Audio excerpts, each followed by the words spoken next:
Overlord First Half Chapter 41, War Part 1. The mountain range separating the Baharuth Empire and the Kingdom of Re-Estais, the Azelaresia Mountains. The Great Forest of Tove covered the mountain range's southern foothills. Entering the forest, one would walk for about 30 kilometers in a straight line towards the mountains. There was a giant lake that flowed from the mountains that no human had named. This enormous lake had a radius of approximately 20 kilometers, and was shaped like an inverted calabash, divided into the upper lake and lower lake. The upper lake was relatively deep, hence large creatures gathered there, while the lower lake was inhabited by smaller creatures. At the southern part of the lake. At the southern end of the lower lake was a large region where the lake and the wetlands blended into each other, was where lizardmen dotted the lake.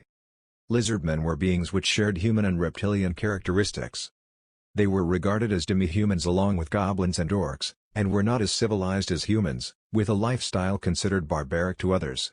However, it also could not be denied that they have a culture of their own.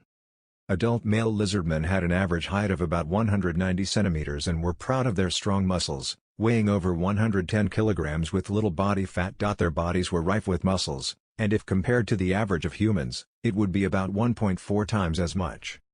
A crocodile's tail extended from their waist. It was used to maintain balance, but in battle it was a 1.4-meter-long weapon. Since they were called lizardmen, they might be thought of as lizards, and their heads were similar. Evolution caused them to have webbed feet for ease of movement on the wetlands. It was also because of this that land activities were slightly inconvenient, but this posed no problem for their general lifestyle. Their dark green and charcoal gray scales were similar to those of a crocodile instead of a lizard's, and they were harder than the low-end defensive equipment used by humans. If this skin was turned into armor, it would not lose out to even plate armor. Their hands had 5 fingers just like humans, but with short claws growing at their tips. The weapons wielded by both hands were basically very primitive items. Since it was impossible for them to discover ore in the wetlands, their weapons were mainly spears crafted from magical beasts' claws, or akin to blunt weapons with stone bound to them. Lizardmen had a strict class society, with the tribal chief as the leader of the tribe. This position was not determined by blood, but elected by the tribe for being the strongest individual. This election for tribal chief took place once every year. Assisting the chief was the council of elders made up of elected elderly lizardmen. Below them were the warrior class, followed by general male lizardmen, general female lizardmen, and lizardmen youths. Their society was structured this way. Of course, there also existed those who did not belong to any of these categories. The priests that acted as druids, the rangers that made up the hunters. Of course, they could not make actions by themselves, but they listened to the words of the chief. First were the druids, who were led by the elder druid. They aided tribal life through the use of magical cures and weather forecasts to predict dangers. Rather than a special god, lizardmen worshipped their ancestors, and the druids used magic to preserve their living environment. Next were the hunters, whose ranks consisted of rangers, responsible for fishing and hunting, but since ordinary lizardmen would also assist in this aspect, their most important job were forest activities.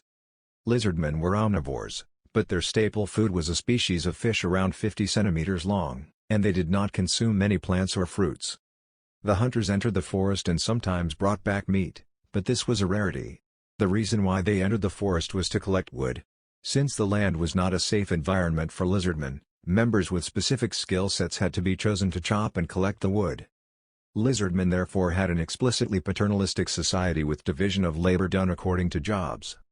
However, there were also those outside the jurisdiction of the tribal chief. Those were travelers. Hearing about travelers would evoke the impression of foreigners, but this was impossible in lizardmen society. Lizardmen had a closed society, and a situation where an outsider was accepted into the tribe was exceedingly rare. So, who are these travelers? They were lizardmen who wished to see the outside world. Basically, unless something drastic like a shortage of food occurred, lizardmen would not leave their hometown. However, there was a small chance that a lizardman who wanted to see the outside world would appear. Those were travelers. When travelers decided to leave the tribe, they would have a special insignia engraved on their chests. This was proof that they had left the jurisdiction of the tribe's control upon leaving the tribe. They then traveled the outside world. However, most of those who left the tribe never came back, died during their travels, found a new place to call home, or encountered a different fate. But on rare occasions, they would return to their hometown after having seen the world. Travelers who returned were evaluated highly because of the level of knowledge they had gathered. Although they were individuals detached from the power hierarchy, they were still prominent within the tribe. Within the range of the southern part of the lake. Should it be called this area? There, countless buildings were built on the wetlands. The floor of the houses was the wetlands, and from there legs were extended to support the house. It was like a scene from a riverbed. It was the residence of the lizardmen. Lizardmen were not warm-blooded animals. By dipping in the water they could maintain their body temperature, but staying in there for a long time would cause it to drop. So, it was normal to prepare a location on land. Basically, the lizardman residences were to stretch their legs while they were on land. The figure of Zarisu Shasha appeared from one of the buildings. The sky was a clear blue, the sun had already risen to midair, and a small amount of thin white clouds were in a comb pattern in the sky. It was a good weather, with the distant mountain range clearly visible. The lizardman's field of vision was wide, and the sun's blinding glare could be seen even without moving the head. Zarisu squinted and walked down the stairs rhythmically. While doing so, Zarisu scratched the burnt mark on his chest with his claws. It was not irritating, but it had no meaning to it. It was a habit that he had developed after it was branded on his chest. When descending from the lowest stair to the wetland surface, his favorite weapon holstered on his waist collided with his scales, creating a clicking sound. It was a blue and white blade with a dim glow. The shape was a bit peculiar. The wide part of the blade curved sharply at the end, and became something like a scimitar. In addition, the blade and the grip were one piece, without a guard. So, it was like a weapon that was naturally formed by the ice that froze on the lake. There were no lizardmen who did not know of this weapon. All the surrounding lizardmen tribes referred to it as one of the 4 treasured magic items, Frost Pane. Walking around with such a weapon was not something unusual. For example, in a village, it was common for monsters to attack, and so it was natural for lizardmen who lived in such a dangerous area to equip weapons. Zarisu started to move. He had 2 different destinations. The gift which he intended to bring to one of those destinations was currently carried on his back. It was a 1-meter-long fish. It was one of the large fish which served as the staple food of lizardmen. Walking as he carried 4 of these fishes on his back, the stench which entered his nose did not cause any discomfort to Zarisu. On the contrary, it was a smell which made him feel very hungry, to the point that if he did not pay attention he would eat it. After puffing out wind several times out from his nose, he expelled this desire. Like this, Zarisu pattered as he walked without stopping through the Green Claw tribe village. The tall reeds were nicely cleared with the countless residences in the center of the open space. It demarcated the area of the Green Claw tribe. Children, who still had their bright green scales, ran around and let out sha-sha-sounding laughter, but stopped as they noticed the objects on Zarisu's back. Healthy growing children peered towards Zarisu from under the shadows of houses. No, it was because of the fish that they gathered together. Their mouths were slightly parted, even drooling. They stayed a slight distance away, but their eyesight was still locked on, with gazes like children who crave snacks. Zarisu smiled wryly and pretended to not notice as he continued walking. He had already decided who to give them to. It was regretful, but they weren't meant for the children. Zarisu felt happiness from the fact that the children could make such expressions. It was a scene that could not have happened 5 years ago. While feeling unwavering gazes, Zarisu enjoyed them but continued on without turning back. He passed through the residential area and arrived at the hut that was his destination. This area was not connected to the village. Going a bit further, and it became dissimilar to the wetlands which were the general depth of the lake. This hut, which was sturdier than it looked, was built on this subtle border and was larger in size than Zarisu's home. The strangest feature was that it was tilted. Because of this reason, approximately half of the house was submerged in the water. With the splashing of water, Zarisu closed in on the hut. Water was already encroaching on it. He soaked the fish in the water for that purpose, but there was no need to further mind it. However, while he walked, he did not drop his guard. It would not be weird if monsters or aquatic beasts appeared. Well, if the owner of the hut ignored them, that is. Zarisu got closer to the house. The sound of a snake could be heard from the house as if it had smelled Zarisu. There was a bit of sweetness in the sound. With a squeak, the head of a snake with deep brown scales and amber eye pupils appeared from the window.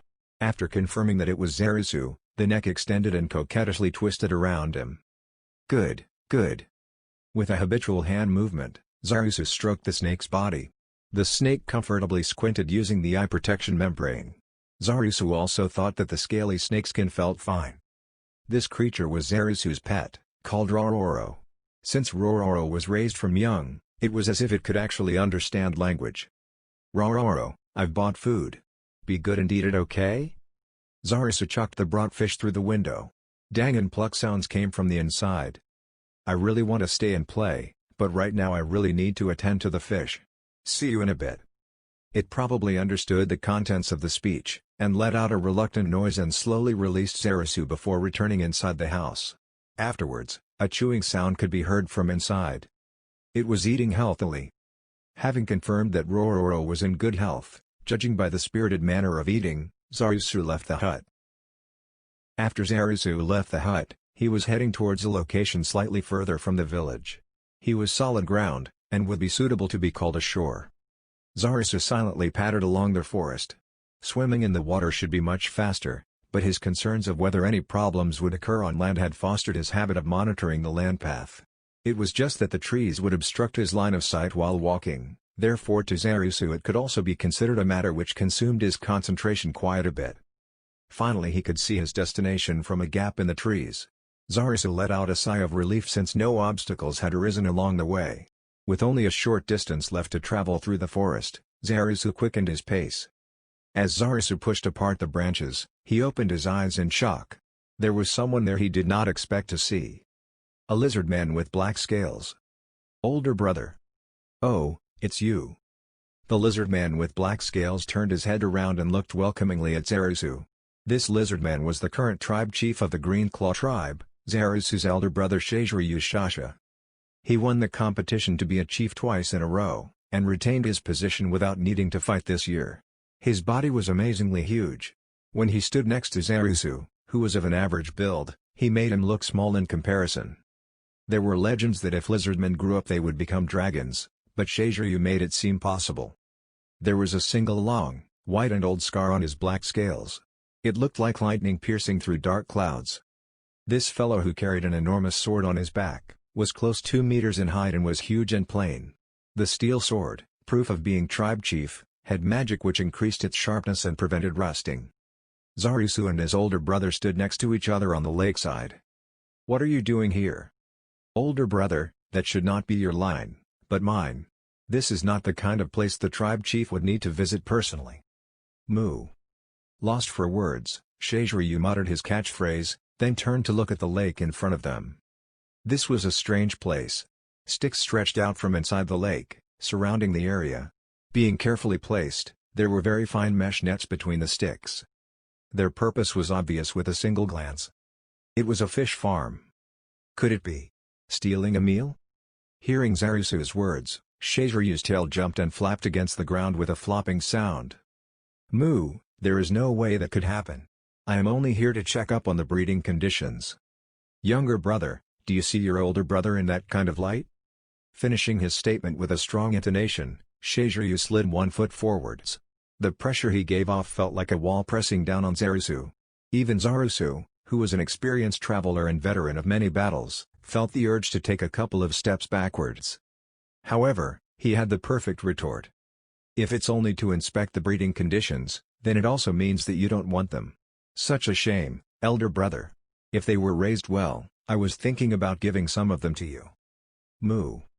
The flopping sound stopped, and the tail appeared dejected. "So very aromatic too.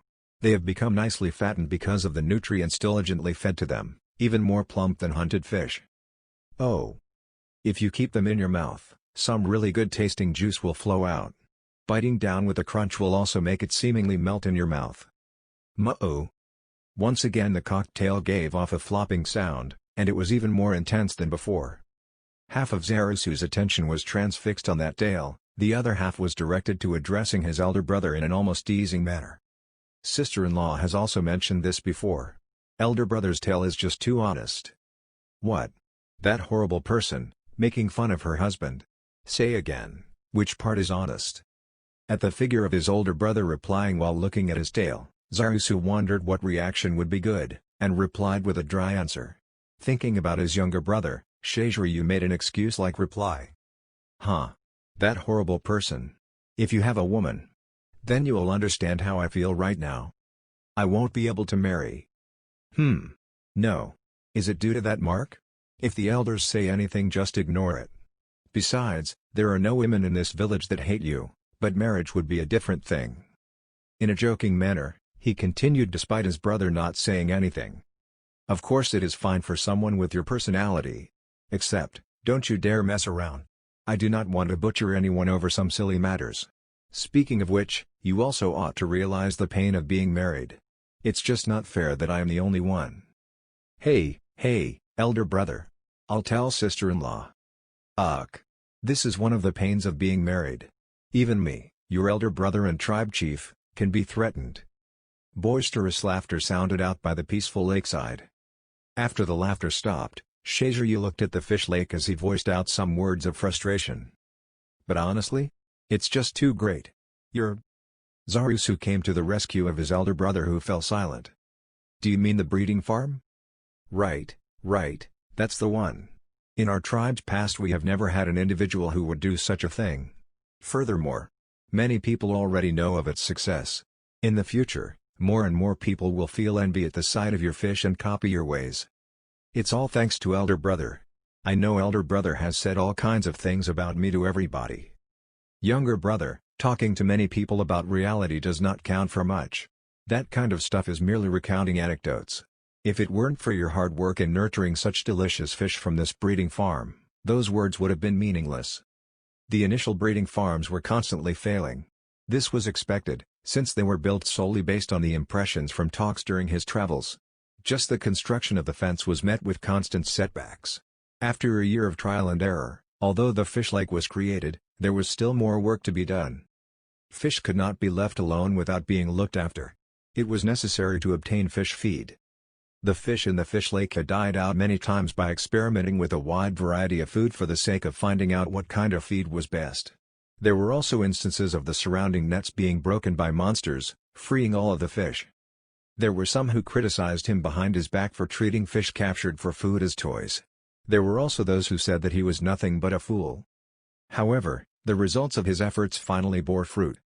The shadows of enormous, swimming fish were reflected on the lake's surface. Comparing its size to hunted fish, it would be in the very large category, and no lizardman would believe that these were fish that had been completely reared from birth, apart from Zarusu's elder brother and sister-in-law. "Simply amazing, younger brother." Seeing the same sight, Zarusu's elder brother said this in a low voice at the same time. His words were filled with emotion. "This is also thanks to elder brother." The younger brother who replied also conveyed such emotions in his tone. "Huh, what have I done?" "Truthfully, elder brother, Shaziryu did not do anything. However, that was just the official stance. During times when the fish health deteriorated, druids would suddenly show up here. When collecting materials to build a fence, there would be many individuals who came to help. When captured fish were separated and allocated, there would be live fish. In addition, there were also fruits brought back by the hunters to be used as fish feed. Those fellows who came over to assist all refused to reveal who they were doing this favor for. However, even the dumbest person would realize who was pulling the strings, even if the person was adamant on not disclosing the name. Because it was not appropriate for the tribe chief to look after travelers, who had seceded from the tribe hierarchy. So, he knew that this was all he could do for Zarusu. "Elder brother, wait for them to grow a little more larger, then I shall take some to your place first." Then I'll look forward to it." Turning around, Shaziryu took a step away from the place, then said in a low voice, "I'm sorry." "What are you saying, elder brother? Elder brother has not committed any wrong." These words may or may not have been heard. Zarusu merely looked silently at the back figure of Shaziryu moving away from the lake shore. After checking the farm, Zarusu returned to the village and felt a weird feeling, and looked at the sky. It was empty. It was a blue sky, and the north had clouds over the mountain range. When he thought that it was nothing, he noticed a weird cloud in the sky. At the same time, the air in the village center wavered, as a black cloud blocked the sunlight. Everyone was surprised, and looked at the sky. This was as the druids had forecasted that today would be a sunny day. The druids were supported by the use of magic and years of experience and had an extremely high accuracy rate. Everyone felt that this was the first time it failed. By the surprise would start from after that. But, the strange thing was that the size of the black cloud was not large, and that there were no clouds except from the one in the village. It was like someone summoned it on the village. Something even stranger happened as everyone was thinking. Whilst the clouds swirled with the village as the epicenter, they also expanded in range at a constant rate. It was as if the sandwich sky was being invaded by the terrible momentum of the ominous dark clouds. A strange situation. No one had seen anything like this before. Warriors all around scrambled to be on alert. Children escaped by rushing back into their homes. Zarisu bent down, observing the surrounding while reaching towards his scimitar. The dark clouds completely covered the sky, and blue sky could still be seen in the far distance. It was as if the dark clouds were targeting this village. From there, a clamor arose in the village center.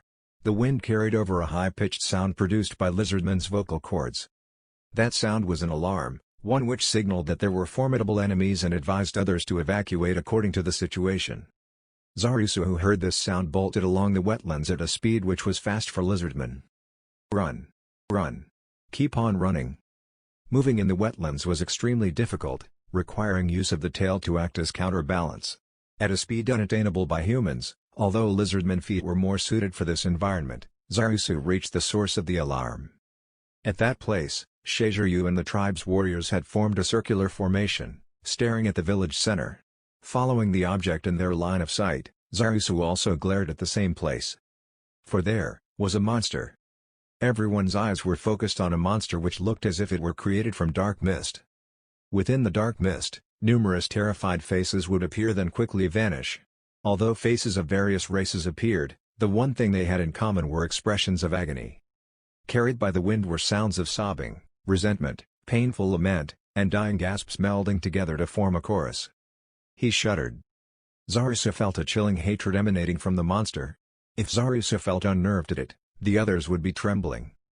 Diverting his attention slightly, he noticed that the majority of the lizardmen present were all taking short and sharp breaths, as if they were scared like little children, despite all of them being of the warrior class. The monster stood at the village center and made no movement. After some time had passed, whilst maintaining a tense atmosphere and aware that only a tiny disturbance would trigger off the escalation into a fierce battle, the warriors slowly narrowed the distance.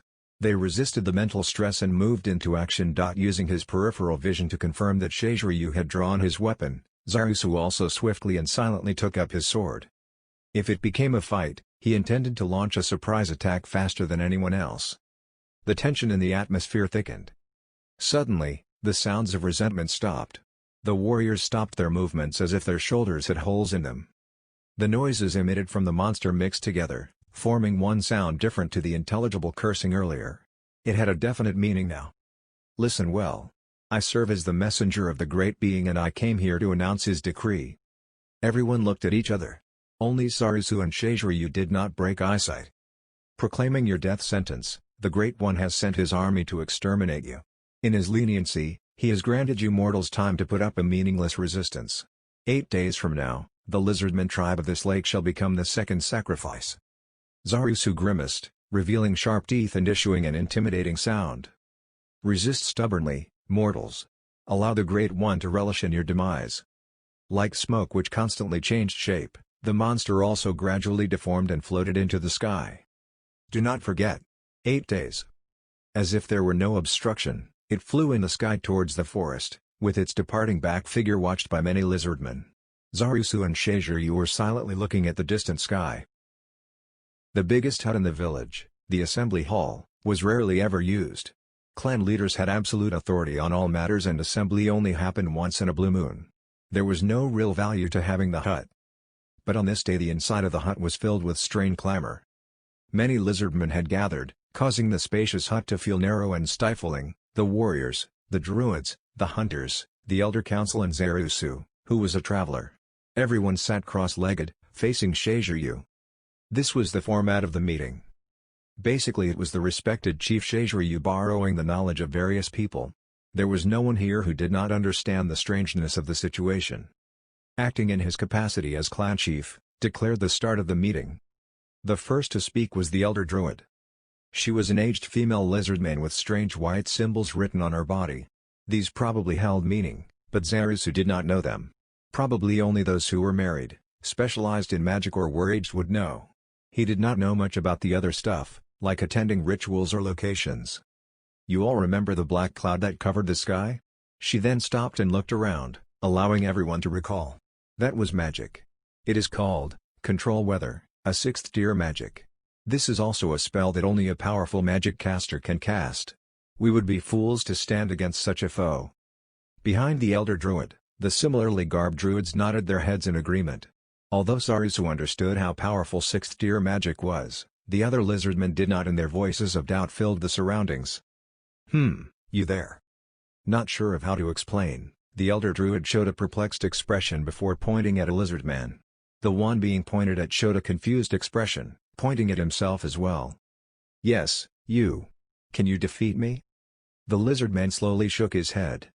He might stand a chance if both sides were using weapons, but if you included magic, the odds of winning were really low. Or rather, it was nearly impossible for a mere warrior to win. It was through the magic of the Elder Druid that they had repelled various monsters. Well, I do not know how strong you are. But, I cannot win against that creature, and I can only use up to the 2nd tier. So to say, he should be thrice as strong as you? While sighing at the person's question, the Elder Druid shook her head slightly. It's not that simple. Faced with magic of the 4th tier, even our clan leader would be easily killed. She ignored the surprise and continued. If someone can use 5th tier, then they could win against all of the warriors. Then do you understand the level of the 6th tier? Although it's not absolute, added the Elder Druid speculatively, then closed his mouth. Finally understanding the terror of 6th tier magic, the room became silent. At this moment, Shaziryu started talking. In the end, what the Elder Druid means to say is, fleeing would be the best course of action. Even if we fought, there would be no way to win. What are you saying? With a loud and deep roar, a large lizardman stood up. Just by his body he could match up with Shaziryu. His body was dotted with thin scars, and was filled with muscles. It was the head warrior. To flee without even putting up a fight. Running away when facing just that level of danger is intolerable. Several people raised voices of agreement.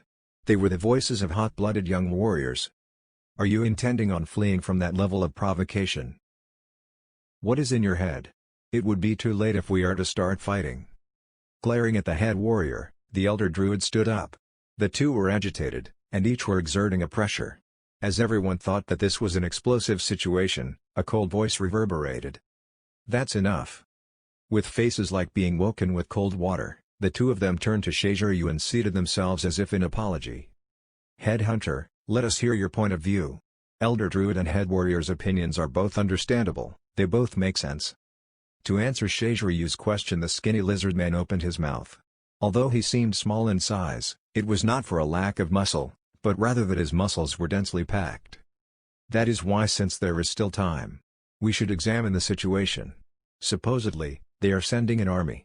There ought to be signs of construction for a forward base and such, therefore we should observe first and decide afterward. Without any information, saying this or that would be completely useless. A number of people expressed their agreement. Elder. There's not much to say, all of the opinions are correct. All that's left is to leave the decision up to the clan head. Moo. Letting his gaze wander, Shaziryu met Zarisu's eyes, who was sitting among the crowd, and gave him a nod.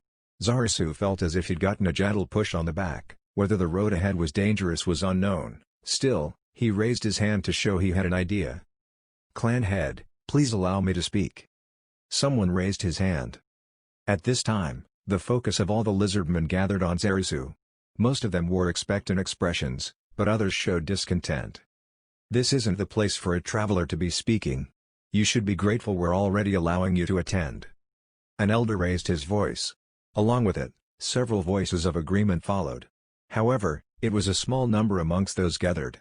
In fact, they were looked at with glances of depression. Step down right.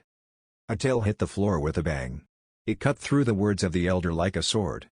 The elder looked towards the source and swung his tail weakly. Who made it? Everyone knew and kept silent. Silence. Giving off a dangerous vibe, Shaziryu's voice carried the guttural sound that lizardmen made when riled up. The tension in the room increased sharply as the heated atmosphere from earlier cooled down. In this atmosphere, an elder opened his mouth without paying attention to the gazes around him who were warning him don't do anything unnecessary. But clan head, to receive special allowance just because he's your younger brother is not good. Besides, travelers are. I said to be silent. Didn't you hear me? Gay. Presently, all who are seated here possess wisdom. Why not hear the idea of the traveler? Travelers are. The clan head has spoken and you still refuse to comply? When those words were spoken, the elders were confused as to how to respond. The reason why they obstructed the words of the traveler, Zarisu, was as it did not match the societal customs. But if they ignored the chief, it would also go against customs. Moving his sight from the silenced elder, Zarisu looked at the other heads. Elder Druid, Head Warrior, Head Hunter, do you also think there's no value in listening? Zarisu's words are worth listening. The Head Warrior spoke first. What kind of warrior would disregard the words of Frostpane's wielder? I agree, there's definite value to listening. Then the Head Hunter spoke, followed by the Elder Druid, who shrugged. Of course we have to hear. Refusing to listen to a wise man is something that's only done by fools. Receiving the intense mocking, some of the Elder Council's members pursed their eyebrows. Shazri nodded to the three heads and let Zarisu continue his speech. Zarisu sat still and opened his mouth. To flee or to fight, if we had to decide, we must choose the latter. What is the reason? Because it is the only choice. Normally, if the clan had asked for the reason, one must explain clearly. But Zarisu didn't continue and closed his mouth as if he was finished. Shazri cupped his chin and sunk deep into thought. Is it possible to win? Of course we can win. Head Warrior shouted as if to disperse the feeling of unease, but the Elder Druid only narrowed his eyes. It was obvious that he was not thinking so. No, in the current situation the odds of success are very low. Zarisu directly opposed the Head Warrior. Everyone was confused by the contradiction of having to fight despite losing. What exactly are you trying to say? Head Warrior, the opponent should already know about our side's fighting force, otherwise they wouldn't approach us with such a belittling attitude. If that is the case, then it is impossible to obtain victory with our current fighting power. It was a thought everyone could understand. According to what the monster said, it probably included what Zarisu's idea was. Then, what to do? Everyone was trying to ask. At that moment, Zarisu opened his mouth. That's why we need to disrupt the plans of our enemy. Shazri voiced his agreement. He had read his brother's intentions. However, he was perplexed as to why it was spoken in front of everyone. Zarisu just watched as the lizardmen in the hut digested his speech. Does everyone here still recall the previous war? Of course. Someone replied. Even those with dementia would be unable to forget the last war, which took place several years ago. In the past these wetlands had been inhabited by 7 lizardman tribes: Green Claw, Small Fang, Razor Tail, Dragon Tusk, Yellow Speckle, Sharp Edge, and Red Eye. However, now only 5 remained. It was a war which claimed the lives of many, and wiped out 2 tribes. The reason for this conflict was the bad harvest of the staple food, fish. There was a change in the water that year, and the fish caught were low in number. And so the hunters spread their hunting range. Of course, the other tribes did the same. And then conflicts over hunting and fishing spots amongst the hunter classes arose. Since it concerned food resources necessary for the survival of the tribes, it was impossible to make concessions. Quarrels soon turned into fights, and it was only a matter of time until these fights escalated into carnage. Next, in order to support the hunter class, the warrior class also took action. A fierce battle was sparked because of the food shortage. 5 of the 7 existing tribes were embroiled in the fighting and ended up in a 3 versus 2 situation: Green Claw, Small Fang and Razor Tail against Yellow Speckle and Sharp Edge. Apart from the warrior class, other male lizardmen and even female lizardmen were mobilized to fight for their tribes. After several large battles, the side with the 3 tribes that included the Green Claws emerged victorious, leaving the defeated 2 tribes so destitute they became unable to sustain themselves and were forced to scatter. These remnants were then absorbed by the Dragon Tusk tribe, who didn't participate in the war. Ironically, since the number of lizardmen had been greatly reduced, the food shortage which had originally sparked the conflict had been solved as well. The staple diet of fish could now be distributed to everybody. What of it? Think about the words which that person left behind. He said that this village was the second, which also means that he has left a similar message at the other villages. Ah! Numerous voices that agreed with Zarisu's words arose. A portion of the lizardmen expressed their gratitude towards Zarisu for saying what they wanted to say. But they did not. Even if they were warriors, their position was the lowest. It means we need to form another alliance. Could it be that? Yes, We should form an alliance. Just like in the previous war. In that case, perhaps we may yet win? The small mutterings between the lizardmen soon evolved into a big commotion. The entire hut was discussing Zarusu's opinion, yet clan head Shiziryu maintained his silence. The chief's eyes looked as if he was gazing into the depths of his heart, rendering Zarusu unable to turn his face to him. After allowing ample time for discussion, Zarusu spoke again. Don't be mistaken. The alliance I spoke of includes all of the tribes. What? At that suggestion, the second person to understand its meaning was the headhunter, who let out an astounded sound. Zarusu's eyes locked onto Shiziryu and Lizardmen, and his line of sight subconsciously parted to either side. Clan head, I also suggest forming an alliance with Dragon Tusk and Red Eye.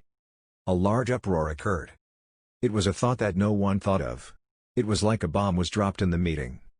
The surrounding erupted in an enormous commotion, as if a grenade went off in the room. They had no communications with Dragontooth and Red Eye, who did not take part in the war. Furthermore, Dragontooth took in the remnants of Yellow Speckle and Sharp Edge, the refugees of their enemy tribes. To form an alliance with those two tribes. If that were possible, then it might be possible to win. Everyone held this faint hope. While an unconcealable enjoyment leaked out, Shiziryu opened his mouth. Who shall be the representative? I will go. Shiziryu was not surprised by Zarusu's immediate answer. The surrounding lizardmen reckoned that it was because he understood his younger brother's character and had anticipated this response. Letting out sounds of empathy, they also thought that there was no candidate more suitable to be selected. However, there was one who was of an opposing opinion. Sending a traveler? It was Shiziryu. His ice-like gaze pierced directly through Zarusu. Being pressured, the surrounding people could not bring themselves to speak. However, they prayed that that gaze would not fall on them. However, those that knew Shiziryu's intentions were different. Those that knew the true feelings in that gaze. That is true, clan head. However, we are at trying times. If the other side is unwilling to listen to my words merely because I am a traveler, then they have no worth as an ally. Zarusu easily repelled the cold stare. After the two glared at one another for a brief moment, Shiziryu let out a lonely smile. It was either because he gave up, or because of his helplessness in stopping his brother, or perhaps internally ridiculing himself for agreeing. It was a smile without gloom. Bring along the seal of the clan head. That had the meaning of being the clan head's representative. Several elders which wished to express the view that this is not something a traveler should possess were silenced under Shiziryu's powerful glare. My extreme gratitude. Zarusu bowed. I shall select the representatives who will head to the other tribes. First is. Cold wind blew at night. Because it was the wetlands, high humidity and the summery heat combined together to give people excruciating pain. However, at night this heat mellowed and the gusts of wind would even be considered freezing. Of course, for the lizardmen with sturdy skin, this hardly registered as a significant change. Zarusu stamped along the wetlands, his target being his pet Rororo's hut. Although there was still some time, it could not be said for certain that nothing unexpected would suddenly happen, and more so it was not known if the enemy would abide by their declared schedule, or perhaps hinder Zarusu's movements. With all these considerations, riding through the wetlands on Rororo was still the most appropriate. The stamping footsteps slowed down and stopped. The bag on his back, which was filled with various items, also shook. The reason for stopping was because the moonlight illuminated the sight of a familiar lizardman leaving Rororo's hut. And his gaze mixed with someone else's. It was not a large distance between them, about 10 meters. As Zarusu tilted his head, the black-scaled lizardman closed the distance. I reckon that you are the one more suitable to take the mantle of clan head. Those were the only words of Shiziryu, who had approached to within 2 meters. What are you saying, older brother? Still remember the previous large war? Of course. Since Zarusu had raised this question during the meeting, there was no way he would not remember. Of course, this was not the main point of Shiziryu's question. After the war you became a traveler. At that time, when you had the insignia burned upon your chest, you have no idea how much I regretted it. Even if I had to use my fists, I should have stopped you. Zarusu fiercely shook his head. His brother's expression at that time still remained a thorn in his heart. It is all thanks to older brother's permission that I was able to learn the ability to raise fish. If it were you, even if you remained in the village, you would be able to come up with that method. Such an intelligent man as you should be able to be the supporting pillar of this village. Older brother. The past was the past, Therefore any hypothetical discussions starting with what if were pointless. The past was already set in stone, but to ponder over such events were these two men's weakness. No, not exactly that either. Not as clan head, but as your older brother, I cannot tell you that things will go smoothly if you go alone. Come back safely, don't try to be brave. In response to this remark, Zarusu replied with a haughty smile. Of course I will complete this mission with perfection for you to see. This task is nothing to me. Huh? Shizryu's face broke out into a wry smile. Then if your mission were to be a failure, the fattest fish that you have raised shall be mine. Older brother, that kind of thing is nothing amazing, and not something you ought to be saying at this moment. Moo. Both men silently laughed. And then exchanged serious looks. So is your objective really just that? What are you saying? What do you mean? Zarusu's eyes narrowed slightly. Although he was planning on keeping it a secret, from the strength of his older brother's gaze, his actions were bad. I heard you in the hut. Why did you not explain it simply from the start? It was like you were drawing out their opinions and hatred. The cause of the previous war was not solely due to the dispute between tribes. A substantial increase in the population of Lizardmen was also one of the reasons. Older brother. Let's not talk about this any further. Zarusu's grim tone seemingly confirmed Shizryu's statement. So. It was that. It can only be that, in order to prevent a recurrence of the previous war. These words that Zarusu spat out implicitly contained his own detestable thoughts and plans. It was simply too foul, and if possible he did not wish for his older brother to know about them. So then if the other tribes refused to form an alliance, what then? Because those who are only willing to provide support and those who wish to flee from the outset would surely refuse. In that case then, the only option is to exterminate them. Starting with wiping out your own tribe? Older brother. Hearing the tone of persuasion in Zarusu's voice, Shizryu smiled almost inappropriately. I understand that your concern is correct, and I also agree. As the guiding figure for the tribe, since it concerns the survival of our tribe, of course I would have to consider this. That is why you need not be reserved, younger brother. I appreciate those words. Then shall they be brought to this village? The main battlefield will be the first village. We will go ahead as much as possible and prepare our defenses. I might not be around, and will inform the remaining ones. Please, older brother. Then what about the first village I go to is number 1? Then the warriors will assemble there. Depending on your return, we will depart. Understood. Then I assume that there will be no problem if we draw out rations for the soldiers from your farm? Of course, but spare the juveniles. It was not easy to get them where they are now, and even if we were to abandon the village it would eventually come in handy. If you say so then it is. Got it. I will take it. Then how much is it? If we are talking about dried consumables, around 1,000 tons should not be a problem. If it is that, then in the short term there will be no problems. I leave it in your hands then. So, older brother, let me go ahead. Rororo. As if responding to Zarusu's voice, a snake head peered from the window. Its scales reflected the moonlight, and beautifully sparkled. We have to depart. Can you come over here? Rororo seemed to stare at Zarusu and Shizryu, but ducked its heads. The sound of something heavy walking in water could be heard. Yes. Suddenly, Shizryu talked as if he had just remembered something. It was like he was speaking about the point he was supposed to be talking about. I said to the chief hunter to find a place to take refuge. Please, brother. Then what about the numbers, did you make any predictions? Shizryu seemed to hesitate, but replied instantly. Although it was an expectation, it seemed to pain his heart to say. 10 warriors, 20 hunters, 3 druids, 70 females, 100 males, children. That's about it. Are you not leaving the children? Will they not burden us? There is a stronger opposition and we cannot decide. To quell the dissatisfaction we should bring them. But will there not be arguments over which to choose? There won't. It would be fine to pick the children of those chosen. But not just that, right? Shizryu gave a tired smile and Zarusu remained silent. A sudden loud water noise broke the silence. Both men observed the direction where the water noise came from, and smiled out of nostalgia. It began bigger. I was surprised when it entered the house, you know? Older brother, me too. I did not expect it to grow so big. When I picked it up, it was so small. I also find it hard to believe, It was already quite large when you brought it back." The two men reminisced about the past Rororo.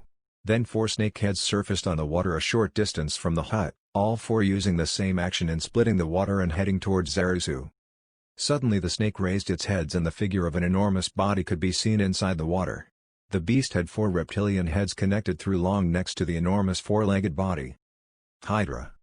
It was the name of Rororo's species.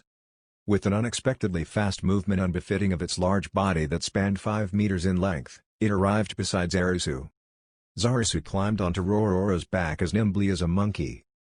"You have to return safely. In addition, it's more your style not to use your brain like you did in the past when you shouted 'Not even one person shall be sacrificed.' I have also matured, that is what happened." To Zarisu's words, Shizuru snorted. "The kid has grown into a man now. Well, alright. Don't get into trouble. If you do not come back, the first target to be attacked will be determined. I will return safely. Just wait for me, older brother." After some time passed, they exchanged gazes filled with emotion and without warning, the two drew apart. Overlord First Half Chapter 42, War Part 2. It had already been a day's journey riding on Rororo through the wetlands. Zarisu had not encountered any enemies he was concerned about, and arrived safely at his destination. In the wetlands, there were several residences with houses constructed in the same fashion as those of the Green Claw tribe, surrounded by sharpened spikes facing outwards on all sides. Although there were wide gaps between the spikes, it was sufficiently effective in obstructing large creatures such as Rororo from invading. Although the number of houses was less than that of the Green Claw tribe, individually, each one was larger. Therefore it was not clear which side had a larger population. Every residence had a flag attached to it billowing in the wind. The flags all bore the red-eye lizardmen mark.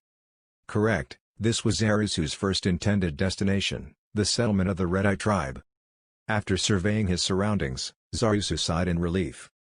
This was because, fortunately for Zarisu, their place of habitat was in the same patch of wetlands, consistent with previously obtained knowledge. He originally reckoned that they could have moved away as a result of the last war, in which case he would have to begin searching for their tribe. Zarisu looked back in the direction which he came from, and although he couldn't clearly see it, just narrowly outside of his line of sight was his own village. Right now, his village should be vigorously making various preparations. Although he left with anxiety, he could be fairly certain that the village would be safe from attack for the moment. The fact that Zarisu was able to arrive here safely was proof. He was unable to determine whether this was a flaw in the Great One's plan, or whether his own actions were also within its calculations, but in any case the opponent did not currently intend to go back on its word, and did not attempt to intervene in the battle preparations. Of course, even if the so-called Great One moved his hand to interfere, Zarisu could only act to implement his beliefs. Zarisu leapt down from Rororo and stretched his body. Although riding Rororo over long distances made his muscles stiff, stretching his back made the fatigue seem rather pleasant. He raised a hand against the sun's rays, and then hid in the shade. Following this, Zarisu instructed Rororo to remain at this position to wait for him, then took out some dried fish from his backpack for Rororo, to serve as its breakfast and lunch. Honestly, he wanted it to forage its own meal from around here, but refrained from giving the order due to the possibility of disturbing the Red-Eye tribe's hunting grounds. After petting each of Rororo's heads several times, Zarisu set off by himself and proceeded forwards. If he brought Rororo with him, the other side could feel apprehensive of the Hydra and be unwilling to come out. Zarisu was here to form an alliance, and did not wish to appear high-handed. He advanced whilst making splashing water noises. At the corner of his vision, Zarisu could see several Red-Eye tribe warriors walking in a single file around the inner edge of the spike perimeter. Their equipment was exactly the same as those of the Green Claw tribe, not wearing armor and holding wooden spears made from sharpened bone attached to the tip of a wooden staff. There were also people holding ropes used for rock slings, but since these were not loaded with rocks, it should indicate that they had no intention of immediately attacking. Zarisu tried as much as possible to avoid stimulating the other side. After moments of walking, Zarisu came to what looked like the front gate. Judging from the size of the village, the scale of this tribe seems to be slightly smaller than the Green Claw tribe. Well, numbers are not everything. Zarisu looked around and he directed his gaze to the watchful lizardmen and raised his voice. "I am Zarisu Shasha of the Green Claw tribe. There is a matter I wish to discuss with your tribe chief." As proof that his voice could be heard, Several warrior-class lizardmen rushed forward. Zarasu did not move from his spot. Even when the multiple lizardmen in his view went back into their homes, and even when more warriors congregated at the gate. While it was not short, the time passed was not long and an aged lizardman with a staff appeared. Behind him were 5 strong lizardmen. The aged lizardman had his body painted entirely white with symbols. Is this the elder druid? Zarasu thought so welcomed him with confidence. He could not lower his head. Even when the druid confirmed the mark on his chest, Zarasu protected his unmoving figure. Zarasu Shasha, of the Green Claw tribe. I have come with a matter to discuss. Although I cannot say that you are welcomed, the leader of our tribe is willing to meet you. Please come with me. This strange rhetoric confused Zarasu. Why was he not the chief? In addition, he felt it strange that they had no problems with a traveler like him and let him speak to their chief. Travelers did not have high positions. That was why he borrowed his brother's proof, but the fact that he did not have to show that was the source of his troubles. However, saying anything at that moment could upset the other party, and that would spell trouble. Although he felt that something was off, Zarasu silently followed behind the line of lizardmen. He was brought to a beautiful small hut. It was even larger than Zarasu's older brothers. The walls were dyed with a rare pattern, proving that the owner of the house was of nobility. What concerned him was that it had no windows, only a gap for ventilation. Lizardmen could see objects clearly in the dark, but this did not mean that they enjoyed darkness. Then why would anyone want to live inside such a dark hut? Zarasu had many doubts but couldn't turn to anyone for answers. Looking behind him, the druid and warriors who led the way earlier were all gone. When those who led the way had told him that they were leaving, he felt that they were being too careless. He almost let his doubt slip. The one Zarasu came to see was the chief, the ruler of the tribe.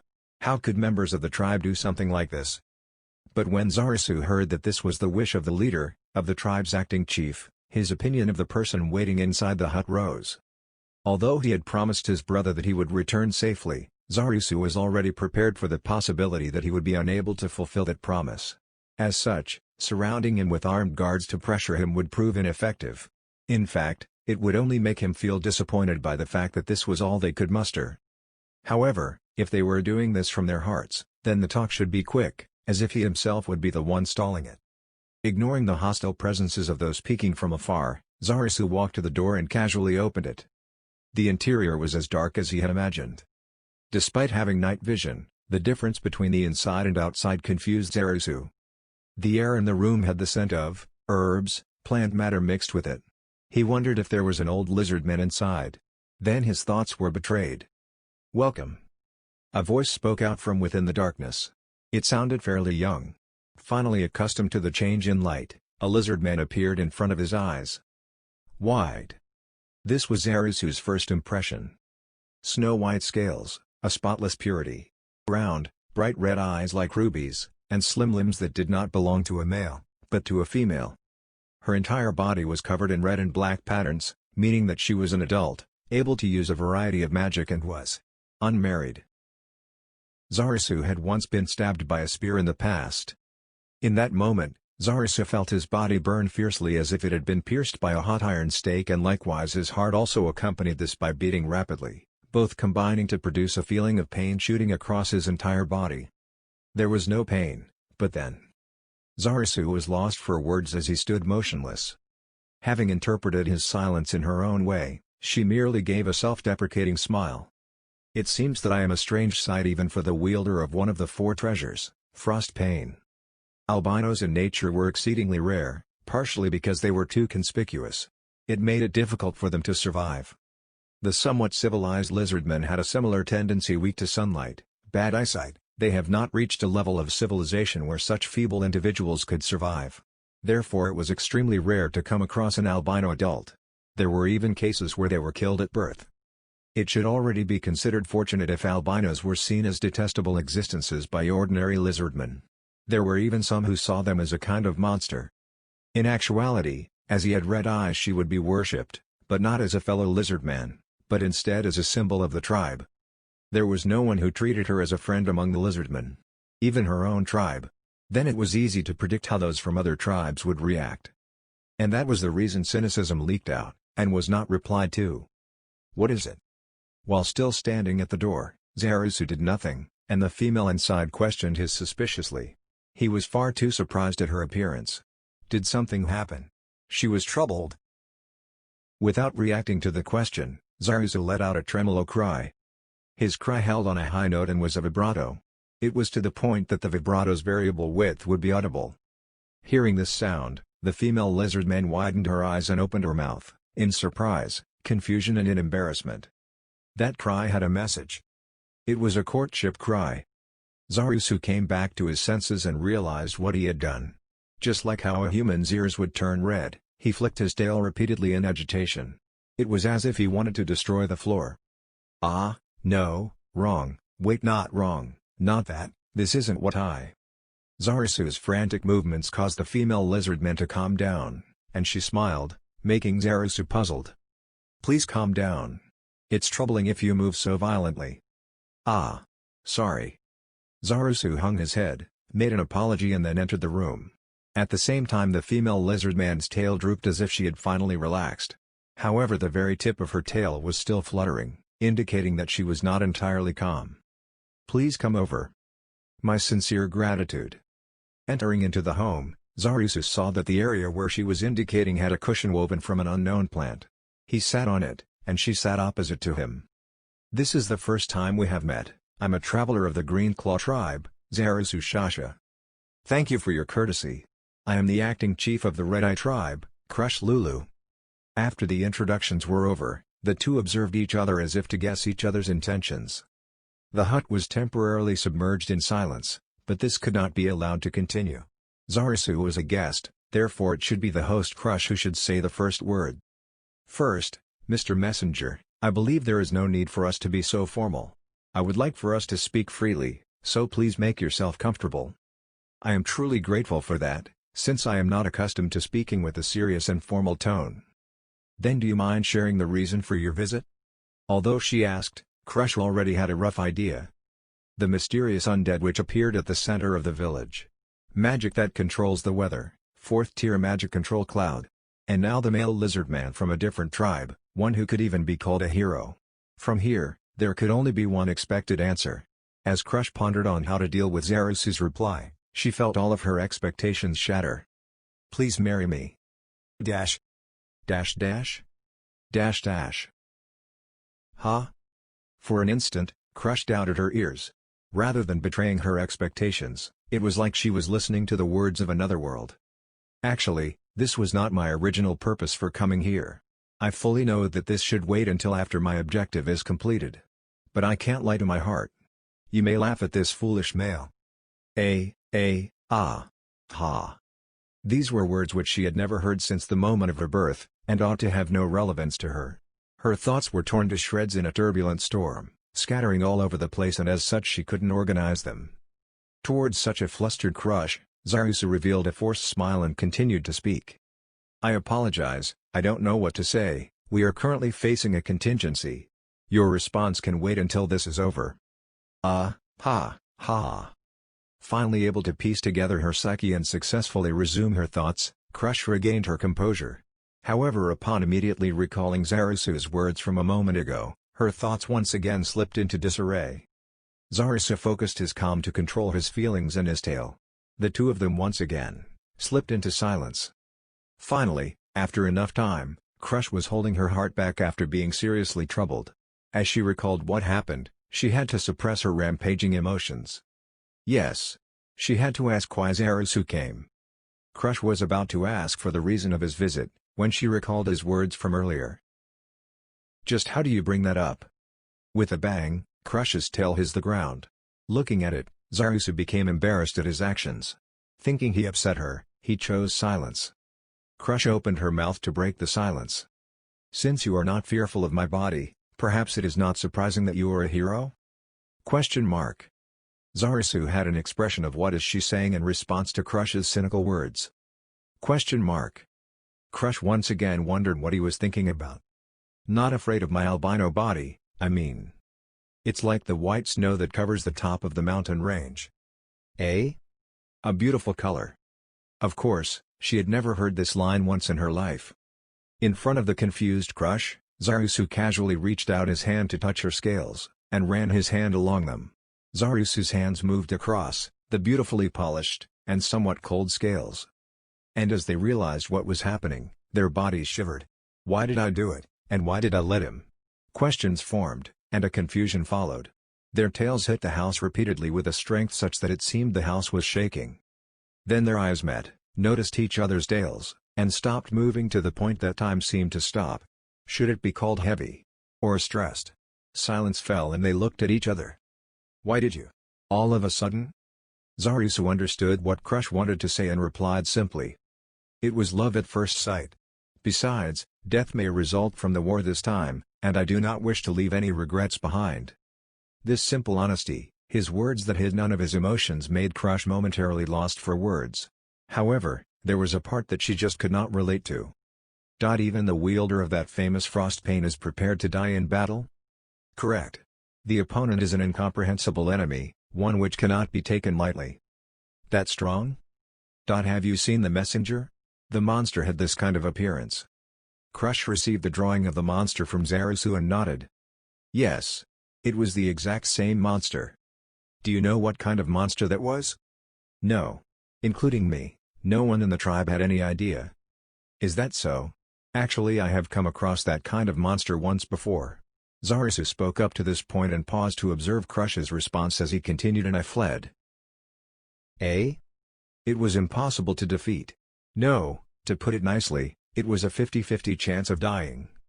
Crush then understood that the monster was such a terrifying undead, and heaved a sigh of relief that her decision to stop the warriors back then was the right decision. Zarusu did not notice Crush's state and continued. It can emit a scream that causes mental confusion.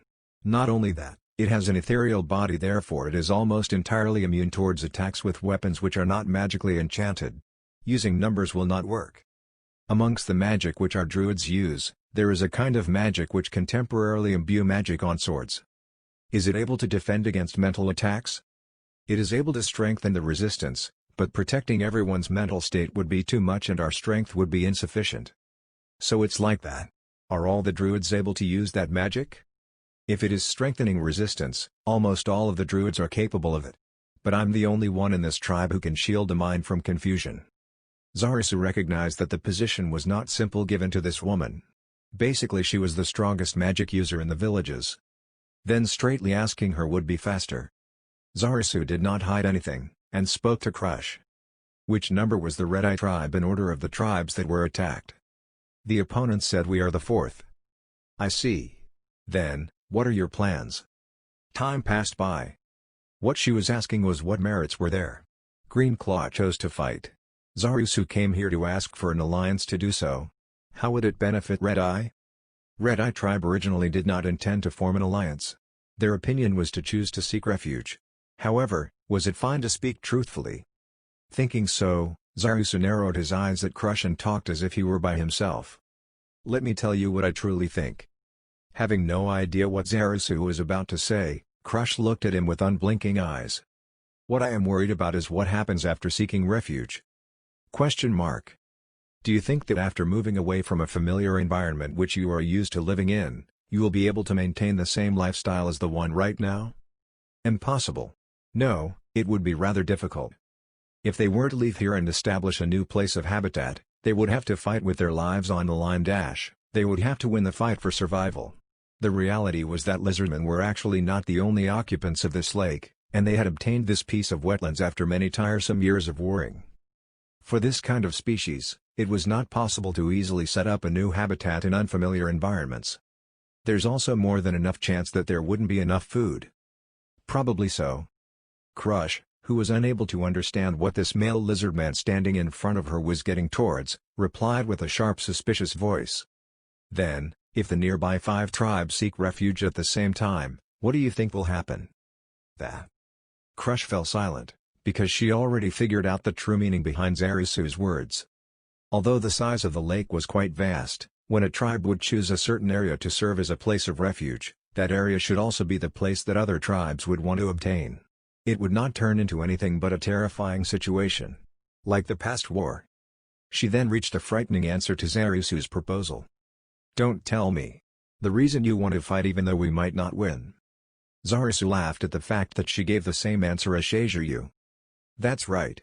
With the other tribes combined, I'm considering how many less mouths we can feed. For something like that. That was why he wanted to form an army.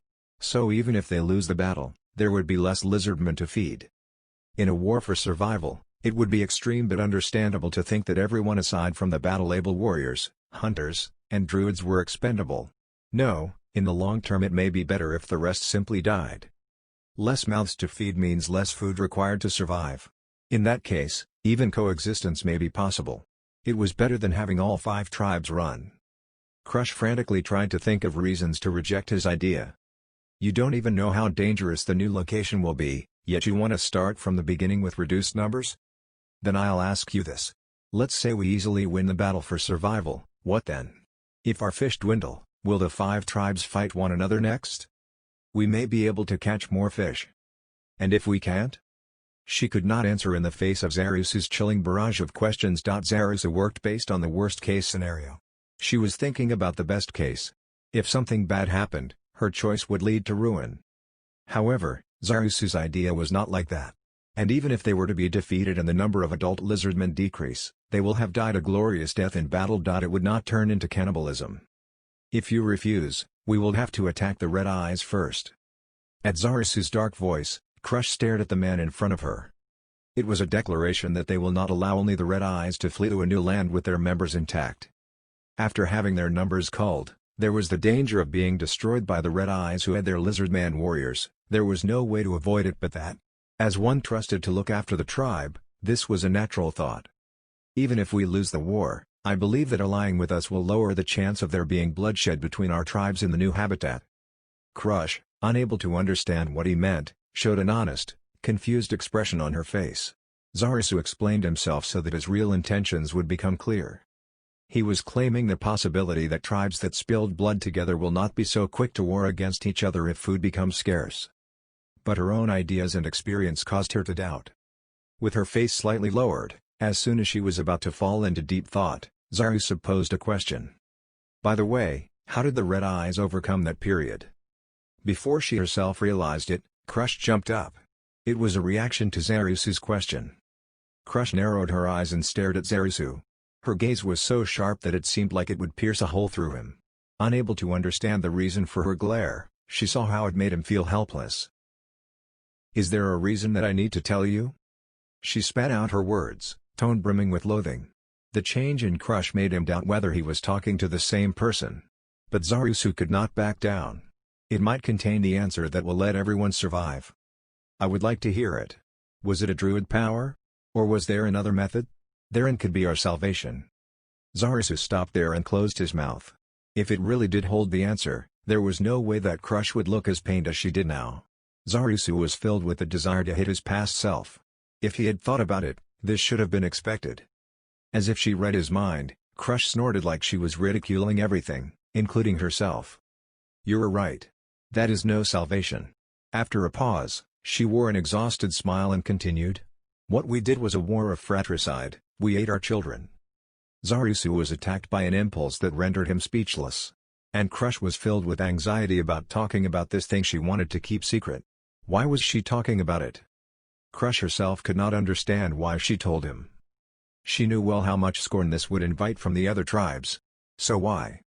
Like she decided something, or something flipped. Crush began talking. That day, when a different tribe started the war, our tribe also had serious food shortages and were in a dangerous situation. But the reason our tribe did not participate in the war was because we were composed of many druids and few warriors. Our druids were able to create food through magic. But the food our druids made just weren't enough, not if you were to compare it with the size of the tribe as a whole. The only choice left to us was to walk the path of gradual destruction.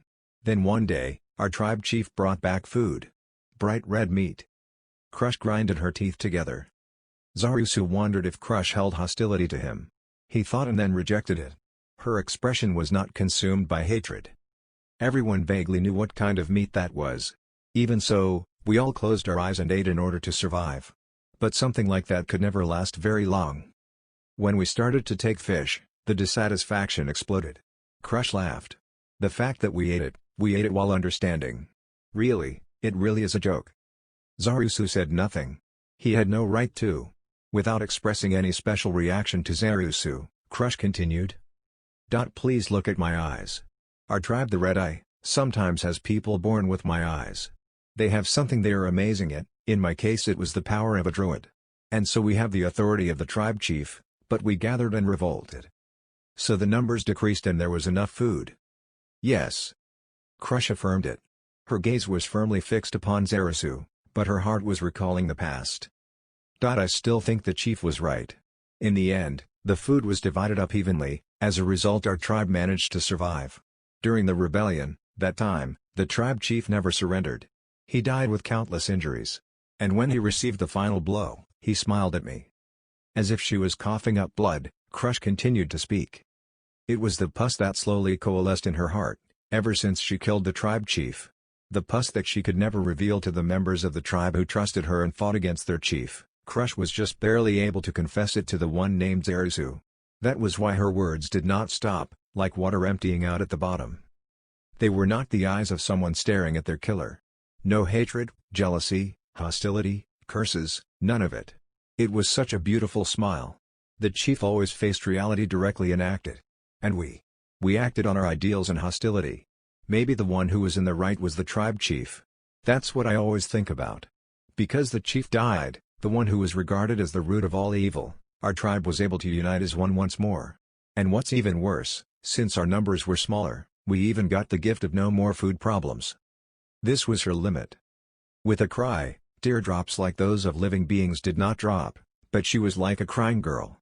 She then drew closer to Zarisu who lightly hugged her. We are neither omniscient nor omnipotent. We can only choose our course in the moment. I may have acted similarly had I been in the same position. But I don't wish to console you. Just where would one find an answer that is wholly correct this world? We merely walk forward, the soles of our feet bearing countless wounds from our regrets and suffering. You as well, your only option is to move forward. This is what I believe. After some time passed, Crush removed herself from Zarisu's body. I've shown you something shameful. Do you scorn me? Why? Zarisu sincerely asked. What is shameful? And do you see me as the type of foolish male to scorn someone getting up and walking forward through the pain and suffering? You are beautiful. Dash. A white tail repeatedly slammed against the floor. This is bad. As Crush whispered, he did not ask about the meaning of those words, and raised a different question. Anyway, does the Red Eye tribe cultivate fish? Cultivate? Right, it's raising the fish that will become food. We do not. Fish are nature's blessing, after all. That seems to be the Druid way of thinking. Would you not care to compromise? Raise the fish with the sole purpose of eating them. The Druids of my own tribe agreed. Crush recalled the Druids of her own tribe, and nodded her head. Possible. Then I will teach you how to cultivate fish. The important part is what you feed them. You can give them the fruits created from the Druid's magic. That'll greatly enhance their growth. Is it really okay for you to share that? Of course. There's no use keeping it hidden. It's more important that many tribes survive using this method. Crush deeply bowed her head. Cultivation did not exist in Lizardman society. Its worth was evident. If he was offering it, then it would be insufficient no matter how many times she bowed. Thank you. Your gratitude. There is no need. In return, I wish to ask you again. It finally came. Looking at Zarisu's serious face, Crush confirmed the question she wanted to escape from. What will be the Red Eye tribe's course of action regarding the upcoming war? From the consensus of yesterday's meeting, we will be fleeing. Then I will ask Crush Lulu, the tribe acting chief. And today, is the decision unchanged? Crush did not answer. With her answer, the fate of the Red Eye tribe would be decided. She had no confidence she could make a good decision. However, there was nothing for Zarisu to do here. All he could do was smile awkwardly. It's your decision. The reason that the previous tribe chief smiled at you is probably because he was leaving the future of the tribe in your hands. Then now is the time for you to carry out your mission. I have said everything there is to say. All that is left is for you to choose. Hearing that, Crush smiled. I will ask as the tribe acting chief. How many refugees are you planning to evacuate? For each tribe's refugees I am considering 10 warriors, 20 hunters, 3 druids, 70 males, 100 females, and a few children. And the rest? Depending on the situation, they will die." Hearing what she expected, Crush silently looked up at the ceiling. She then whispered, "I see. Then tell me your decision, Red Eye Tribe's acting chief, Crush Lulu." Without replying, Crush silently thought. Zarisu did not interrupt her, but quietly waited for her answer. Crush devised countless ideas. Of course, killing Zarisu was also one of the possible choices. She personally did not wish to kill him. But acting Chief Crush was different. What if the whole tribe fled after killing him? She discarded that idea. Its future was too dangerous. Also, there was no guarantee that he really did come alone. Then what about promising him before fleeing? This could also become a problem. If things went wrong, it would set off a war between them and the Red Eye Tribe. In the end, if they refused, Zarisu would bring back their answer, and send troops to destroy Red Eye. However, not knowing if Zarisu had realized, there was one loophole. In the end, the food problem wouldn't be resolved. "I see." Crush suddenly smiled. From the beginning the talk was skewed. The point he was asking for, the action of forming an alliance with Greenclaw. There was only one path of survival for the Red Eye Tribe, that was to form an alliance with the others and participate together in the war. Likewise, Zarisu should have understood this reasoning. Even so, he had to wait for Crush to personally respond. He probably wanted to discern whether Crush, who was in command of the tribe's Lizardmen, had the qualifications to become an alliance partner. All that was left was whether she wanted to voice out her decision. Except, after declaring that decision, there would definitely be many individuals who would lose their lives. However, let me first make two things clear. We are not going to war for the sake of sacrificing lives, but to obtain victory. I have perhaps said many things which have made you feel unsettled. However, we want to be the ones with the standing and laughing victoriously. Please do not be mistaken on this point. Secondly, they said for us to show our worth. Then are we running? I am worried by our running that will be the worth we are showing them. Crush nodded to express her understanding. This male lizardman really was kind. With such thoughts, Crush voiced out her own decision. "We, the Red Eye Tribe, shall cooperate with you, because I do not wish to see Tribe Chief's smile become meaningless, and also because it will grant Red Eye Tribesmen a chance at survival." Crush lowered her head in a deep bow. Countless words were formed inside of him. However, to her words with her strong will, there was but one answer. "I am extremely grateful." Zarisu bowed his head as well. Early morning. Zarisu stood in front of Rororo, looking towards the main entrance of the Red Eye Tribe. He could not resist opening his mouth wide and yawning. Last night he was a guest spectator at a Red Eye conference until late at night, therefore he was currently a little fatigued. However, there was not much time left, and it was necessary to visit another tribe within today. Sleepy. Zarisu yawned again. It was uncomfortable, but he felt that he could sleep on top of Rororo. After taking a glimpse of the yellow sun which had just risen, Zarisu turned his gaze back at the main entrance, and then felt some confusion. This was because a curious object had just run out of the main gate. It was a bundle of grass. There were weeds grown on top of a clothing which was sewn together from many long strips of cloth and threads close. If one were to lay on the wetlands and observe it from a distance, it would look like a bundle of weeds. "Ah, I believe I have seen a similar monster somewhere before." Zarisu was just recalling a sight he had seen during his travels as a traveler when Rororo behind him let out a warning low growl. Of course Zarisu understood who that bundle of grass actually was, and it was impossible to be incorrect because her white tail was slightly visible.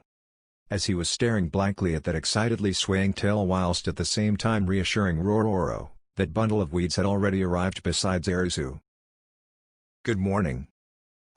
Good morning. Looks like you unified the entire tribe without a hitch." He turned his gaze towards the Red Eye Tribe's residence. Since early in the morning, the gathering area had already been palpitating with murderous intent. Many lizardmen were frantically running around. Crush also stood on one side facing the same direction and replied, "Yes, no problems have arisen. Today we should be able to arrive at Razortail Tribe settlement." "Then Crush, why would you want to come to our side?" "The answer is very simple, Zarisu, but before I give my reply, first tell me one thing. What are your plans?"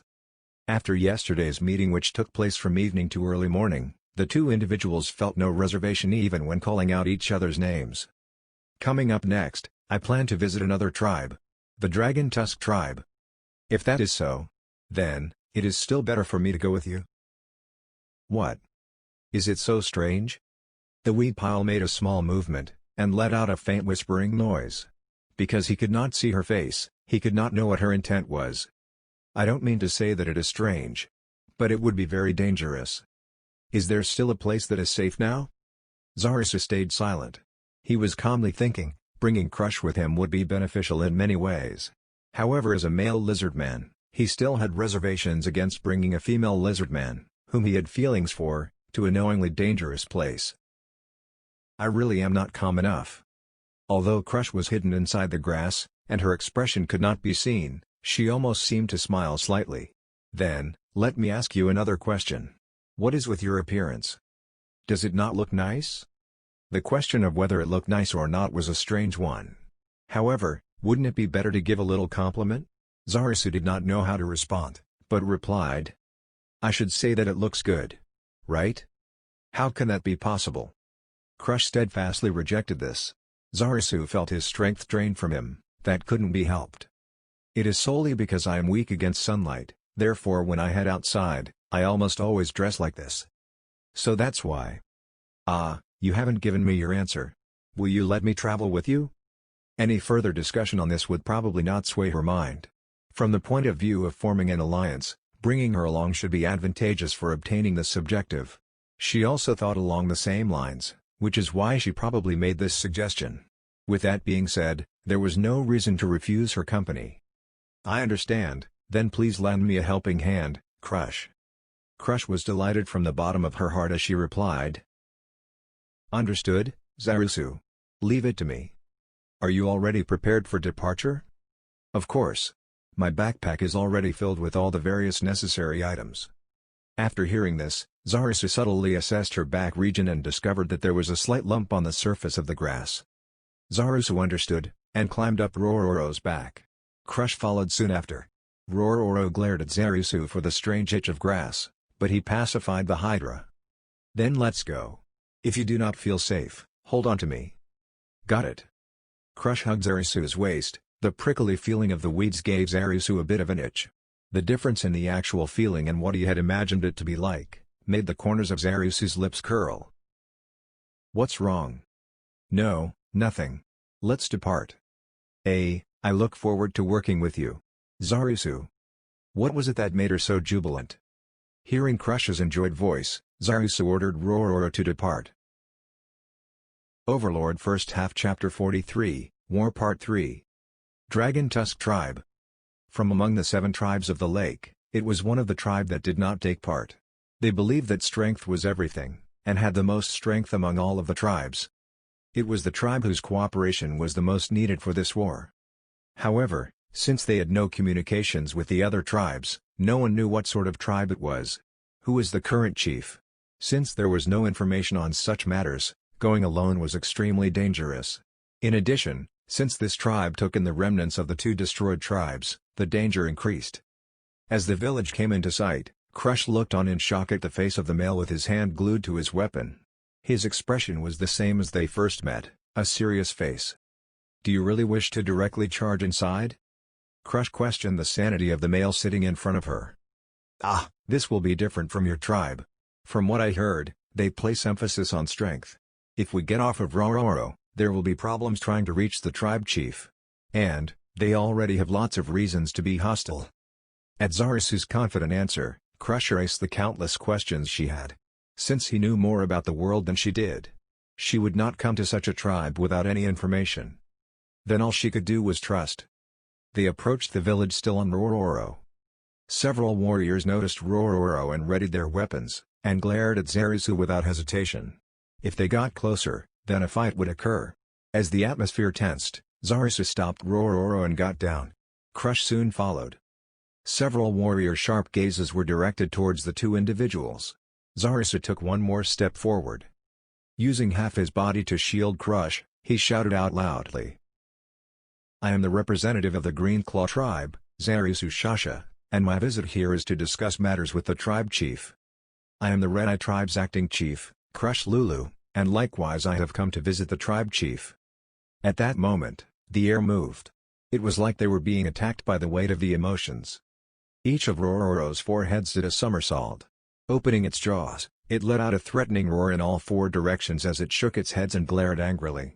As the gigantic hydra's sharp growl emanated, fear seemed to permeate the surroundings as the atmosphere tensed up.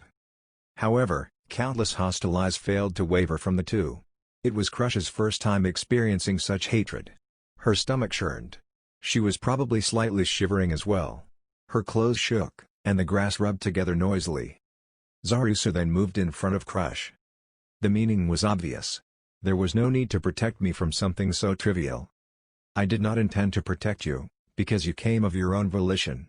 However, I am the one who allowed their entire tribe to perish, therefore it ought to have been only myself to shoulder their hostile gazes.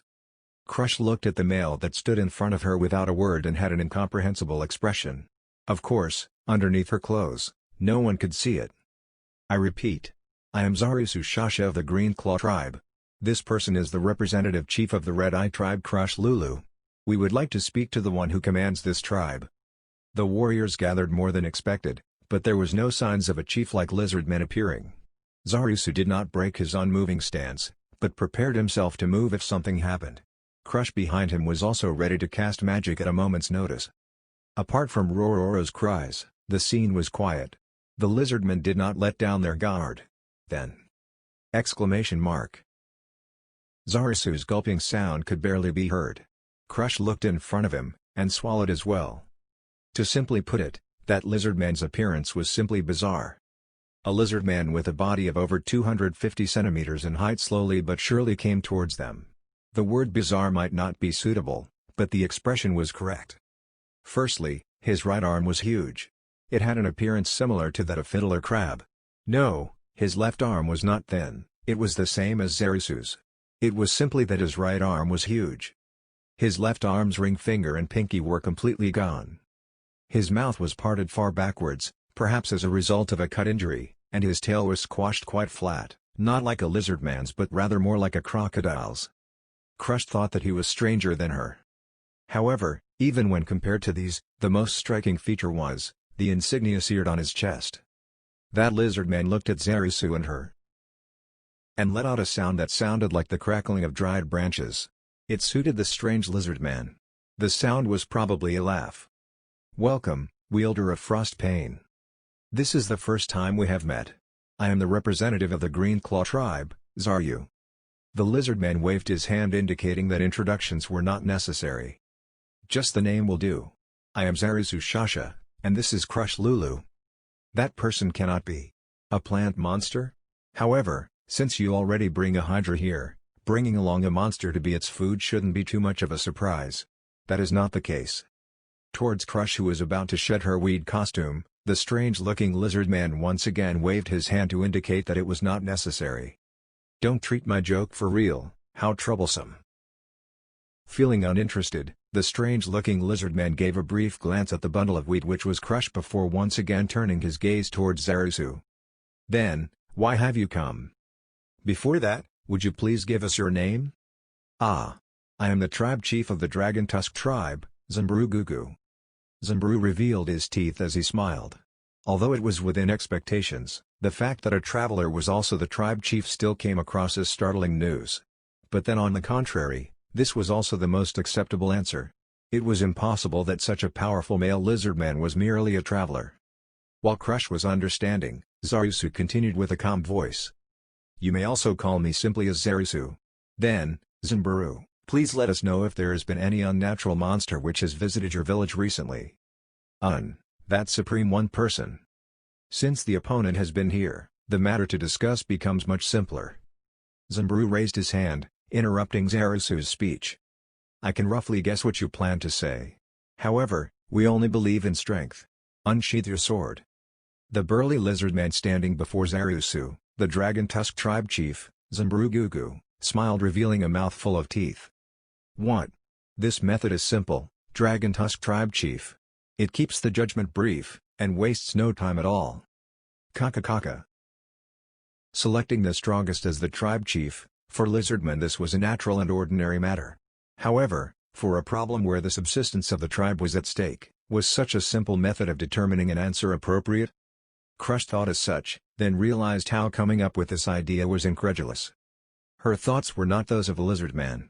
A normal lizardman would not have found Zanbaru's words strange. Actually, the surrounding warriors seemed to understand. Then why? Did she get attacked by magic? No way. She had confidence that she would no lose in magic among the lizardmen. The confidence made her think that she did not get attacked. Thinking it was strange, Crush looked at Zarisu. Zarisu and Zanbaru. The two lined up looked like a child and an adult. Zarisu was in no way small.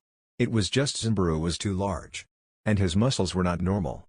He was completely different from Zarisu. The size of one's body was in no way the deciding factor. Crush knew this. But, as she saw their difference, a feeling of unwillingness filled her heart. Something she hated? It filled her heart. The hand of her consciousness reached from that strange feeling. Why was she feeling unwilling? No, she had a guess. Then Crush laughed quietly. I am a fool. Falling this simply no people who wanted to protect their tribe would also do this. Crush laughed again, and tapped Zarisu's shoulder. Are you missing anything in your preparations? Nothing. There are no problems at all. Once again Crush tapped his shoulder. His powerfully built shoulders. Leaving her hand there, she thought that, when she touched a male, it was to cast magic. Through the clothes, she felt that the time she touched Zarisu for was longer than all the other males she touched since birth. What is it? Feeling strange from Crush still not removing her hand, Zarisu asked. That.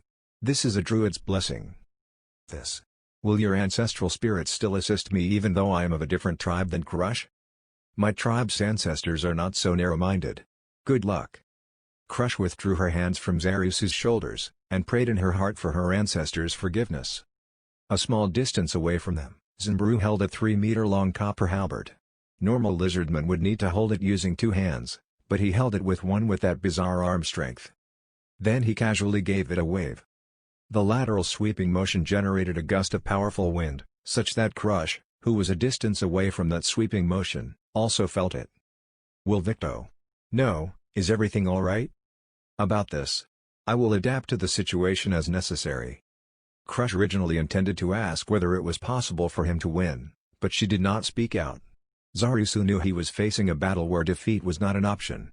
Then this male lizardman could not possibly lose. They had only familiarized over their half-day journey, and had only met since 1 day ago, but Crush understood.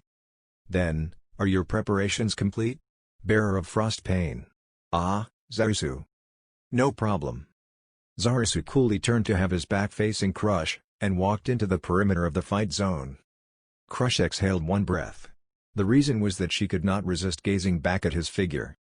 Crush's hand was in contact for a very long time, actually it was not that long, and the warmth left on his shoulder was already slowly disappearing. The upcoming battle would be simple, similar to the one used for determining tribe chief. Because it was a 1 versus 1 fight, therefore the involvement of third parties by adding magic enhancement was a violation of the rules. When the warmth left his heart shaken, and Crush did not remove her hand, he thought that she applied protection magic. However, there was no sign that she did. Then, even when the other side had clearly not used enchantment magic, why did he currently feel so fired up inside? Was it because he himself was a male, and wanted to put on a good performance in front of a female? While thinking that his opponent would be that strong, he laughed.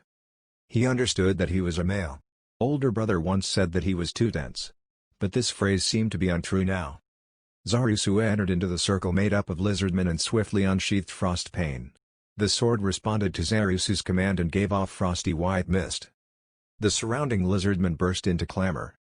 They were those that knew the previous leader of Sharp Edge who was the owner of Frost Pain. And those that knew Frost Pain's power. Seeing the ability which only the true owner of Frost Pain could bring out, Zanbaru's hideous facial expression turned into one of delight, revealing his teeth as he growled deeply, just like a wild beast would. I do not wish to kill you, you know? With Zarisu's words of challenge, the animosity of the surrounding warriors instantly shot up to another level. However, the instant an extraordinary spray of water splashed, the silent calm returned. Zanbaru had used the spearhead to hit the ground. Oh, then lose to me. Then are you satisfied? Fine. You really do run this tribe. Oh. Then let me taste defeat with satisfaction. Hear me well. If I were to die in this battle, he will be your tribe chief. There will be no objections to this." There was no way that he understood. However, the surrounding warriors raised no voice of opposition. In fact, if Zarisu killed Zanbaru, they would grit their teeth and obey him. One could tell Zanbaru's charisma just from that. "Even though I am a traveler, it is no matter. Our tribe believes in the strong. Even if you are a traveler or of a different tribe. So try to kill me. I will be the strongest opponent you ever faced." "Indeed. Understood. Then, if I were to die by your hands." Zarisu's gaze slightly shifted backwards towards Crush. "Of course, I will let your woman return home safely. Not mine just yet." "Ho, looks like you really do wish to chase that weed monster. Is that female lizardman that good?" "Extremely so." Zarisu ignored the lizardman squatting with her hands covering her face. "That I really wish to see for myself. If I win, just before I let her go, why don't I cut her open first? It seems like I now have a reason for me to absolutely not lose. I will not let a fellow like you see Crush's face. You really do like her to the point that no medicine can save you." "Yes, that is how much I like her." Several female lizardmen spoke to the crouching lizardman, and she then shook her head. "Ha!" Zanbaru delightedly laughed out loud. "Then defeat me. If you were to pass away, it would all amount to nothing. That was my intention all along." Zarisu and Zanbaru's exchange of words concluded at this point and they looked at each other. "I'm about to make my move." "Bring it." A short reply. However, none of them moved. When the watching lizardmen grew agitated, Zarisu first began to close the distance. As it was a wetland, there were several spots with water, but he moved so as to not make any sound. But Zanbaru kept his unmoving figure. When Zarisu reaching a certain distance, the sound of air flashed in front of Zarisu. It was the sound of Zanbaru swinging his spear. There was no technique involved, it was just a simple swing. But that was why it was so shocking. Zanbaru took a stance with his halberd as he prepared to attack Zarisu again. With just his right hand, Zanbaru was able to wield the giant halberd. After each tornado-like swinging action, he was able to immediately resume his original stance. Zarisu was lost. How should he attack? The answer was simple. Attacking after avoiding. The theory was understood. However, the implementation was difficult. Spears had a long range. If he intercepted with that, then Frostpane's special characteristic will not work. Then Zarisu slowly moved in. The spear swung towards him with its accompanying storm of wind. He stepped in again, and received the spear with Frostpane. An extreme impact ran through Frostpane into his hand. Then, Zarisu's body floated. An adult lizardman, a mass of 110 kilograms, was blown away by the strength of a single arm. It was an exceptional arm strength. Excitement. When the warriors saw their chief display unrivaled arm power, they roared loudly. Zarisu swayed his tail to regain his balance as he retreated. He shook his numb hand as he squinted. Zanbaru was like a child waving a stick with no skill involved. However, with that body, a simple swing could have such destructive power. As it was simple, breaking it was difficult. Checking his body, he could not move due to the impact. It was not a good situation. Then, according to the original plan, he had to jump in. If he missed, at best he would be rendered unable to fight, worst, death. However, a 3-meter distance was far. Until he reached a distance where he could attack, he would give Zanbaru plenty of time to attack. Even with this centrifugal force, should he step in to attack a moment late, being closer meant that it was harder to evade. Even if it was not the axe-like part that hit him, there would be plenty of damage even with the copper body. With that strength, it would become fatal. Zanbaru, who did not move since the start of the battle, suddenly laughed. "Well? You are not going to use Frostpane's ability?" He challenged Zarisu with a smile. Zarisu did not reply. "I was defeated by the wielder of Frostpane in the past." Zarisu remembered, he knew who Zanbaru was referring to. That person was the chief of Sharp Edge, the one who was killed by Zarisu. Zarisu eased his focus on Zanbaru slightly and observed the surrounding. Among the hostility he felt around him, the ones with the strongest killing intent should be the survivors from Sharp Edge. The 2 fingers on my hand are like this because of that fight. Zanbaru showed his left hand, which was missing 2 fingers, to Zarisu. "If you use the power that guy unleashed to defeat me, you might be able to win." "Is that so?" Zarisu answered calmly, extremely calmly. "Indeed, that ability was strong. And because that ability could only be used thrice a day, he had a great chance of winning if he were to utilize that ability. Zarisu only defeated the previous owner of Frostpain because the ability had been used up. If he had used that ability, Zarisu probably would have died. However, was he saying that he knew because those that knew had informed him of Frostpain's power? Zarisu raised his evaluation of Zanbaru up a level. He was not an opponent he could defeat without going all out. Zarisu prepared himself and jumped. He was attacked by the halberd at that extreme speed. Zarisu did not evade, but blocked with Frostpain. Everyone who saw expected him to be blown back again. However, there were two who thought different. One was Crush. She did not think that Zarisu would attack without any meaning. He was a male that thought things through. Even though only a short time passed since they met, she completely understood this. As Frostpain clashed with the halberd. Fortress. A martial art was activated. Zarisu, who was expected to be blown away, did not move. He was like a fortress. Zanbaru opened his eyes with shock. No, it was admiration. At the same time, Zarisu charged towards Zanbaru, giving him no time to withdraw the halberd to defend. Even if he had that kind of muscle, it would take time to pull the deflected halberd back. That was enough time for Zarisu to close in. The next instance, Frostpain slashed towards Zanbaru's body. Iron natural weapon. Blood splashed out. A loud cheer erupted and a soft cry could be heard. The one who was bleeding and retreating wasn't Zanbaru. It was Zarisu who was bleeding from the 2 cuts on his face. Contrary to his tactics so far, Zanbaru took large strides towards Zarisu to attack with his weapon, not letting him get away. That weapon was claws. Frostpain and the claws clashed with a crisp metallic ring. After that, the sound of the halberd falling into the water could be heard.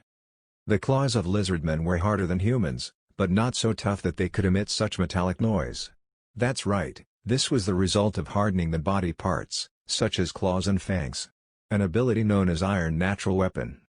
If one used the word suitable to describe his affinity with the spear, the repeated chops stepped into his area of expertise. Yes. Zanbaru was not a warrior, but a monk who uses his own body as a weapon by utilizing special skills. The two of them exchanged blows. Zanbaru attacked with his claws while Zarisu slashed with Frostpain. They evaded each other's attack and leapt back, pulling away from each other. Ha ha, you are still alive. Zanbaru licked the blood and meat on his fingers. Similarly, Zarisu stuck out a tongue that was longer than that of a human's and licked the fresh blood flowing out of the wound on what humans would consider to be their cheek. Zarisu barely avoided the chop that was aimed at his eye. And the wound was not deep. He could still fight. Speaking of which, you seem to be holding back by refusing to use that ability. Zanbaru clenched both fists and repeatedly beat his chest. My apologies, but I have no intention to use that move. Eh? Then don't complain after your defeat that you did not use your full strength. After exchanging blows with me, you still think I am the kind of person who would say such a thing. No, I don't think so. Sorry, I have said too much. However, if you do not plan not use that move, then it's my turn now. If one were to use a blade to block an attack by flesh, the attacking party would be the one to be injured. This much was common sense. However, martial arts could turn around common sense. Iron Skin. Activating a martial art that hardened one's body to the point of iron, a thick leg kicked Zarisu with a thud. As it hit Frostpain, a metallic sound reverberated. Zarisu opened his eyes in admiration. He waved his magic sword. Just how much did his abilities increase by, and how long could he maintain Iron Skin?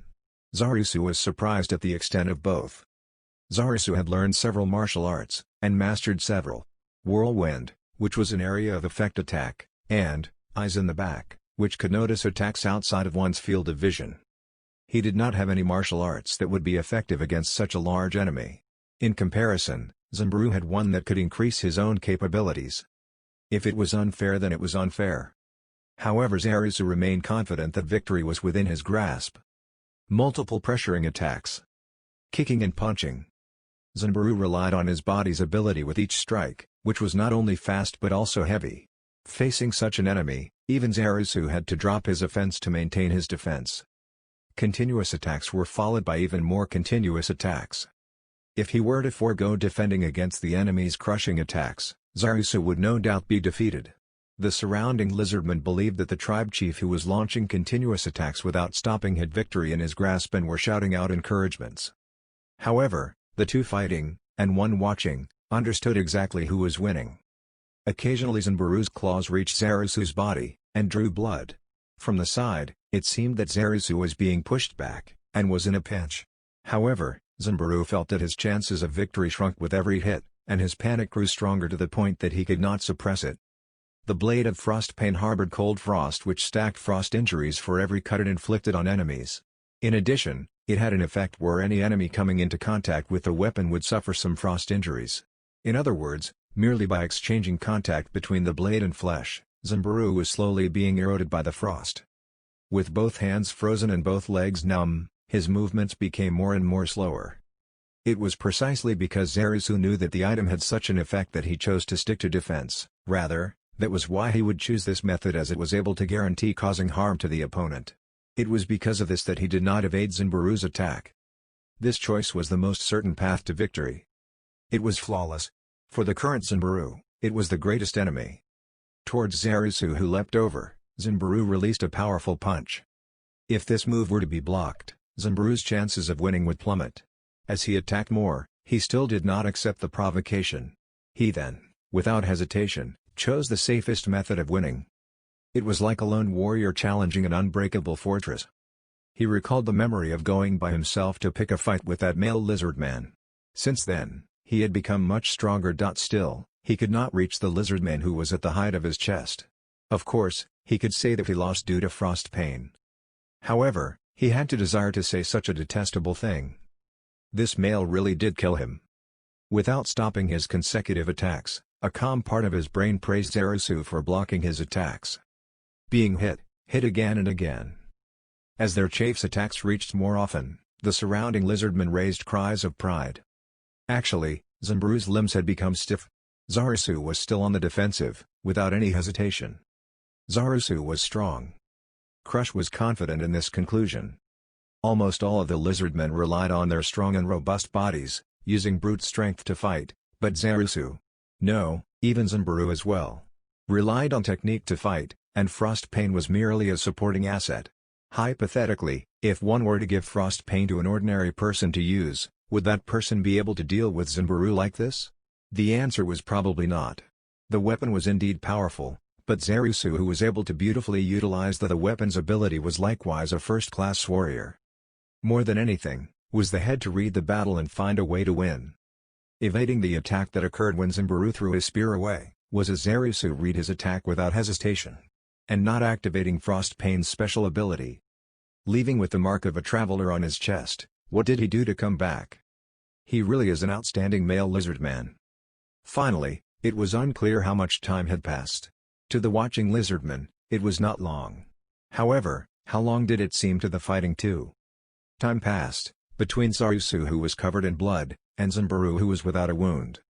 The surrounding lizardmen praised Zarusu's unending battle spirit. They had not seen their chief fight up to here before. Then, Zanbaru dropped his stance. As the surrounding lizardmen swallowed, wondering what happened, Zanbaru raised a large shout. "It is my loss." The crowd murmured. They did not understand. Many lizardmen made such a face. However, one ran into the circle. It was Crush. "Are you all right?" "No mortal wounds. It won't affect any future battles." "Good, I will heal you with spells." Crush made a rustling sound with her grass attire and revealed her face. Zarusu felt a soothing warmth over his wounds, different from the searing pain he suffered earlier. Zarusu immersed himself in the magic and turned his head to face Zanbaru, who fought a deadly duel with him. Zanbaru was surrounded by his tribesmen as he explained what exactly happened and what Zarusu's tactic was. "That should do." After casting her spell twice, Crush announced the treatment to be complete. Zarusu looked down at his own body. There was still dried blood on his skin, but the wounds had healed completely. Zarusu could still feel tightness when he flexed his wounds, but it doesn't seem like those will rip open. "Thank you." "You are welcome." Crush smiled brilliantly. She looked beautiful, showing her pearl-white teeth. And so Zarusu spoke his true feelings. "How pretty." "Ah." The two of them fell silent. Crush was silent because she was baffled by how casually this male lizardman said these words. For Crush, who was not used to compliments, it was not good for her heart to hear Zarasu say them too often. On the other hand, Zarasu didn't understand why Crush didn't respond. Could he had made some mistake? Such a feeling of unease flashed across his mind. Actually, he had always felt his life would have nothing to do with female Lizardmen, so he didn't know what kind of reaction to make. Unexpectedly, Zarasu was also at a loss. As the two were troubled and wondering what to do, a voice saved them. "Hey hey hey, you are too enviable, you bastard." The two of them looked towards Zimbaru. Zimbaru was dumbfounded momentarily when the two of them reacted the same way. "A white one, can you heal me?" Zimbaru was unmoved even after seeing Crush's albino face. When Crush recalled her impression after seeing Zimbaru's appearance for the first time, she understood Zimbaru's lack of reaction. "All right. But would it be a problem not to let your tribal druid to heal you?" "Yeah, it doesn't matter. Don't talk so much, I'm hurting right now, can you hurry up?" "You're the one who want me to do this." "Yes, I am the one forcing you, so please." Crush sighed and started her treatment. "Was it fine?" They got it. Why, I lost." Zarasu and Zimbaru. The gazes of the Lizardmen focused on them. Zarasu felt the number of hostile gazes had fallen, and looks with goodwill had started popping up. "Okay, I'm done." In contrast to Zimbaru, Crush had to cat magic more times on Zarasu. It was not apparent, but it was quite deep. "Oh, your skill is better than the druids from my tribe." "Thank you. I will accept the compliment." "Well, our injuries are mended, let's go into the main topic for today, okay? It is a bit too rush for you?" "Oh. Let's hear what you want to say, although I wanted to tell you that." Zimbaru paused when he reached this point, and then said with a smile, "But let's have a drink first." Zarasu and Crush, both of them, had no idea of what was said, and made strange faces. Zimbaru looked at them and spoke in such a manner so that even a child could understand. "Troublesome formal matters have to be discussed in a banquet, you understand?" "I don't get it." Zarasu made an astonished face and replied softly. A banquet after a life-or-death battle, having it immediately after was not disjointed, and was not wild.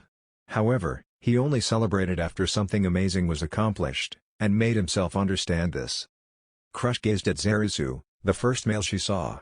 To avoid her curiosity-filled gaze, Zarasu made a face saying that he gave up and agreed. A fire pit almost 2 meters wide was set up on the ground, the flames almost searing the sky. Its red glow fended the darkness of the night away. Near the fire pit was a giant pot more than a meter high and about 80 centimeters in diameter. The scent of alcohol lingered in the air. Dozens of Lizardmen took turns to scoop the liquid from within, and the liquid refilled itself. However, no matter how many times it refilled, it never seemed to run out. Like Zarasu's frost pane, this was one of the 4 treasures, giant pot of wine. The taste of the never-ending wine was bland and would make anyone who appreciates alcohol frown. But for the Lizardmen, this was delicious wine. That's why they kept coming back for more. A short distance away from the wine pot was a very quiet place.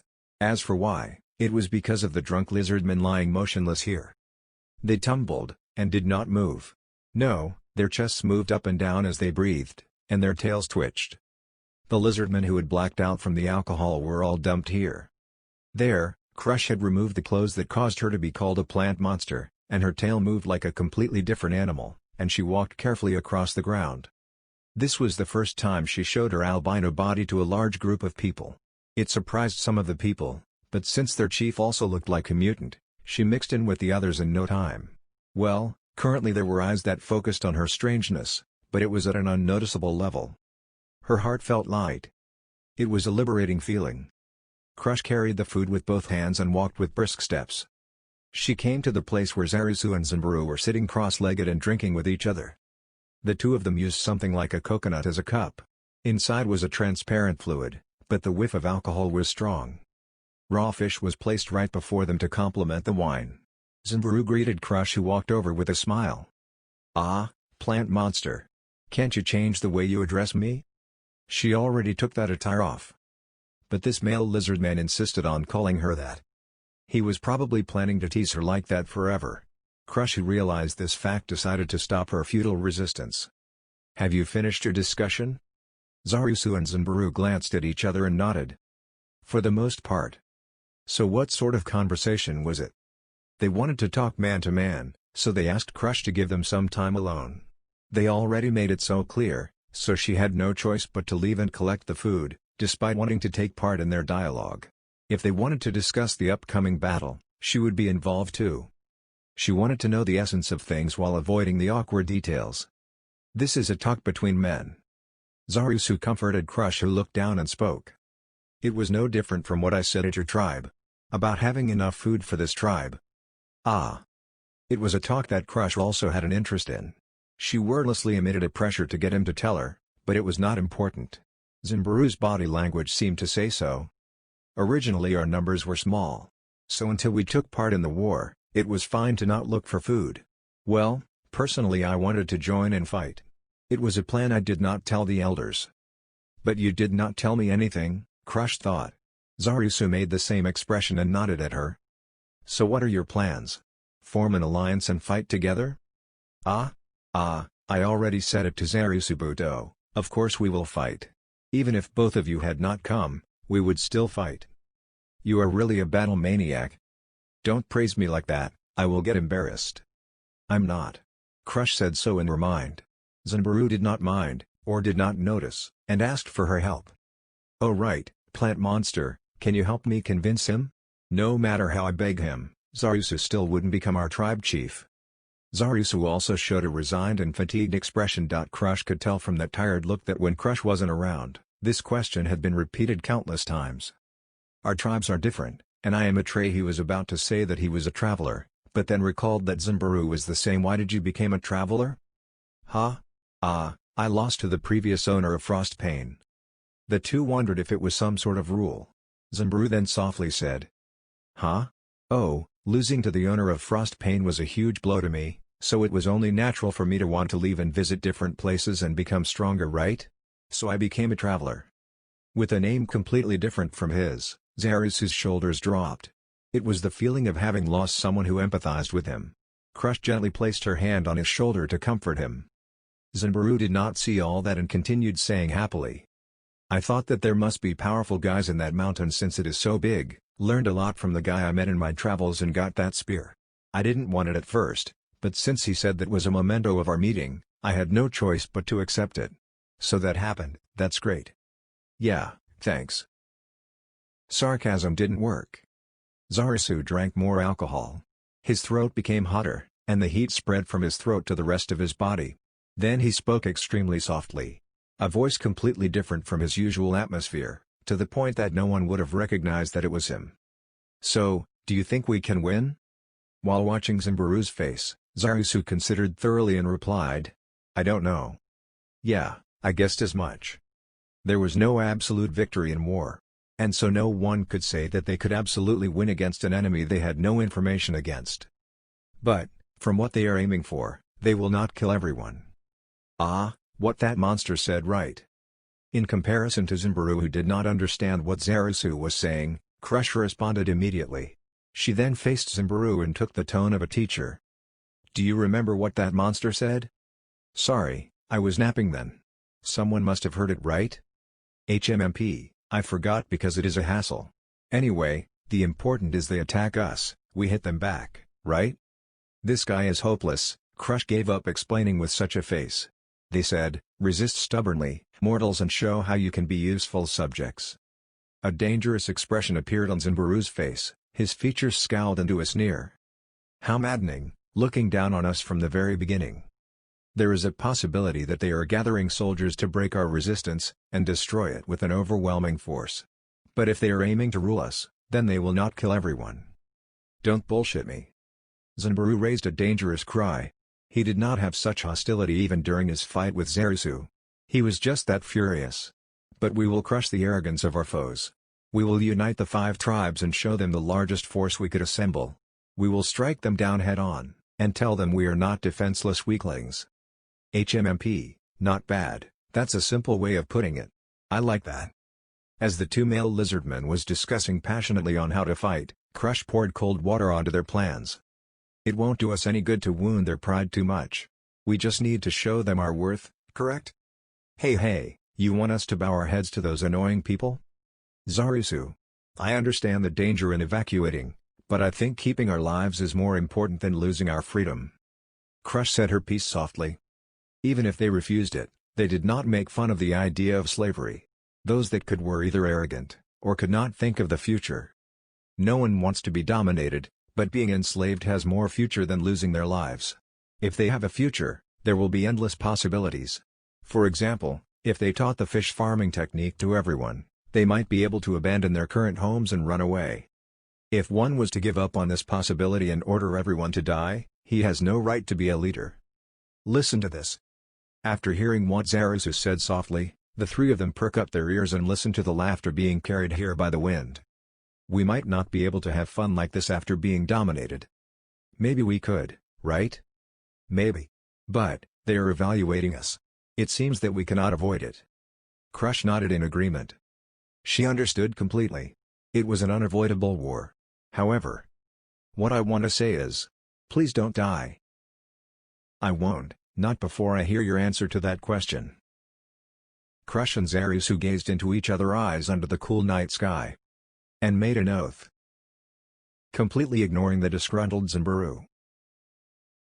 Overlord First Half Chapter 44, War Part 4. Oh, I can see it. Zimbaru, who was seated at the very back of Rororo, looked to the front and smiled. They could see the tribe that was designated as the first to be destroyed several hundred meters ahead, Razortail Tribe. Their size was about the same as Green Claw, but the number of lizardmen running about was much larger. The warriors had split up into groups, and were practicing swinging their weapons. The males were sticking stakes into the village's perimeter and were busily working. The females were bringing something into the center of the village. They were preparing for war. What an irresistible atmosphere. Zimbaru made a loud breathing sound, smelling the taste in the air. Zarasu smelt the air as well. It was similar to the time of the previous war. It was a scent that made one hot-blooded. Crush, who probably hadn't smelled something like this before, thought differently. Isn't it dangerous for us to ride in on this child? They could feel the high tension from such a great distance, which made Crush, who was dressed like a vegetative monster, voice her uneasiness. She was afraid that the Hydra would draw the wrath of the bloodthirsty lizardmen. The other party probably knew about Zarasu, but they might not have seen Crush or Zimbaru before. And not all the Razortail tribesmen knew about Zarasu either. It was probably natural for that worry to be born. Zarasu kindly answered to relieve Crush. Wrong, the opposite is true. We won't be in danger if we ride towards them on Rororo. She had a baffled look. It wasn't visible, but that was the feeling Crush gave. Zarasu made a simple explanation.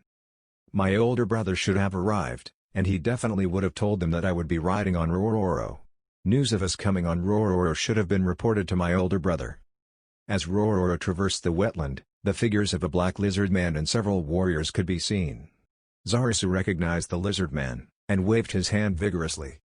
The black lizard man said something to the surrounding lizardmen, and they let him go. He then, with his arms akimbo, and waited for Rororo to arrive and took a daunting pose. That's my brother. Hey! Ho! They responded in unison. Crush was simply curious, whereas Zimbaru felt like a beast who found a strong opponent. As Rororo closed the distance between Zarasu and Shiziryu, they were finally close enough to make out each other's faces. The two brothers stared at each other.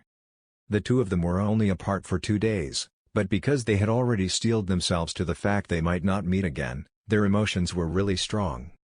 Shiziryu laughed. Zarasu made the same expression. Disregarding the distance that separated them, they talked in loud volumes. They could not contain themselves otherwise. It's great that you returned, younger brother. Ah, I bring good tidings, older brother.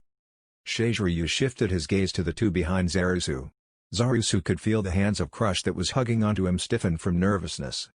As they closed the gap completely, Rororo came before Shiziryu and stretched its fornecks towards him affectionately. Sorry, I didn't bring any food with me.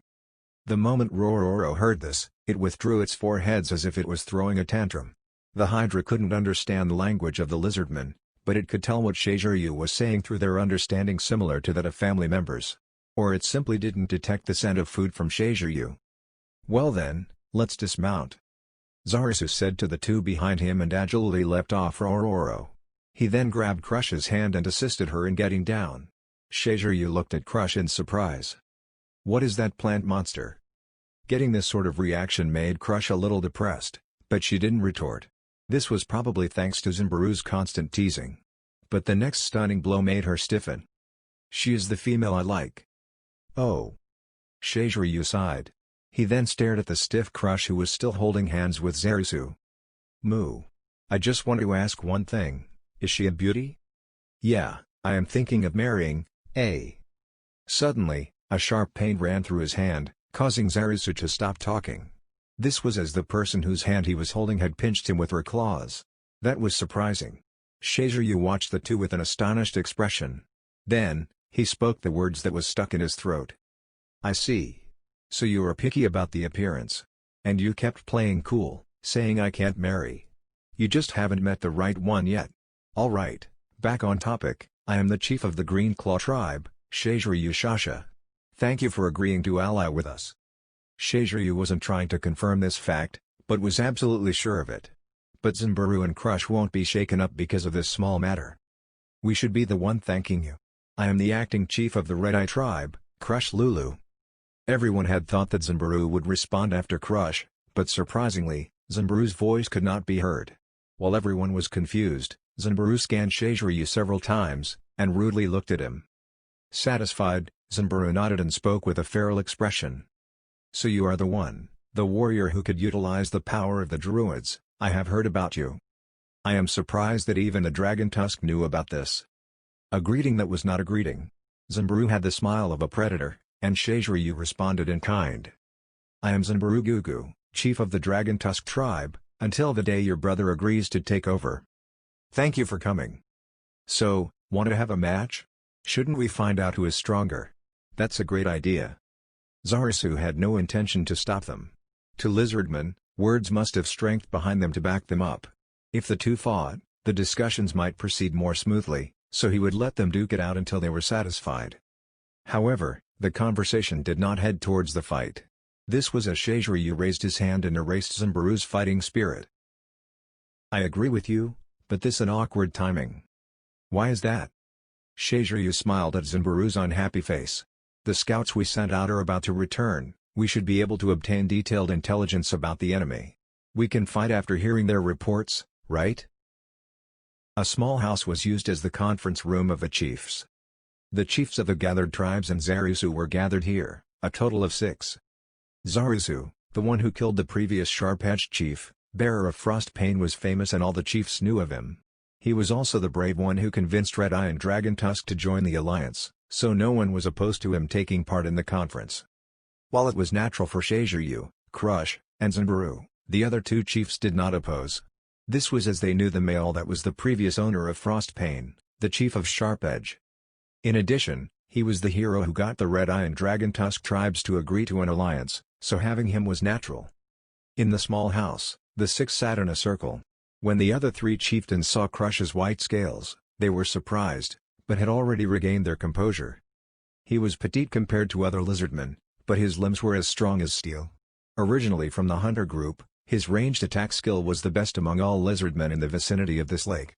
In fact, during the fight to decide the position of chieftain, he settled each of his matches with just one precise rock throw. In order to determine the position of the enemy troops, he mobilized all the hunters to reconnoiter. The enemy numbers 5,500. It was a number that far surpassed the number of lizardmen. No one raised voices of surprise. There was no one here that was surprised. And the leader of the enemy? I can't say for sure. There are monsters that look like giant mass of red meat in the middle, but it's too difficult to get in close. What about the makeup of the army? An army of undead, mainly skeletons and zombies. The undead of lizardmen? It should be human types. I didn't see any tails. Can we launch a surprise preemptive attack? That would be difficult. The other party is using an open space cleared out from a corner of the forest.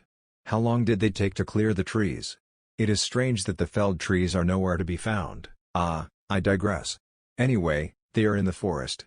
Leaving whether we can succeed aside, it would be very hard to bring warriors along. What about a sneak attack with just the hunters? Spare us, Ms. Crush. There are roughly 25 hunters. How could we defeat the undead army of more than 5,000? We will just get wiped out. What about using the power of the druids? Several of them nodded in agreement to Shiziryu's suggestion and their eyes fell on Crush. But the one answering was Zarisu. No, let's not do that. Ah? Why? The other party had kept their words so far, but they won't do so if we attack them. Indeed. We should avoid initiating the attack before we gather all the tribesmen. So we will prepare for a defensive battle? Defend, hard. The lizardman who spoke with a strong slur was the chieftain of the Razortail. He was covered in white armor that was shining in a different manner from metals. The armor was emitting a soft magical gleam. That was one of the 4 treasures of the lizardman, White Dragon Bone. It was a set of armor made from the bones of a white dragon that had resided in the Azelaresia mountain. Armor made from bones, even that of a powerful dragon, would not be imbued with magic. But that set of armor was enchanted with magic without anyone knowing when. The problem was that the magic could possibly originate from a curse. This was because the white dragon bone converted intelligence into defense power. If an intelligent lizardman wore it, it would turn harder than steel, matching mithril and even the legendary adamantium. But even if you removed the armor, the intelligence would not recover. That's why there were some who said this magic was actually a curse. Originally amongst the lizardmen, when he, who was known for his intelligence, wore this armor, its hardness could deflect frost pain. And even though this stole most of his intelligence, he could still keep his sanity. This was why he was selected as the chief. Here, swamp, weak foundation, wall. Easy breakdown. I see, so we should initiate the attack? Yeah, why not? Attacking is better than defending. Each of us just needs to take down 3 to 4 foes, right? We just need to defeat them, piece of cake. The others in the conference looked at each other after hearing what Zimbaru said. In the end, Crush changed the topic. Anyway, I believe that our walls will easily be broken down. So we read I would like to cooperate to strengthen them. The other chieftains nodded in agreement, even the depressed Zimbaru did so. In short, we need to prepare our defenses and set up a command structure. First of all, we should leave the druids to Crush, their command would be left in your hands. Amidst the agreement of everyone present, one person raised his objection. The chieftains should form a special team. The gaze of everyone fell on Zarisu, who had spoken. I see. You say we make elite team? That's right. The enemy outnumber us. If we don't take out their commander, we might lose. If the monster that visited all the villages shows up, we can't win by numbers, and have to destroy it with a small group of elites. Wouldn't our forces be leaderless then? From the warriors. Choose leader. Will do. Even if there is no commander, they just need to charge the enemy right. The special team will command from the back, and will only move out if we discover the enemy commander or if the battle is not going well. Is that okay? Will it go well? It must. That should be fine. Well then, including Zarisu, how about the 6 of us forming one team? No, we should form 2 teams of 3. Splitting up meant they could fight on 2 fronts, but their force will be spread out and weakened. They recognized that it was a disadvantageous position, and wondered what merits it would have for Zarisu to bring it up. Understanding what everyone was hoping for, Zarisu answered. One team will attack the enemy commander, the other will be in charge of the defense. Attacking the guards will be extremely dangerous. It cannot be helped. Then we 3 chiefs, and Zarisu and those he called will split into those groups. We can change the composition if needed. Yes, that is great. Any problems, Zarisu? I understand. Any objections, Zimbaru, Crush? I have no objections. Me too. It's a pity I can't fight as I please, but I will follow the will of the victor. Well then, there is still 4 days before they attack us, right? Correct. Are there anything we need to prepare for? We need to stock up on throwing stones and strengthen the walls. Also, we need to interact with the other tribes and set up a chain of command, ensuring that all of the tribes can function as one. As for the allocation of work, we, the Small Fang tribe, wish to leave that to Shaziryu like before. We. Okay with that. Crush and Zimbaru nodded in agreement too. Then I will take over the command. Shaziryu looked at everyone again, and confirmed that no one disagreed. Not a single person did so. Shaziryu then nodded. Next, we will decide the details of all the work we need to do in the next 4 days. After the work for the day was done, Zarisu walked silently in the noisy and lively village. Several lizardmen greeted him with respect when they saw Zarisu's mark on his chest and frost pain on his waist. It was a bit irritating, but in order to raise morale, He had to answer them. Zarisu thus answered them with a serious, proper and confident expression. With such an attitude, Zarisu headed towards the outer wall of the village. There, Crush was in a pinch, rushing the construction of the walls. Several lizardmen were working. They planted wooden stakes and a plant in between. Then they poured saturated mud from the top. The druids cast some sort of magic, and it hardened, and a somewhat cracked wall could be seen. They then repeated this on the other side as well. Zarisu did not understand what was happening, looked at the surroundings, and searched for someone who could explain it. Crush. A lizardman wearing plants responded to Zarisu's voice. Hey, what is it, Zarisu? Nothing, just wondering what you were doing. Walking with splattering noise in the wetland, Zarisu made his way to Crush and pointed at the work that was being repeated in front of them. What is that? Mud wall. Crush parted the head section, and replied. We don't know what type of enemy will be coming, but I wanted to make it hard for them to move in. But there is no time, we are not even half done. Is that so? But isn't it easy to destroy things made from mud? Crush remained silent, and Zarisu panicked in his heart, wondering if he had said something wrong. No problem. If the mud is thin, it is easy to break it. But thickening it will make it tougher. Because this is a rush job, and there's shortage of sufficient materials and it will weaken if it rains. But it won't break down so easily. That is true, no matter what material it is, it would be hard to destroy if it was thick enough. In front of Zarisu, who was thinking about that, dozens of lizardmen were working as fast as they could, but progress was as slow as a tortoise. Even if they worked on it for 3 days, it wouldn't be much wider. But it was better than nothing. For now, the parts the wall couldn't reach would be covered by fence that would be hard to tear down. In the direction Crush was pointing at, the stakes over there were pulled out, and planted some distance away, forming a triangle with the 2 other stakes besides it. Between the stakes were vines loosely bounded together, forming ropes blocking the passage between them.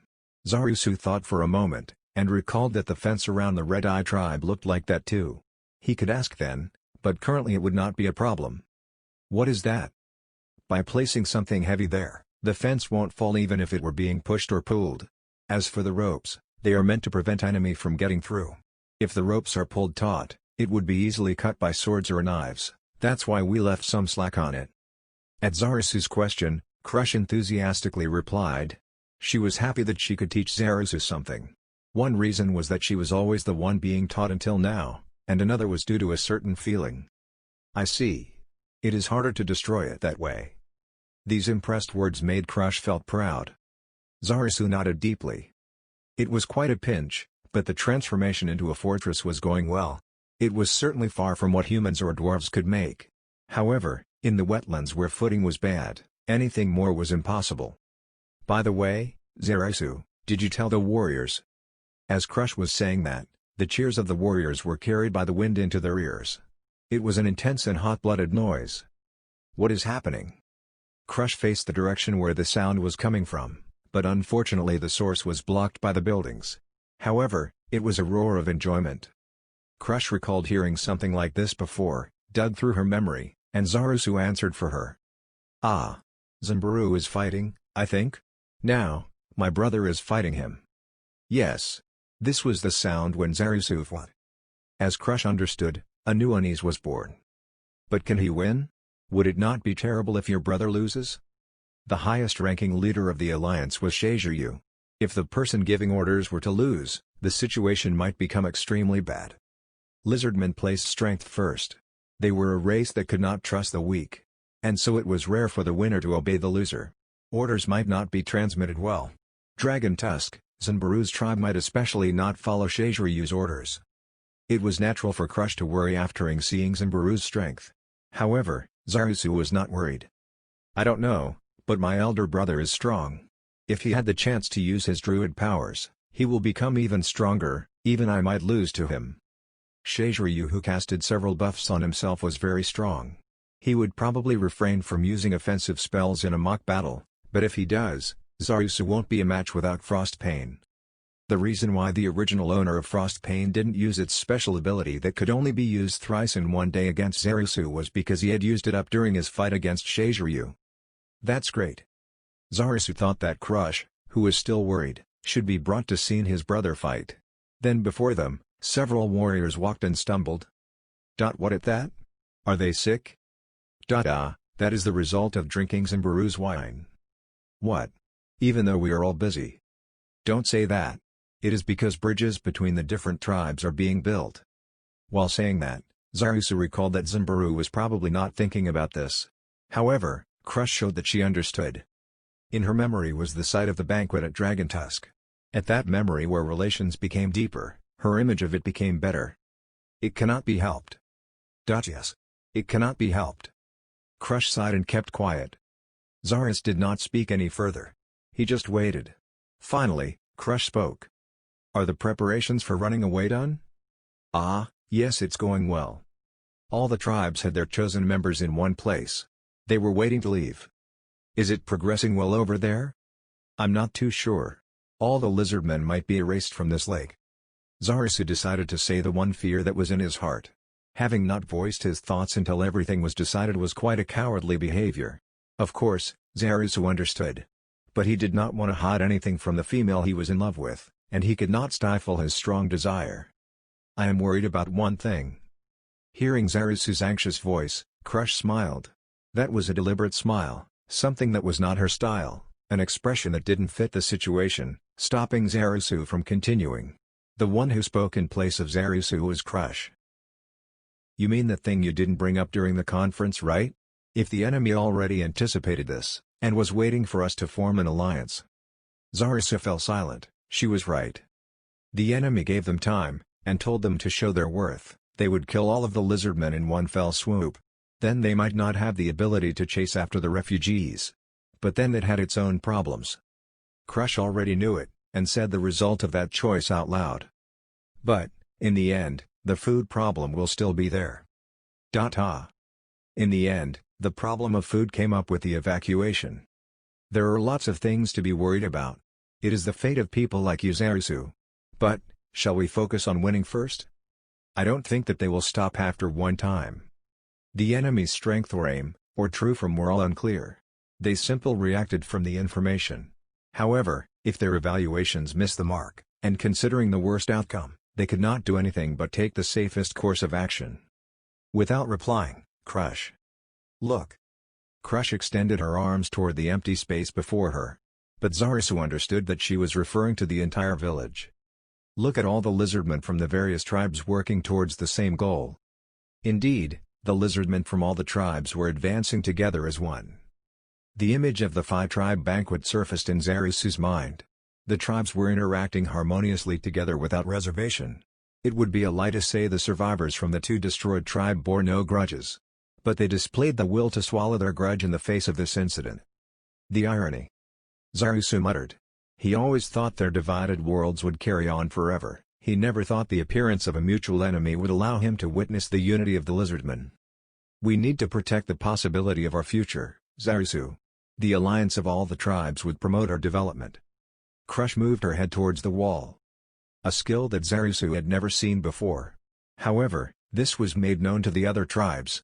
Then this wall could be used by all the lizardmen tribes. With this, the number of monsters that could enter the village would drop to 0. Let us obtain victory, Zarasu. It is impossible for us to know what happens in the future. Maybe everything would be over after this battle. If that is so, we can start developing a wonderful world without food problems and the need for lizardmen to kill each other. Crush smiled. Zarasu suppressed his emotion. If he allowed his feeling to run loose, he might not be able to rein in it. But he had something he had to say. You are an excellent female lizardman. After this battle is over, please tell me the answer to that question I asked when we first met. Crush's smile became even more brilliant. I understand, Zarasu. I will tell you my answer after this is all over.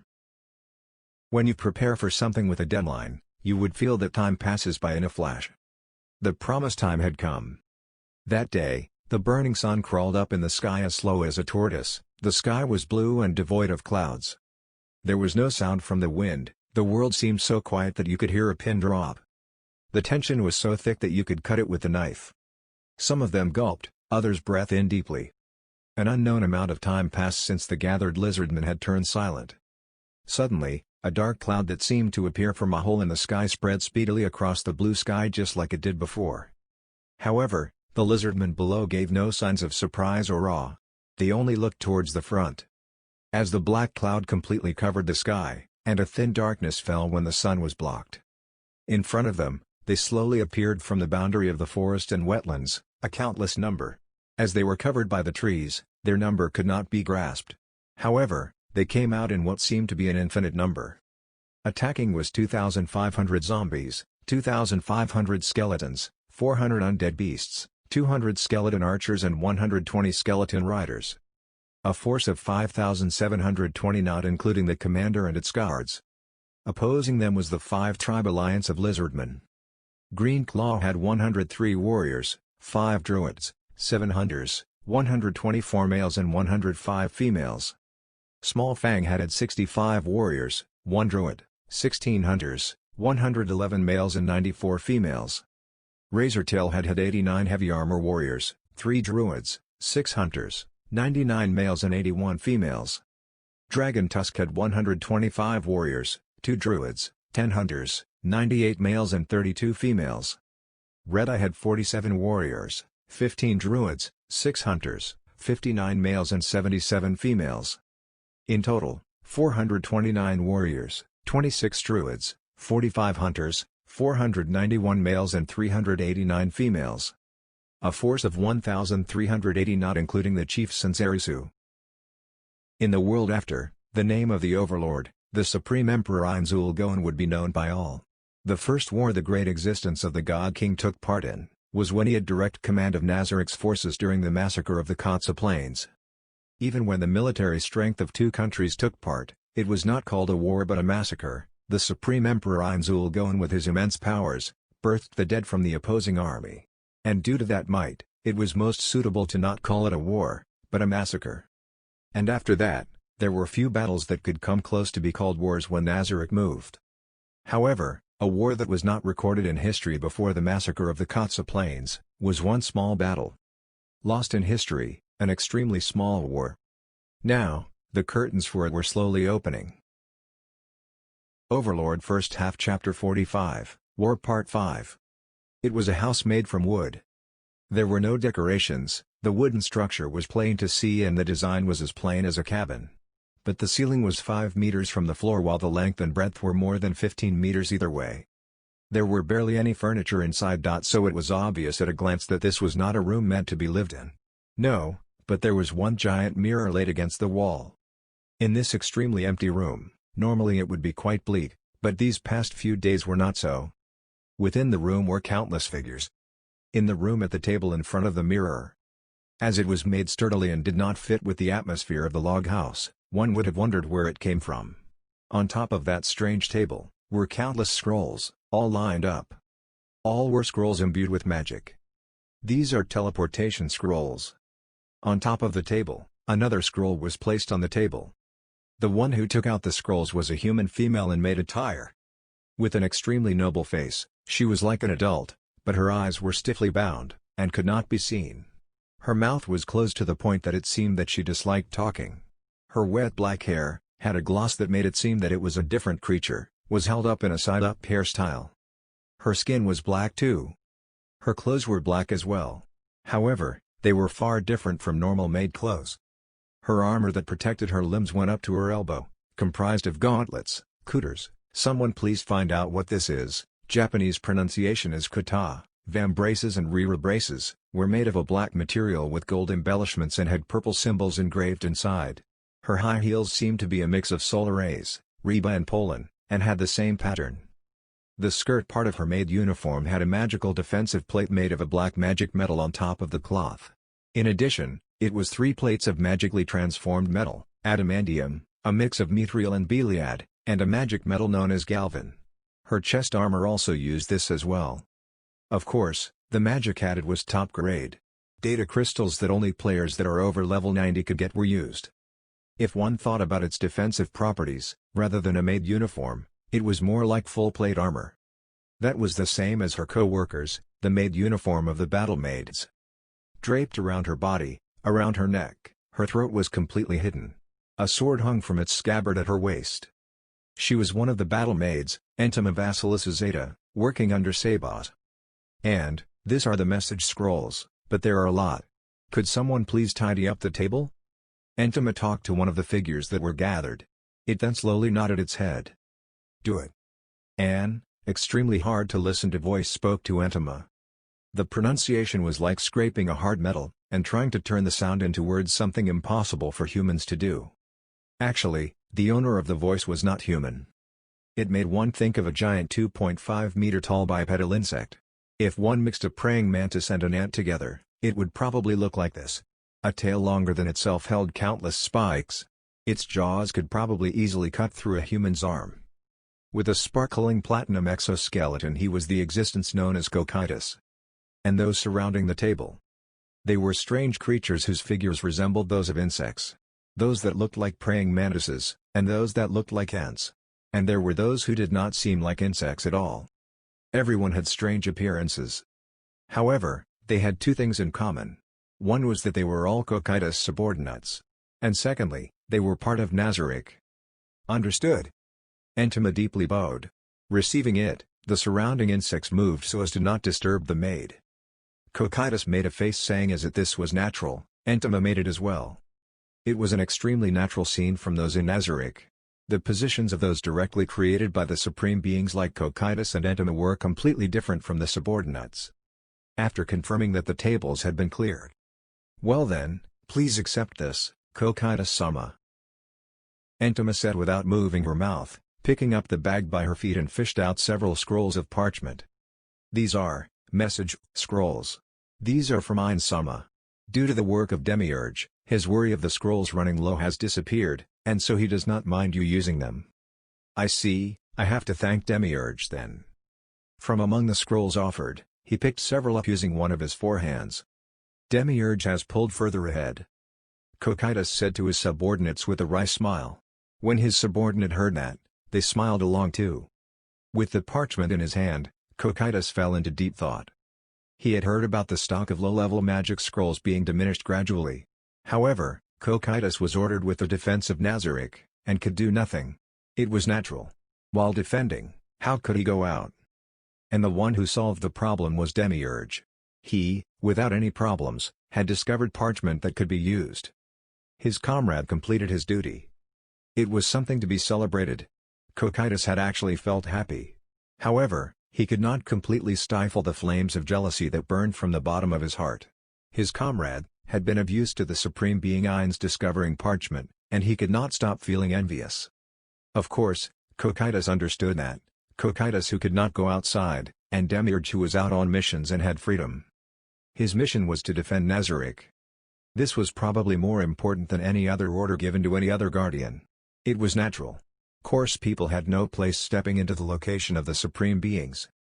However, without invaders, there was no way to prove Cocytus' loyalty and hard work. For the guardians, aiding their master would bring strong sense of joy. Cocytus wanted to taste that happiness too. And that chance was right before him now. Cocytus turned his head and looked at the scene reflected in the mirror and tightened his grip on the scroll. What was shown wasn't indoors, but a location somewhere in the wetlands. That's right, this was from the mirror of remote viewing. It was the reason why Cocytus was holed up for 2 days in this wooden house built by Aura. This Warno, this experiment's conditions were that Cocytus himself could not appear on the battlefield. Of course, this applied to his subordinates. The issue had to be solved with the troops that were allocated. If he were to succeed, Cocytus could then display his loyalty to his glorious master. Thank you for your hard work, please relay my thanks to Ein-sama. Entoma once again gracefully bowed. And so? Will you be going back? No, I received orders to witness the battle here till the very end. So she was here as an observer. Cocytus concluded, and felt hot-blooded thinking about the heavy responsibility bestowed on him. Then, it was time to begin. Cocytus activated message and issued an order to the undead commander. Advance. 2 bonfires on elevated platforms illuminated the surrounding with flickering light. Normally it would be too early for the light to brighten the surroundings. However, with the thick cloud in the air casting its shadow, it was not strange. On the stage stood several lizardmen, comprising of the tribal chiefs and key figures. Before them, were countless lizardmen arranged in the area below. The lizardmen were abuzz. Unease, worry and fear. Even if they tried to hide it, they still had a commotion. It was natural. A war would occur after this. Their lives hung in the balance. Their friend next to them could become a corpse at any moment. The one that falls to the ground might be themselves. They were heading towards such a battlefield. As they met this day, they were of course prepared. However, it would be strange for someone not to feel fear when facing such a place. To cut through that commotion, one of the chiefs came forward. There was no lizardman who did not know him. He was the leader of the 5-tribe alliance, Shaziryu Shasha. All lizardmen, listen up. A dignified voice spread across the area and it quieted down. All the lizardmen did not make a sound. Shaziryu's voice reverberated across the quiet open space. I know that we face a great number of foes. No response, but the uneasiness could be seen clearly in the eyes of all present. Shaziryu paused momentarily and continued loudly. But do not fear. For the first time in history, we the 5 tribes have formed an alliance. After this alliance, we are now all of one tribe. So what? Accepting the looks of suspicion, Shaziryu spelt it out. That's why, the ancestral spirits of the 5 tribes will watch over us. The ancestors were spirits that would protect their own tribes. No one had heard of them protecting those from other tribes. As if they had heard something impossible, they turned their gazes to Shaziryu. Ignoring the gazes of doubt he received, Shaziryu raised his voice. Head Druid of all tribes. Taking the cue, Crush led the 5 head druids of tribes and stepped forward. She removed the dress covering her and revealed her white scales. Seeing her albino scales, countless lizardmen made unhappy expressions. However, Crush remained calm and smiled slightly. Leader of head druids, Crush Lulu. In response to Shaziryu's introduction, Crush took another step forward. Let our ancestors descend. Listen, children of this large tribe. What was this new tribe? Crush spoke with determination. Her voice was tense at times, calm at others, alternating between a mighty roar and the melody of song. In the beginning, almost everyone was disgusted by Crush's albino appearance, but seeing how she presented herself confidently, the feelings of dislike faded away. Crush's body swayed gently during her speech. The white scales sparkled brilliantly under the light of the bonfire, the reflected gleam made it look as if the ancestors had descended onto Crush. Everyone's face started to show signs of adoration. Confirming the expressions of all the lizardmen there, Crush continued the ceremony. Now, our 5 tribes are now one. That means the ancestors of the 5 tribes will watch over all of us. We are all witnesses. All lizardmen. Behold the countless ancestors, descend by our side. Crush spread her arms out with a grand gesture, pointing to the sky. The gaze of all present followed, but what they saw was just the cloudy sky with no signs of miracles descending. But someone said something softly. He said, "There is a tiny beam of light." The soft voice gradually became big. Several other lizardmen said, "I see them." Some said they were small beams of light, some shouted they saw lizardmen descending, some uttered that were large fishes, some screamed these were children, some even uttered in disbelief those were eggs.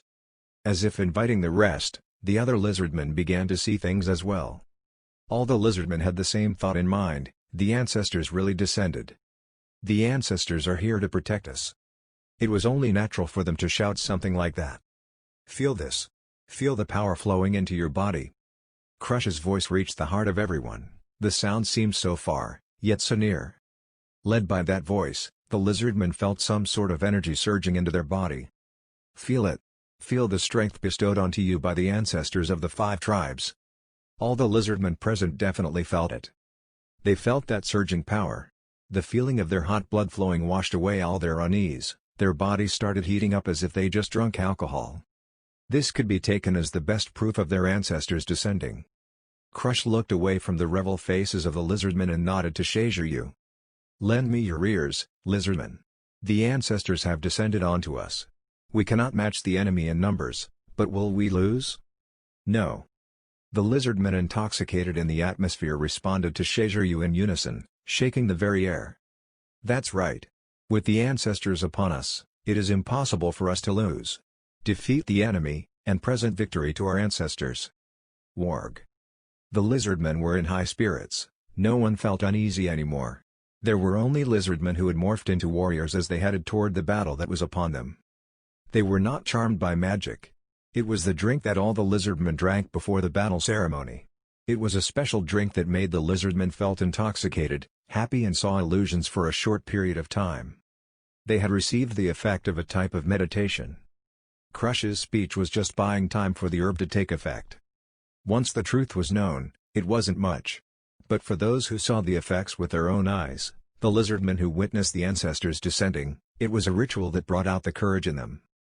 Well then, we will hand out the paint to everyone. It used to be one color for each tribe, but right now the ancestors from all 5 tribes are among us, so use all the colors to paint yourself. Several druids carried pots and walked through the Lizardmen crowd in response to Shazhiryu's voice. The Lizardmen took paint from the pot and started drawing war paint on themselves. They believed these were the drawing of the ancestors who had descended onto them, so they allowed their fingers to move freely, painting patterns on their body. With the ancestors from all 5 tribes descending onto them, many of the Lizardmen covered their whole body with paint. But the Lizardmen from Greenclaw didn't draw many war paints on themselves. This was because Zarisu, Shazhiryu and the elites of the tribes didn't draw any. Basically the ancestors of those 2 were descending. Many thought so, and did not paint as much. It could be considered the thoughts of a fan imitating their idol.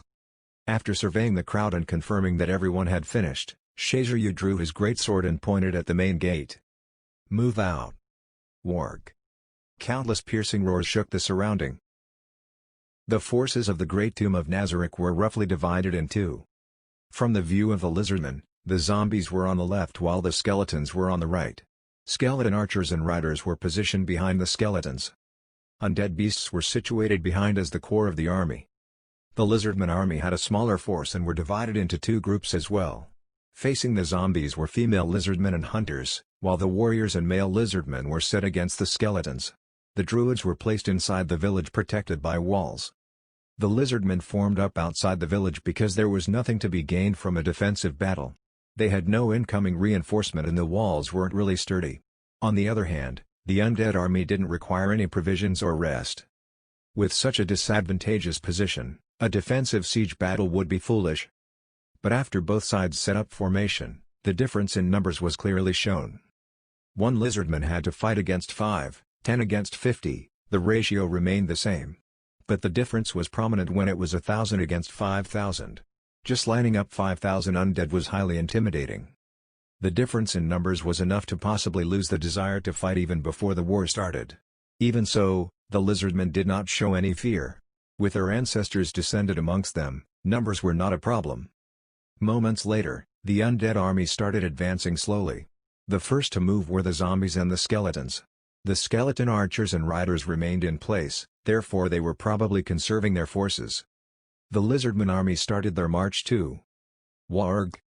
Deafening roars covered the entire wetlands. It was then followed by the splashing of water. The mud flew everywhere and the water splashed. Although the zombies and skeleton moved forth at the same time, their pace was different. This was because the zombies were slow and stiff while the skeletons were agile and fast. Most important of all, they were in the wetlands which affected mobility. The movements of the stiff zombies were obstructed by the mud, slowing them down. But the light skeletons were not affected much. Hence, the first to clash were the skeletons and the Lizardmen warriors. The Lizardmen did not have any formation, simply charging ahead to engage the enemy, with no stratagem to speak of. Leading the way were the 5 warrior captains from each of the tribes. For the commanders to be in the front lines could be considered foolish in some ways. But they were the highest-ranking combatants, so the morale of the Lizardmen would plummet if they didn't lead from the front. Thanks to their effort, all the Lizardmen were highly motivated. Right behind them were the 89 Razor-Tail heavy armor warriors. Wearing leather armors and shields, this group had the highest defense among all the tribes. With their shields raised, they formed a wall that was charging into the skeleton army. An intense collision, the vanguards of the skeletons and the warriors smashed into each other. In that instant, countless bones flew everywhere as the Lizardman unit crashed a hole into the skeleton formation. Angry roars accompanied the cracking sound of bones. There were occasional moans of pain, but the bone-cracking sounds were overwhelmingly louder. The Lizardmen gained a staggering advantage in the first clash. If it were a human army instead, the result would be reversed. Because the skeletons were made up of bones, piercing weapons were ineffective and they had resistance towards slashing attacks too. Hence, for the human army with swords as their primary weapon, it would be difficult to deal effective damage against the skeletons. Then were skeletons strong? No. While they were strong against piercing and slicing, they were weak against blunt attacks. The lizardmen mostly used ill-crafted weapons, maces of stone.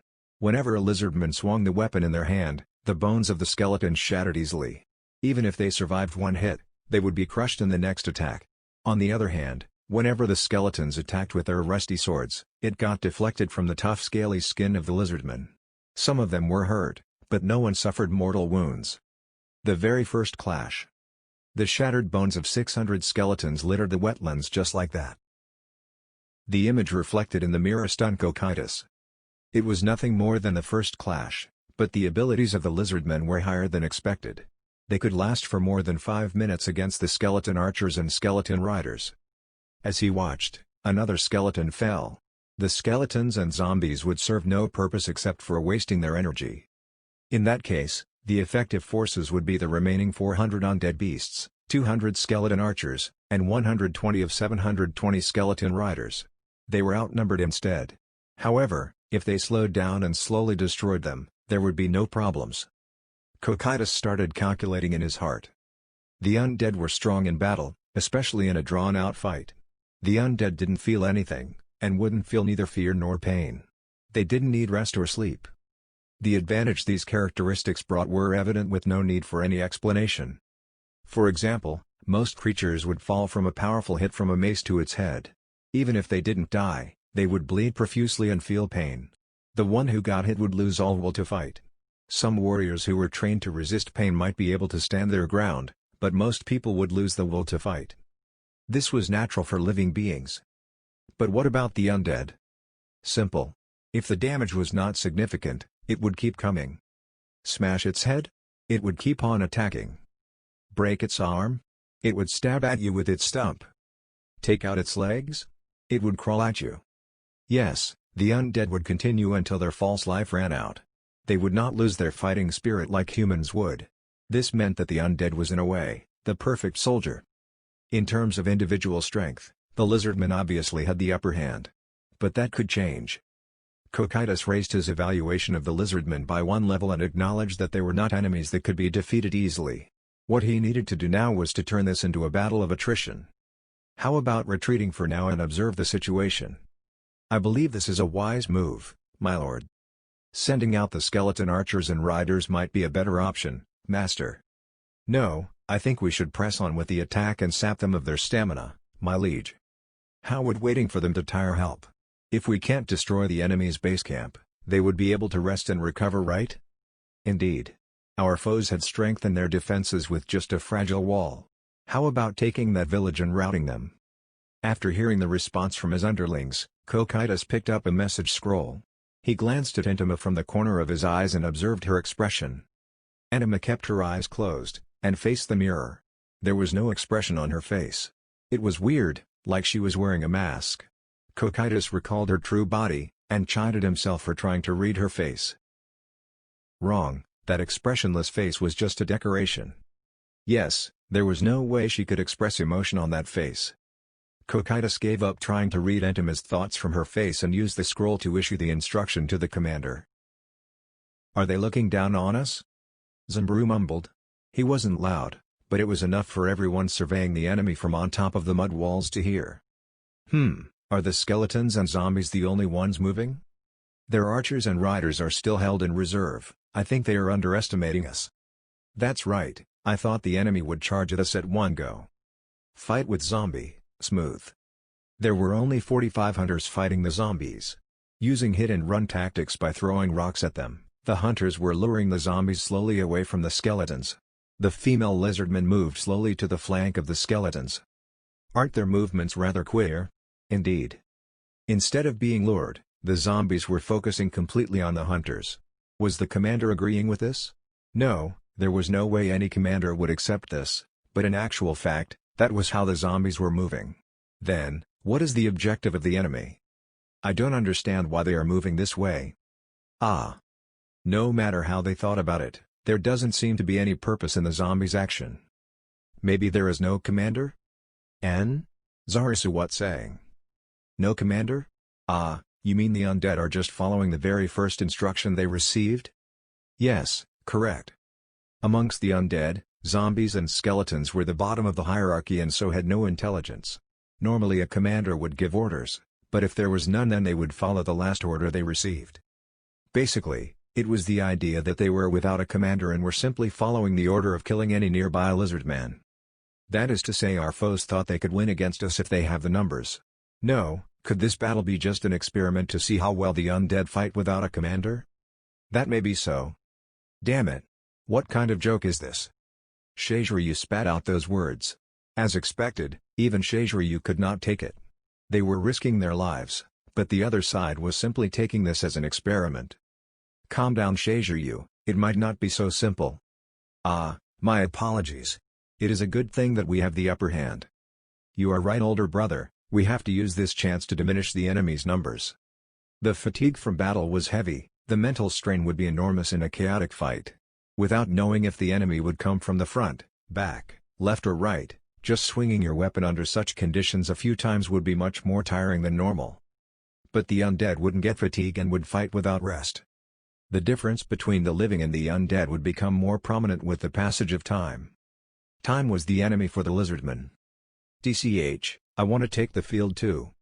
Endure, Zanbaru. If the skilled Zanbaru was to join the fray, they could level the skeletons in no time. But that would mean revealing their own trump cards. Zarusu and the other 5 were the ace in the hole.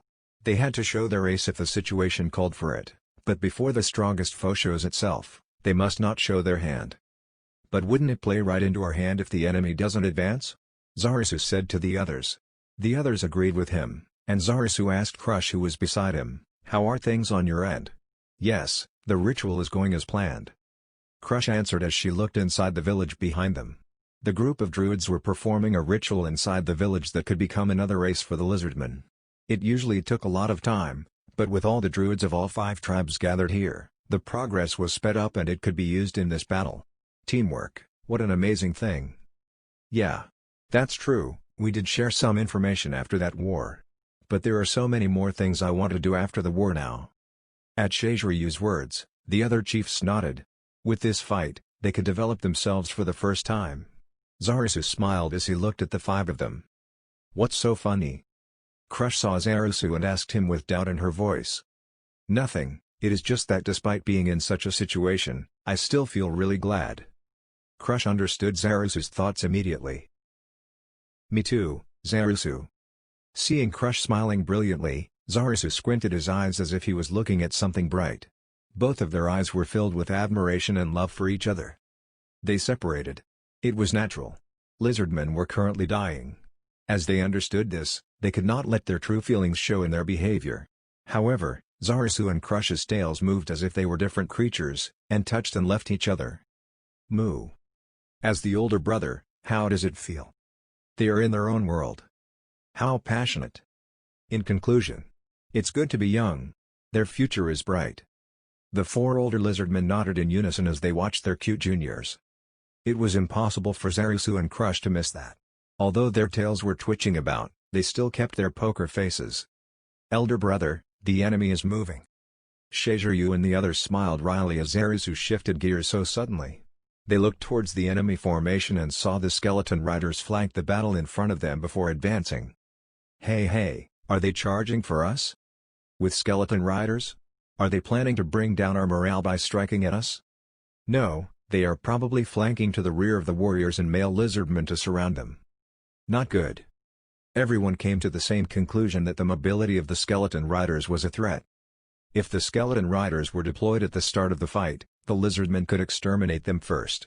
Right now, the warriors and male lizardmen were in a chaotic fight, the hunters were luring the zombies and the female lizardmen were throwing rocks from the flank of the skeletons. There were no available forces to stop the skeleton riders. "I think we should take action." Accepting the proposition from the chief of Small Fang, Shiziryu nodded in agreement. "The problem is who we should send. If they come here then everyone would have to do it, right?" "Yes. We just have to do it well. The lizardmen in the hot-blooded battle can't move, should we have the females go? We have no other choice. But, if we can, then it will be our turn, we will show our strength, and preserve Zarusu and the rest." "That sounds good. Do you mind, younger brother?" "Ah. No problems here." Then let us use one of our cards. Skeleton Riders. They were skeletons that rode bone horse, and wielded spears. They were existences that had only high mobility, but here in the wetlands, that movement ability was showing its effects. As they were bone, they did not sink, and could move with the speed of horses. The 120 skeleton riders circled behind the lizardmen. Their aim was to destroy the lizardmen from behind. They could see 3 lizardmen running at them to the left of their advancing route, which was the direction of the village, but the skeleton riders ignored them. Without any orders, they would ignore anything if they were not attacked. That was the kind of monster the unintelligent undead was. They almost reached the rear of the lizardman army when the skeleton rider leading the charge suddenly tumbled. The skeleton rider was flung high into the air before it fell heavily into the wetlands. A human would be confused and wouldn't be able to act immediately. But the unintelligent undead skeleton rider moved instantly in order to carry out its instructions. Recognizing that it had fallen from its horse, it immediately got up. It was blown quite a distance, but as the wetland below it was soft, it could safely get up. However, since it was blown quite fast, it received some damage. Then another skeleton rider was hit. The bones of 2 skeleton riders were blown to the grounds. It was happening everywhere. Those were traps. Using wood, holes were dug in the wetlands. There, the skeleton riders' horses had their feet trapped, causing them to fall hard. As the scene spread, the skeleton riders continued to fall one by one. Originally, they should have dropped their speed. However, the skeleton riders did not do so. This was as they were not ordered to do so. Maintaining their speed, they seemed to be committing mass suicide. And so they fell. However, those traps did nothing but stall them. While it was true that they gave a bit of damage, it was not enough to defeat the skeleton riders. Yes. Those traps did nothing but stall for time. Then the sound of a hole opening in the air could be heard. Then the head of a skeleton rider fell to the ground. Hostile actions. Noticing it, the fallen skeleton rider looked around at the surroundings. Then, another skeleton rider's head was shattered like glass. It then noticed. The skeleton riders discovered 3 lizardmen about 80 meters away from them. They could also see them using slingshots, shooting rocks to snipe the head of the skeleton riders. The skeleton riders started moving, and at the same time, the fight with the skeletons was changing. With the sound of bowstrings releasing, arrows rained down on the battlefield. The 200 skeleton archers fired arrows at the skeletons and the lizardmen simultaneously. It wasn't just one shot, but 2, 3. This was an unexpected assault for the lizardmen. Several lizardmen were hit and fell. They couldn't defend against the arrows while they fought against the skeletons. Of course, the skeletons were hit as well. However, they received no damage. It was natural. They had resistance to piercing attacks, and so the arrows just bumped against them. Placing the skeletons in the front and the skeleton archers firing from the back was a great combination. With the time needed to defeat 2,500 skeletons, this tactic would be enough to wipe out the lizardmen. But the problem was that this tactic was implemented too late. If it was used at the very beginning, the lizardmen would definitely be in a dire state. The skeletons would then overwhelm them with numbers and earn a decisive victory. Ignoring the dwindling skeletons, the lizardmen charged at the skeleton archers. Receiving the attacks from the warriors, males and females, the exterminated skeletons could no longer hold them back. The arrows from the 200 skeleton archers fell like rain, downing several lizardmen onto the mud, but it was just a small number. With the thick skin and hard scales of the lizardmen, their defense was on par with humans wearing leather armor. Even if arrows pierced their skin, their tough muscles might be able to stave off fatal injury. Another reason for the minimal casualties were the weak arrow shots. The magical strength didn't have enough power to kill the lizardmen. So in comparison to the number of those hit, the lizardmen that fell were few. The lizardmen roared fearlessly as they charged. The lizardmen crossed their arms to protect their head, braving ahead. Once again the arrows flew and lizardmen fell. Within the storm, they guarded their bodies and dashed forward. On the third wave of arrow attack. This was the limit of how fast the skeleton archers could shoot. If they had intelligence, they would probably retreat. If they moved back and regrouped with the surviving undead army, they could be utilized in a better way. But the skeletons did not have the mental capacity to store such complicated instructions. They didn't receive any other orders, so they simply executed their original mission. Even with the lizardmen closing in, they could only fire arrows at them. With a roar, the skeleton archers were swarmed by the lizardmen. At this distance, archers lost their advantage and could only be attacked one-sidedly. They fell one after another. Just the army of zombies was left, with almost all the skeletons had fallen into the wetlands. Finally, some things began to move. They were undead beasts. Undead created from wolves, snakes, cobras and all sorts of animals. A monster that combined the tenacity of zombies with the agility of animals. The undead beasts rushed at the lizardmen. The fast moved fast, the slow traveled slowly, an assault with no formation to speak of. The attack coming from down low was unexpectedly hard to evade. The undead beasts will gnaw onto the feet of the enemy. After immobilizing them, it will deal the killing blow, a style similar to wild beasts. For the lizardmen who were getting more and more tired, this attack was difficult to fend off. Several lizardmen whose movements had dulled got their necks torn apart by the undead beasts. The head warrior fought in front, but reinforcements were coming for the tired lizardmen. Suddenly, the wetlands rose up. There was a figure of existence of mud. It was about 160 centimeters in height. Shorter than lizardmen. And it had no hands, legs or hands, just a blob of mud. Its figure was like a child that wore a sheet, pretending to be a ghost. It suddenly moved. It moved smoothly even though it was without legs. It headed towards the undead beasts. No sound of water was made even though the ground was wetlands, proving that it did not use any legs to move. Suddenly, whips that were longer than its height emerged from where its shoulders should be. That was the second of the lizardmen's ace in the hole. The swamp elemental summoned through the combined effort of all the lizardmen's druids. Originally, this would have taken enormous amounts of preparation time, but with the number of people able to perform the ritual, it became possible to activate it in this war. Of course, after this ritual most druids would have fainted from exhaustion. The swamp elemental charged into the midst of the undead beasts. The elemental flung its whip-like tentacles to grab the enemies. The undead beasts engaged it ferociously with claws and fangs.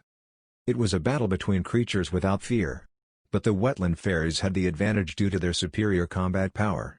It was the proof that the ceremony that took the combination of 26 druids to complete was powerful. This fact revived the courage of the lizardmen and they renewed their attack. An intense battle ensued. Unlike the fight with the skeletons, the lizardmen also suffered casualties. But the scale of victory was tilting towards the lizardmen who had the advantage in pure numbers. Overlord First Half Chapter 46, War Part 6. He was going to lose. Cocytus understood this fact. He had no undead that had intelligence. But for them to be this weak. Cocytus was bothered by his shallow thinking. There was a way to turn the tide under such a situation, but it wasn't a good method as taking such a step was equivalent to admitting his loss. On the other hand, how could he report this failure to his master? Cocytus picked up the scroll. Who should he contact at such a crucial moment? Is this Demiurge? Yes, my friend. For you to actually message me, something happened? An extremely composed deep voice rang in Cocytus' head. Yes, he decided that Demiurge, who apart from being a guardian was also the head of Nazaric's defenses, could give him good insight. If asked if he would feel a bit of regret asking a rival-like existence for help, he would reply yes. However, this was something where failure could not be tolerated. So, he could not feel regret bowing his head. Actually, an explanation of the current situation. After using several scrolls, Demiurge who listened quietly gave a troubled sigh. And what do you need from me? I wish for you to lend me your wisdom. The battle will be lost if this carries on. I can accept it if it was my personal fight, but I do not wish for Nazarick and the Supreme Beings to be disgraced by this. Does Ain Sama truly wish for victory? What do you mean by this? I am talking about why Ain Sama formed an army from such lowly serfs. Cocytus also had doubts about this. He couldn't fathom why they had to form an army from the lowest servants in the great tomb of Nazarick. But then, to have such a composition. He must have been aiming for something. No, he could think of nothing else. Then, what was his aim? I can think of several possibilities. As expected of Demiurge. Cocytus didn't express this out loud and kept his respect for the demon in his heart. Let me ask you. Cocytus. You had been in this place for several days now, shouldn't you be gathering intelligence on the lizardmen before the attack? Demiurge was right. But Ain Sama ordered me to defeat them with the forces given. That might be so, but I want to think about it carefully, Cocytus. The important thing should be Ain Sama's objective. If the objective was destruction of the village, you would need to consider the best way to go about it, correct? Cocytus couldn't answer. Demiurge got right to the point. Ainsama must have considered all this when he gave those serfs to you. You mean Ainsama intentionally gave me forces that wouldn't be able to win the fight? The possibility is high. If you had gathered enough information, you might have realized that your troops were not sufficient to bring down the village. If you had done so, you could have reported it to Ainsama. Was that not Ainsama's aim? This was why he had spoke so. For you to wonder if your orders were absolute, or if you could immediately tell if the completion would be difficult. Which meant that Cocytus had to understand the true intention of his master and react based on that. That was what Demiurge was trying to say. This was Ainsama's method of changing our way of thinking. But he seemed to have another objective as well. What else is there? Cocytus asked Demiurge in panic. He had already made one mistake, he did not want to risk another one. Ainsama sent out messengers to the villages, but did not mention Nazarick by name. He also forbid you from taking the field. This means... Cocytus gulped and waited for Demiurge to carry on. But Demiurge didn't continue. Cocytus, my apologies, I have an urgent matter to attend to. Sorry, but I need to go, may you obtain victory. Suddenly Demiurge had cut off. And the magic message had disappeared. Cocytus panicked, and looked at the others in the room. There, Entama casually dropped a torn-apart scroll from her hands. That was the proof that it had been used. Basically. It stated the reason for Demiurge panicking, and why he had cut off the magic. Cocytus thought deeply. Should he deploy his ace? It was the ace that his master told him not to deploy until he was about to lose. However, was that truly Ains's aim? Cocytus, for the first time, thought about Ains's aim. However, he had but one conclusion. Cocytus activated the message spell. Lich Commander, I order you to attack. Show the Lizardmen your true powers. An old and luxurious robe covered its body of skins and bones. One of its hands was holding a twisted staff. Its rotting face was just a skin-covered skull with evil eyes full of intelligence in its sockets. The emitted negative energy covered his body like a thin fog. It was a magic caster of death. It was a lich. It was an extremely evil monster that was born after an evil magic caster was born, and his body was filled with negative energy. Different from the brainless undead until now, the intelligence inside was about the same as a regular person. The undead obeyed Cocytus' command and looked at the wetlands. He then issued orders to the blood-meat hulks standing behind him. They were undeads with fresh red muscles and fats, made by the supreme being just like him. Kill those 3 lizardmen. The place he was ordered towards had 3 lizardmen, and the 2 blood-meat hulks walked forward. They had beaten the skeleton riders, but the blood-meat hulks were stronger.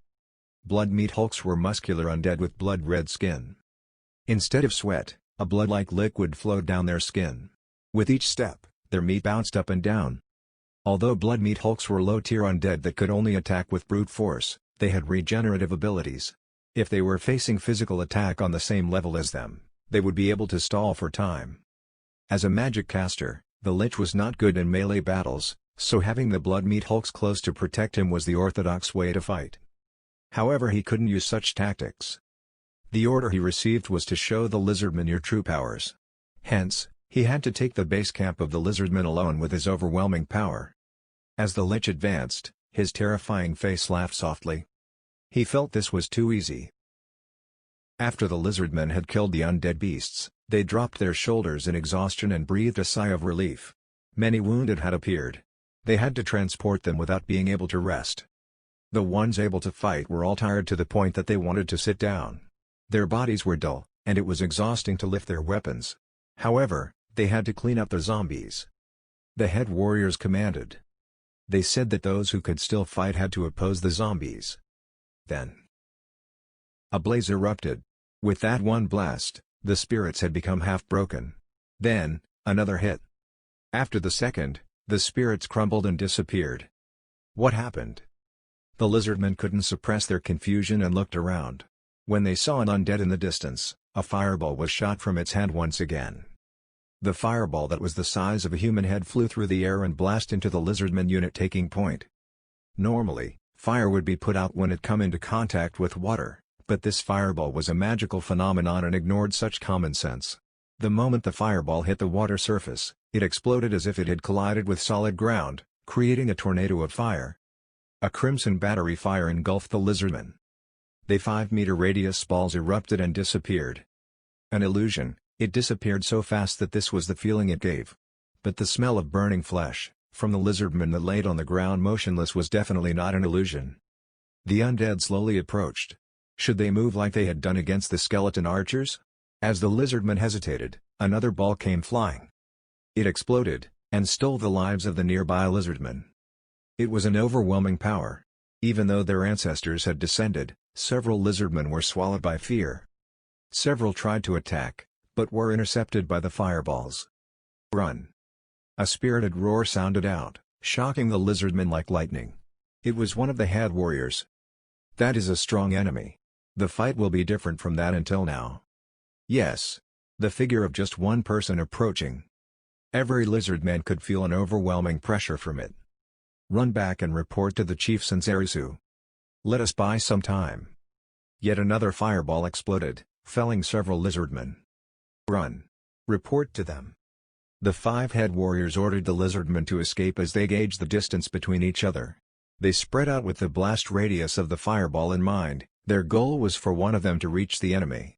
It was a suicide formation for this sole purpose. The 5 of them looked at each other after spreading out and sprinted at full speed. The distance was about 200 meters. It was a hopeless distance, but they still charged in with all their might.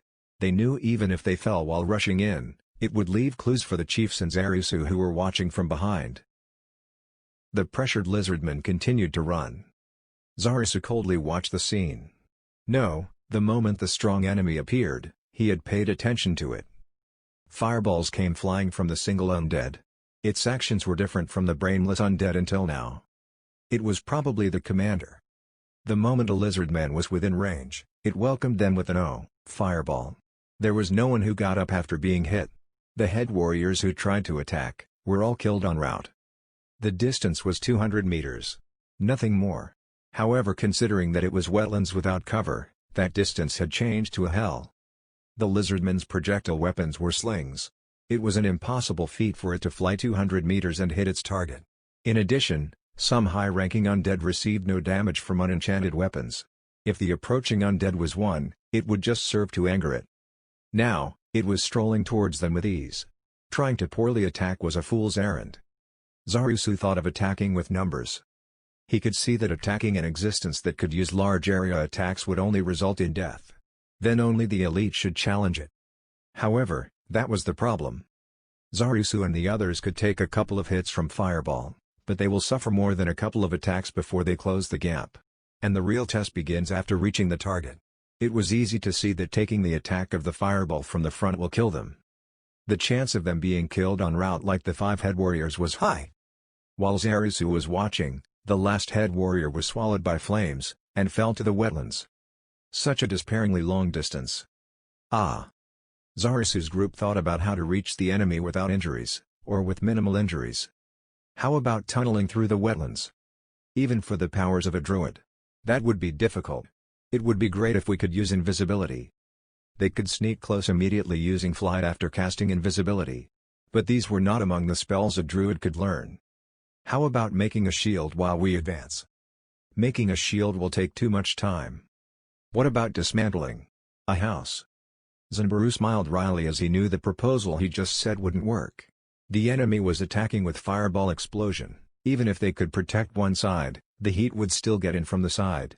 There was no time to craft a full-body shield to protect against the heat. Like this or that, Crush and Zanbaru, who were discussing, noticed Zarisu's cold face, murmuring. "What is it, Zarisu?" Crush was slightly taken aback and asked fearfully. While the male Zarisu was making a blank face, she felt uneasy. "No. I just found a shield." It was progressing smoothly. The 2 blood meat hulks were still battling, but he was making good progress towards the village. There were several foolish lizardmen who wanted to charge him, but they seemed to understand the futility of their action after witnessing the power of Fireball. The 5 that spread out before the assault had the best record right now. But they only made it to 100 meters. The Lich moved through the empty wasteland silently. However, there was no hesitation. There might have been people hiding using invisibility magic or hiding beneath the mud. The Lich did not forget to check for anything strange. There was not much of a distance till the village. However, the Lizardmen did not want it to arrive. So a counter-offensive was imminent. As it thought, the Lich looked at the village. It seemed to be the ace. One figure of a Hydra was visible. It was slowly heading towards the Lich. If that was the ace of the Lizardmen, he will crush it with overwhelming strength and sap their will to fight. That would make the destruction of the village simpler. The Lich prepared itself for when the Hydra would enter its range. When it just about did, the Hydra began running. Yes, towards the Lich. Fools, you think you can cover this distance of 200 meters? Beasts will just be beasts. The Lich sneered, and made a fireball in its hands. It then released it towards the Hydra. The fireball flew straight and scored a direct hit on the Hydra. The eruption of flames engulfed the Hydra. It was as if the Hydra's body was a torch. Although the Hydra staggered, it continued to advance. It carried on charging even though it was on fire. No, the flames dissipated instantly. That was just the imagination of the Lich. The scene before the Lich conveyed the exemplary determination of the Hydra. The Lich frowned with displeasure. It withstood one of its magic. From that, the Lich's pride was hurt. It did seem that the Hydra had protective magic that defended against energy attacks on it. However, while it was not high class, its own magic could not completely erase it. The magic beast Hydra was filled with vigor. Then it was natural for it to endure one hit. Yes, the Lich decided so and comforted itself. Then, it faced the approaching Hydra with a cold gaze. It felt that its magic was being made light of. Eating one hit, it seemed that it did not understand pain. It was running to its death. How unpleasant, die. He fired a fireball once more, engulfing the Hydra in flames again. It even gave the illusion of charring flesh from such a distance. The wounds might not be fatal, but it would make it hesitate from advancing further. But why isn't it stopping? Why is it still coming? Roar ran. It might be huge, but it had a speed matching the Lizardmen since it was traversing the wetlands. Ripples splashed everywhere with loud splattering sounds. Its amber eyes turned white from the high temperature. Two of its four heads had lost its strength. Despite that, it ran. Another fireball struck Roar squarely in the body. The heat inside the fireball exploded in an instant, penetrating Roar's entire being. It felt a pain equivalent to being punched all over its body. Its eyes were dry as the fiery air burned its lungs. With burns all over its body, the feedback of pain that came non-stop from its body warned Roar. It will die if it was hit again. Even so, it ran. Ran. And ran. It did not stop and continued forward. It was an unbelievable action. The high temperature peeled the scales away, warping the skin underneath it and blood gushed out. Despite that, it still ran. Roar was a type of monster called Hydra. There were all sorts of monsters, with those that surpass humans in intelligence, and those that were no different from animals. Roar belonged to the latter. Roar only had the intelligence of an animal. Then was it not strange for it to be on the brink of death and yet running towards the Lich which was tormenting it? Was it not unfathomable for it to not turn but instead continue onwards? It was strange. And unfathomable. In fact, even its enemy the Lich was baffled, and suspected Roar was being manipulated by magic. But, it was different. Yes, it was different. The Lich would probably never understand. Roar who only had the intelligence of a beast, it was running for the sake of family. Roar didn't know its parents. This was not as Hydras abandon their babies at birth. And neither did they die after Roar was born. Roar was a premature baby. Normal Hydras were born with 8 heads. Over the years this would increase to at most 12. However, Roar had only 4. It might be rude but, the natural world was not such a sweet place to say that such a birth defect was fine. So, Roar's mother naturally left it behind. Its mother was not being cruel. It was a normal scene in nature. A Hydra was just born was without its parents' protection. Even if it became a strong existence in future, it could not save itself while young. Its life was now a race against time. If it wasn't for the male lizardman who happened to pass by and picked it up. If that lizardman had not ignored the dwarf companions he was with and picked him up. If that lizardman had no explained to the dwarfs and said that he would feed it himself. And so, Roar got a family that was its father, mother and close friend. Why was its body so big? Why did it have so many heads? It thought about this when it looked at its foster parent. And Rororo held a belief from old conclusion. Several of its heads would fall off and it would look like its parent. Then what should it do? It might be nice to sleep together for the first time in a long while. As if blowing away such thoughts, a flame covered Rororo's vision, and another round of pain hit its body. It raised a small cry. There was no longer a place where it could run and be safe. A safe warmth was transmitted from behind it, but compared to the flames surrounding its body, it was extremely weak.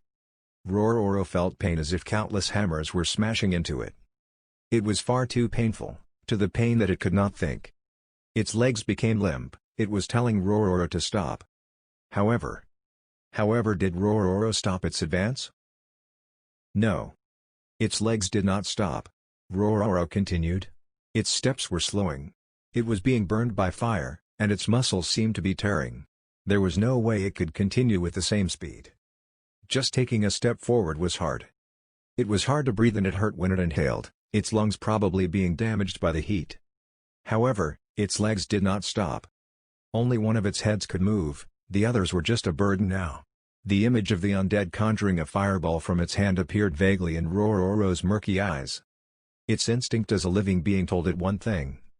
If it was hit again, it will definitely die. But Rororo was fearless as it relentlessly braved ahead.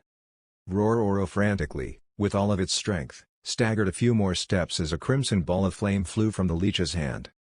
It would probably burn all of Rororo's life. It could not resist any further. Death awaited it. This was the end.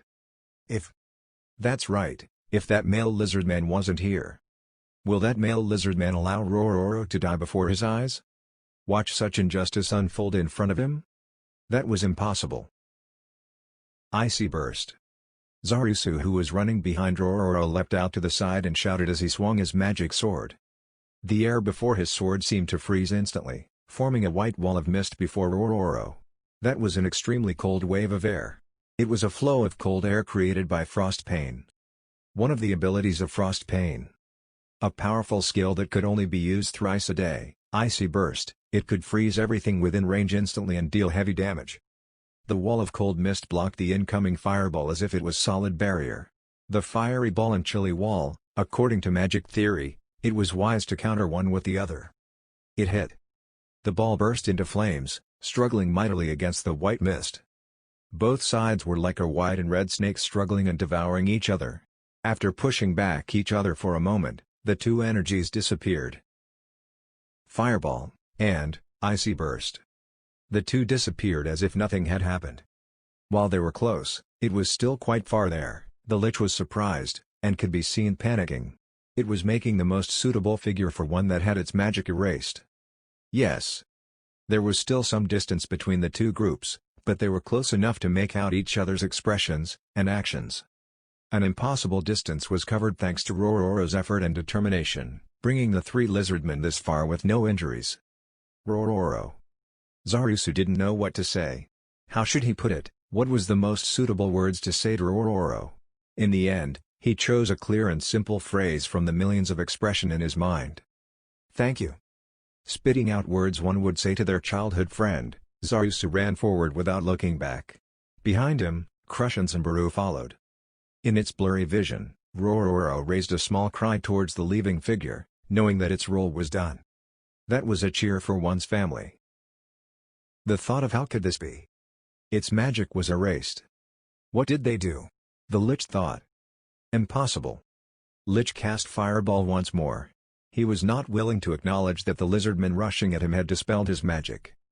The released Fireball was aimed towards the three lizardmen and ran through the air. It was blocked by a wall of mist conjured by the leading lizardman with his sword, and it disappeared together with the wall. That's right, it was the same situation as before. Try all you want. I will block all your attacks. The angry roar of the lizardman projected over. The Lich had no choice but to accept the fact that there was an existence that could erase its magic, and unhappily clicked its tongue. The possibility of his magic, Fireball, not making it through was extremely high. However, contrary to what the lizardman said, it guessed that blocking all was impossible. The Lich was not that much of a fool to fall for that bluff. As for why, it was as if this was true. Then there was no need to hide behind the Hydra. If they had to do so to get close, then there were limits. However, if he could use it 10 times, and it just decreased his stamina with every use, if he recovered then he might be able to use it infinitely. The Lich could use Fireball about 150 times, but it could not decide if what Zarasu said was a bluff. The Lich and the Lizardmen. The distance between the two parties was not very far. A distance of 40 meters. The Lizardmen charging in seemed to be warriors, and as an undead magic caster, the Lich wanted to avoid melee combat. He couldn't use Fireball in this situation. The Lich wasn't dumb enough to confirm how many times they could block his spell. If they didn't hide behind the Hydra in the beginning and had closed the distance, the Lich might test it out. But that chance had been destroyed by the damn Hydra. Curses. Just a mere Hydra. After spitting out these words, the Lich decided his next course of action. In the game Yggdrasil, monsters that could use magic only had up to 6 different types. Of course, boss monsters were exceptions. So the Lich had the same ability to use multiple magics. Well then, how about this? It just so happened that they were running in single file. Then, facing the 3 Lizardmen who had closed the distance, the Lich pointed its finger at them. That finger was covered in lightning. Taste my lightning. A white flash of lightning emerged and they could confirm it even from this distance. The white light from the Lich's finger, lightning, frost pains, icy burst, could defend against fire attacks. However, he had no confidence that it could guard against lightning attacks. However, he had to try. Or should they disperse and limit the damage? Should they try their luck, or spread out to minimize the damage they will take? Zarasu gripped Frostpain tightly. The air was buzzing with static electricity, proving that a lightning attack was imminent. Leave this to me. Zimbaru made his judgment before Zarasu did and jumped forth with a shout. The spell was casted at the same time. Lightning. Warg, resistance massive. The moment the electricity was about to pierce Zimbaru's body, his muscles pumped up. A small moment passed, and the electricity which was about to pierce Zimbaru and hit Zarasu and crush, was dispersed by Zimbaru's muscles. Resistance massive. It was an ability of monks, a martial art that reduced magic damage by emitting ki from their bodies. This was what Zimbaru had learned on his trip after he lost to Frostpain's trump card, Icy Burst. Even if it was a ranged attack, if the magic had damage, it would be reduced. A shaken voice was heard from the Lich, and Zarasu and Crush. However, compared to the Lich, the two of them believed in Zimbaru and so their surprise was small. So they were able to close the distance even further while the Lich was shocked.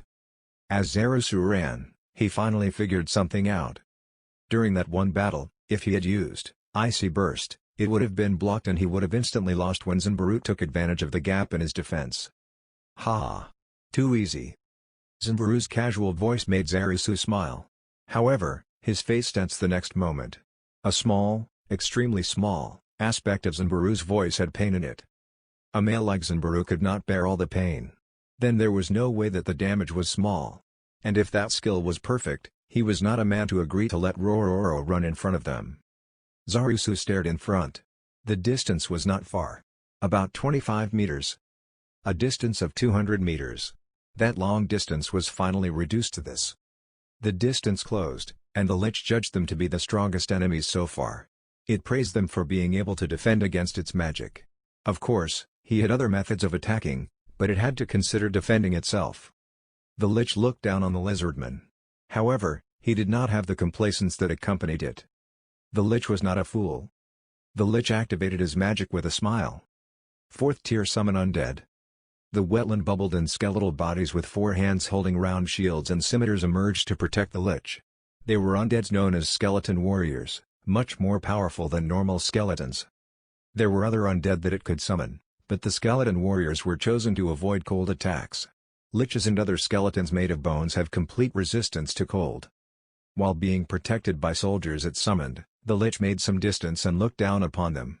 That was the attitude of a king facing against challengers. The distance had been closed. There were just 10 meters left. There was nothing else but that.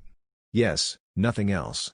Zarasu confirmed that the Lich was not immediately attacking, and looked back. They had broken through 190 meters. A 200-meter land of death with nowhere to hide. Rororo, Frostpain, Zimbaru, and Crush. It was a distance impossible to cover without any one of them. An impenetrable distance. It was reduced to almost nothing. The remaining distance could be covered if they stretched their hand. They overcame this distance. Behind them Rororo was behind brought away, but Zarisu suppressed his slightly relieved heart. There were 10 meters remaining. They understood that this was the largest challenge. Zarisu reined in his heart, and glared at the Lich. Zarisu admitted that it was a terrifying existence. The monster before was truly terrifying. Magic to conjure fire, magic to pierce with lightning, and magic to summon undead. Not just that, since it could use more unknown magic, his fear went up another level. If he had not met it under such circumstances, Zarisu would have definitely ran away already. It was that much of any enemy. Just facing him caused his tail to tense, his body wanted to run away. Crush and Zanbaru stood at his sides had their tails tensed, but they looked at him from the corner of their eyes. The two were thinking the same as Zarisu. Yes, they were suppressing the desire to run away and were standing in front of the Lich. Zarisu moved his tail and tapped their backs. They looked at Zarisu with faces that showed that they had released the built-up tension. "We can win." That was all that Zarisu said. "That's right, we can win, Zarisu." Crush moved her tail and rubbed the part that Zarisu tapped while answering. "Ha, things are getting interesting." Zanbaru answered with an arrogant smile. And the three of them covered the final stretch. 8 meters apart. Zarisu's group who had sprinted all this way was out of breath and the Lich had no need for breath. The two groups locked eyes and the Lich spoke first. "I am the magic caster serving the Supreme Being, the Lich. If you forfeit now, I will grant you a painless death." Zarisu could not help smiling. He could tell this Lich knew nothing at all. Forfeit? Don't say such stupid things. It had no idea what thoughts Zarisu had while coming here. The Lich did not show any displeasure to Zarisu's behavior, and continued. "You came this far. You have shown enough worth to be saved. I have chosen you. Bo. Then let me ask something. What about the rest? My comrades behind us? I don't know. Useless existences will not be allowed." "I see, then there is but one answer." Zarisu laughed from the bottom of his heart. Zanbaru and Crush did the same. The Lich gazed upon them with doubt. Why were they laughing? If it would be weird for them to go crazy from fear. Its thoughts were only at that level. "Let's hear your answer." "Ha, you really need one." Zarisu raised Frost Pain tightly, Zanbaru lifted his fists and took a stance. Crush didn't do anything, as she felt the mana deep within her, prepared to cast her spells any moment. "I will give you an answer then, fat chance." Deciding that the answer had plenty of hostility in it, the skeleton warriors hid their bodies behind the round shields, and raised their scimitars. "Then, welcome death. That's what I want to say, go back to hell undead. Lich." At this moment, the battle that would decide the outcome of this war began. Overlord First Half Chapter 47, War Part 7. Get him. Zarisu. Zanbaru, who dashed out faster than anyone else, stretched his giant arm and attacked the skeleton warrior. He didn't care when the skeleton warrior blocked it with its shield, using brute force to press them back. The shield was dented, and the skeleton warrior staggering back collided with the other skeleton warrior and lost its balance. At the same time, Zanbaru used his tail to swipe at another skeleton warrior, but missed. The formation of the skeleton warriors was broken and Zarisu used this chance to slip through. "Stop him." Two skeleton warriors slashed at Zarisu after hearing the Lich's command. It was possible for Zarisu to dodge, he could also use Frost Pain to block if he wanted to. But Zarisu did neither of these. Dodging would mean he was slow. Zarisu didn't want to make any unnecessary moves in front of the Lich. And more importantly, Earth Bind. The earth moved like whips, binding the two skeletal warriors. The whips made from mud were like steel chains, restraining the movement of the two skeleton warriors as Zarisu charged into the gap in their formation. That's right. Crush was present too. Zarisu wasn't fighting alone, he just needed to trust his comrades. Even Crush's magic couldn't seal off their movements completely. The scimitars of the skeleton warriors still grazed Zarisu. But that was nothing, his boiling blood made him impervious to this pain. Zarisu ran. He charged at the Lich who was pointing his finger at him. Even if he got hit by a spell, Zarisu had to endure it and charge the target. He moved with iron-willed determination. Fools. No true fear. Scare. A fear like something had grabbed his heart attacked Zarisu. His vision shook, he could not understand where he was standing, and he felt uncertain, like something in his surroundings was about to attack him. His legs were slowing down to a stop. His legs could not move from the effect metal magic attack, scare. Zarusu, Zanbaru and Crush were strong. However, the Lich was stronger. They had fully understood that fact. Their bodies were screaming at them to run away. However, they were chosen as part of this special group as they could suppress it with their will.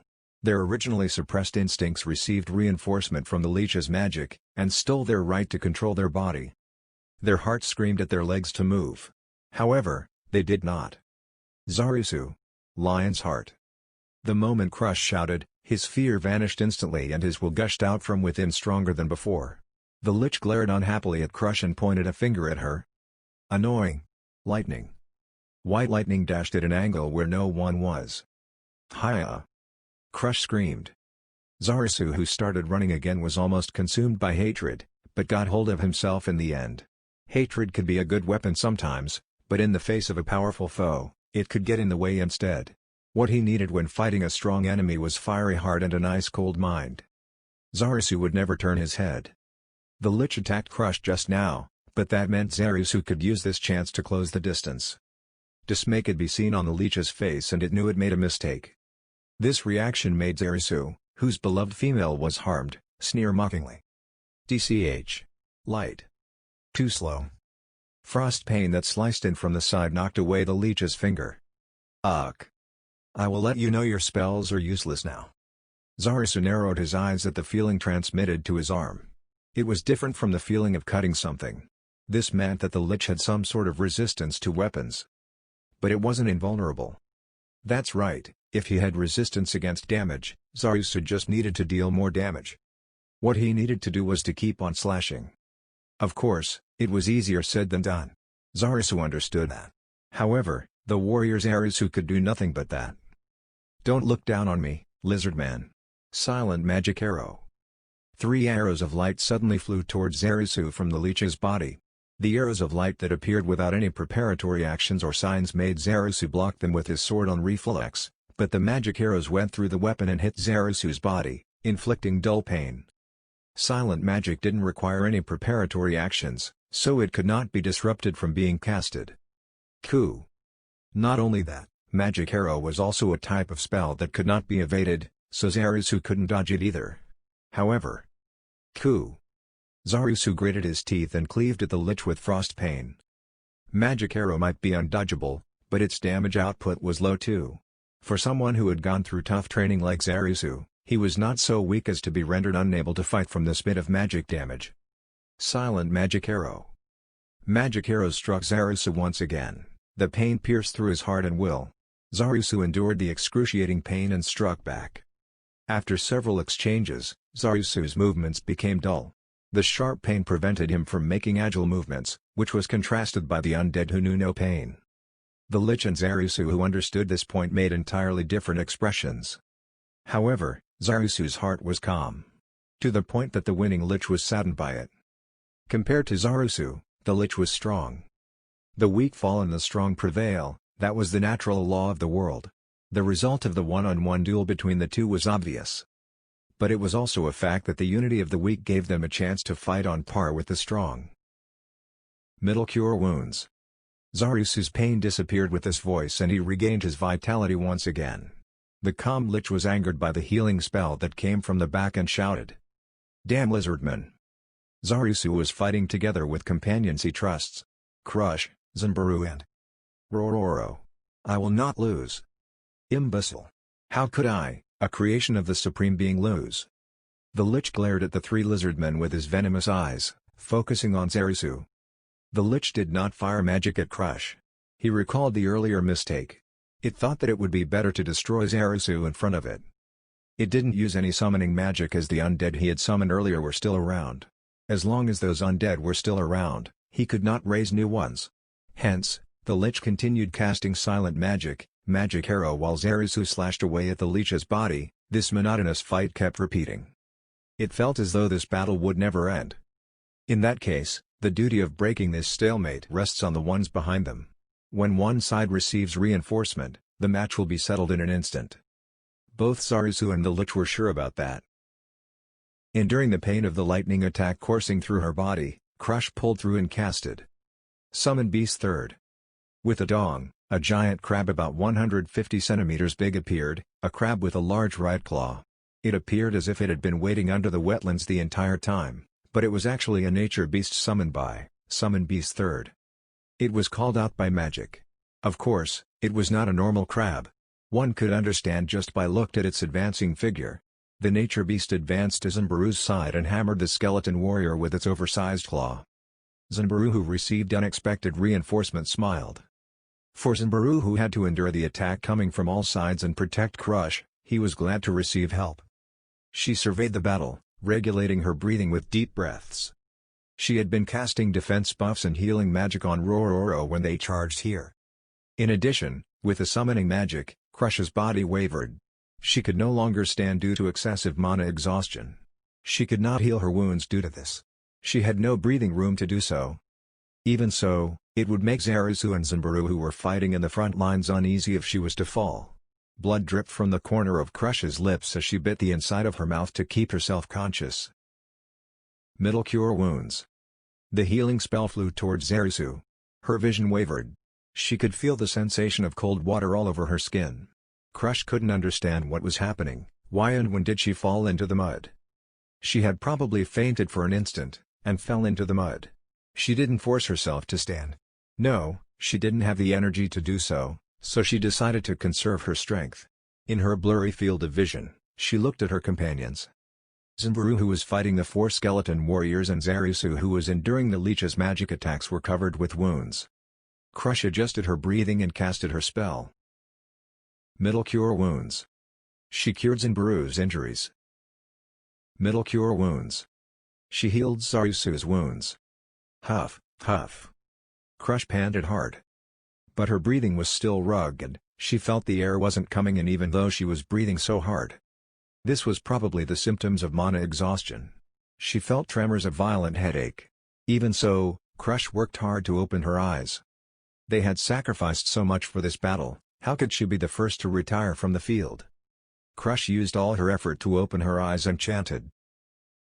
Middle Cure Wounds. Zimbaru bashed the skull of a skeleton warrior with his clenched fist. The sensation of him making a slight dent turned into the feeling of the skull shattering. And so, he killed off a skeleton warrior. That's the second one. Huff. Ha. He expelled the air from his body in an attempt to push the fatigue out along with it, and glared at the remaining skeleton warriors. The crab summoned by Crush was nowhere to be found. Zimbaru only managed to defeat the other 2 thanks to it fending off 2 enemies. He only hung on because of Crush's support. 2 more to go. After that will be the Lich. Ha. Flexing his thick right arm, Zimbaru confirmed that it could still move. His left arm was wounded badly and couldn't exert power. Zimbaru had used his left arm as a shield a little too eagerly. He stared at his limp right arm. Never mind, just think of it as giving them a handicap. Zimbaru glared at his annoying foes. He attempted to move his left arm, but the pain coursing through his body was not what he expected from moving his fingers. This is nothing. A comrade continued charging even after its heads became burdens. Zimbaru Gugu, don't want to be mocked by them. Phoo. Just how strong were the skeleton warriors? With just 2, they could match Zimbaru. No, they were better. That was their level of strength. Fighting 4 at once was an impossible task. Even if he fought them one-on-one, he would be exhausted midway, and his defeat was certain. Despite that, Zimbaru was still standing. Zimbaru himself thought that this was strange. No. He understood why. Zimbaru looked beyond the skeleton warriors, at Zarasu's back. The figure of a man did not back down against such a pressurizing existence. That back is really broad. Really. His body grew dull due to his accumulated fatigue, but Zarasu was fighting in front of him, and Crush behind him. Hey Zarasu, you are wounded all over. Aren't you in worse shape than when you fought me? Zimbaru sent a skeleton warrior flying with his large arm, and used his left arm to block the scimitar of the other skeleton warrior. But he failed to parry the sword, which made another wound in his abdomen. That was the place Crush had healed with magic. Isn't Crush's voice coming from a lower place than usual? His wounds healed from Crush's magic again. He could not look behind him, but her voice was near the water surface. He could guess what position she was casting magic in. However, she was still using magic. That's a good woman. If I ever get a wife, a woman like that would be great. Zimbaru expressed his respect for Zarusu's eye for women. I don't want to be the first to fall and be the laughing stock. Feinting with his large arm, he attacked with his tail. Zimbaru laughed. I am older than those two. The two skeleton warriors hid their body behind shields and closed in. The shields blocked the view of Zarusu, evoking strong emotions from within Zimbaru. Don't block the way. I can't see the back of the awesome man like this. Zimbaru roared and charged forth. Just how long had it been repeating? The Lich and Zarusu's even match was still continuing. The undead poker face of the Lich suddenly twisted horribly. What happened next froze Zarusu's mind and body. He heard the sound of water splashing behind him. Someone fell. Look. Your companion is down. He couldn't turn back. It might be true, it might be false. Thoughts that made his scales stood on end also surfaced, but the enemy before him had overwhelming strength. He didn't have the luxury of turning his head to find out. The moment he turned his head, the fight would be over. Zarusu didn't fight this long just to lose for some stupid reason. If the Lich was telling the truth, it would be bad if he didn't dispose of the enemy reinforcements soon. Zarusu was steeling himself to take the next magic attack when he heard the sound of someone getting up from the water and bones cracking. Zarusu. We settled this side. The rest is up to you. Middle cure wounds. Zimbaru roared in great pain and the sound of him falling into the water reached Zarusu. The moment Crush's hoarse voice was heard, Zarusu's wounds got mended. Moo. Displeasure creased the Lich's face. Without looking back, Zarusu knew the two of them completed their task perfectly. What's left was my turn. The Lich used his staff to parry frost pain that was coming at him. Coo. I am the Lich, don't look down on me just because I am not proficient in melee combat. However, the Lich's chance of winning was low. Only 1 out of 3 blows was deflected. The other 2 tore at its body. Even though he had resistance toward slashing weapons like skeletons, the situation was dire. Especially the last healing magic. The flow changed due to that. Summoning magic needed time. Performing it in front of an enemy was difficult. It would lose if this went on. The Lich decided to show his final hand. It wasn't a great plan, depending on the circumstances, this might doom it, but that was the only choice it had left. It suddenly turned around and ran.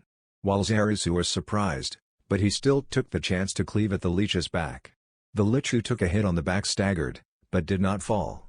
Zarusu clicked his tongue at the Lich's seemingly endless health, and sprinted to catch up with the Lich who was pulling away. The Lich turned back to show his undead face filled with wrath. Then, a red sphere of light appeared in the Lich's hand. It was Fireball. Using wide area spell at such a range? He wants to kill himself, no. Realizing the Lich wasn't looking at him, Zarusu was filled with fear. The Lich was looking behind Zarusu. It was focusing on Crush and Zimbaru who were lying on the ground. What should I do? If he threw the 2 away, he could stop the Lich. This was quite a large gap. The Lich and Zarusu did not have much strength left. If he let this chance get away, the chance of victory would get lower. To defeat the Lich, that was why they had came here. Then he should sacrifice the 2 of them.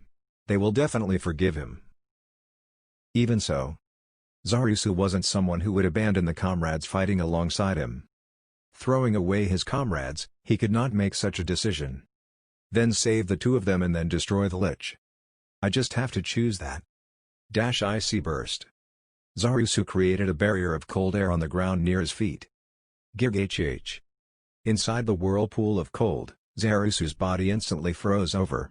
The word sharp pain could not begin to describe the pain that assaulted him. Struggling to remain conscious, Zarusu endured the pain while glaring at the Lich.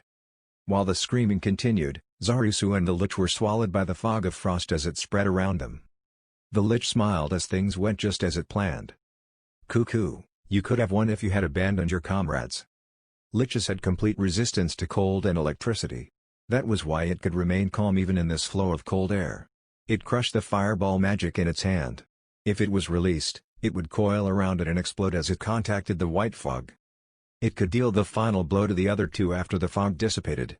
More importantly, it needed to put down the lizardman that was still standing. As it looked around, the Lich's face scowled. It miscalculated something. Well then, where is he? What it missed was the fog that concealed everything from sight. The Lich had the ability to see through the darkness with its eyes, but couldn't see through objects that obscured its sight like this. It had no idea where the enemy was. But that wasn't a big problem. With how the Lizardman was shrieking just now, he seemed to have suffered great injuries. He shot out the cold air to counter the fireball, so he must have suffered damage on the same level as taking a fireball hit. With his previous wounds, this was at least a fatal blow. Even if it did not find him, he could not move. Then it could crush him. Leave this foggy place first? After considering it, the Lich decided not to.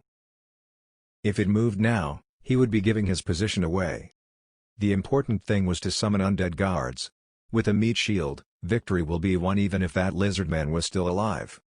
The Lich who was about to cast his spell heard the sound of water rippling. One of the 4 treasures of the Lizardmen, Frost Pane. A weapon made from ice extracted from the lake when it froze that one and only time. It harbored 3 magical powers.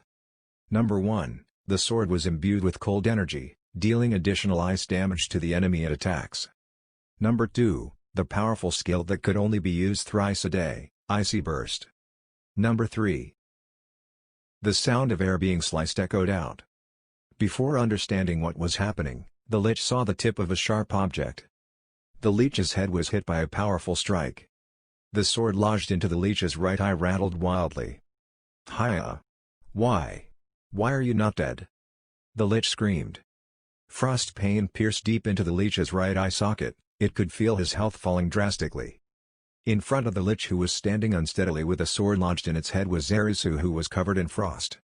The Lich couldn't understand why Zarisu was still standing after taking such a powerful ice attack.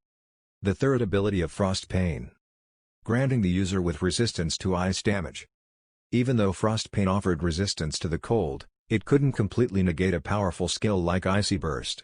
The damage from the cold chilled Zarisu to the bones. He was on the verge of collapsing, his breathing ragged and his movement dulled. His tail drooped weakly into the water. It was almost impossible to fight on when you even had difficulty just breathing.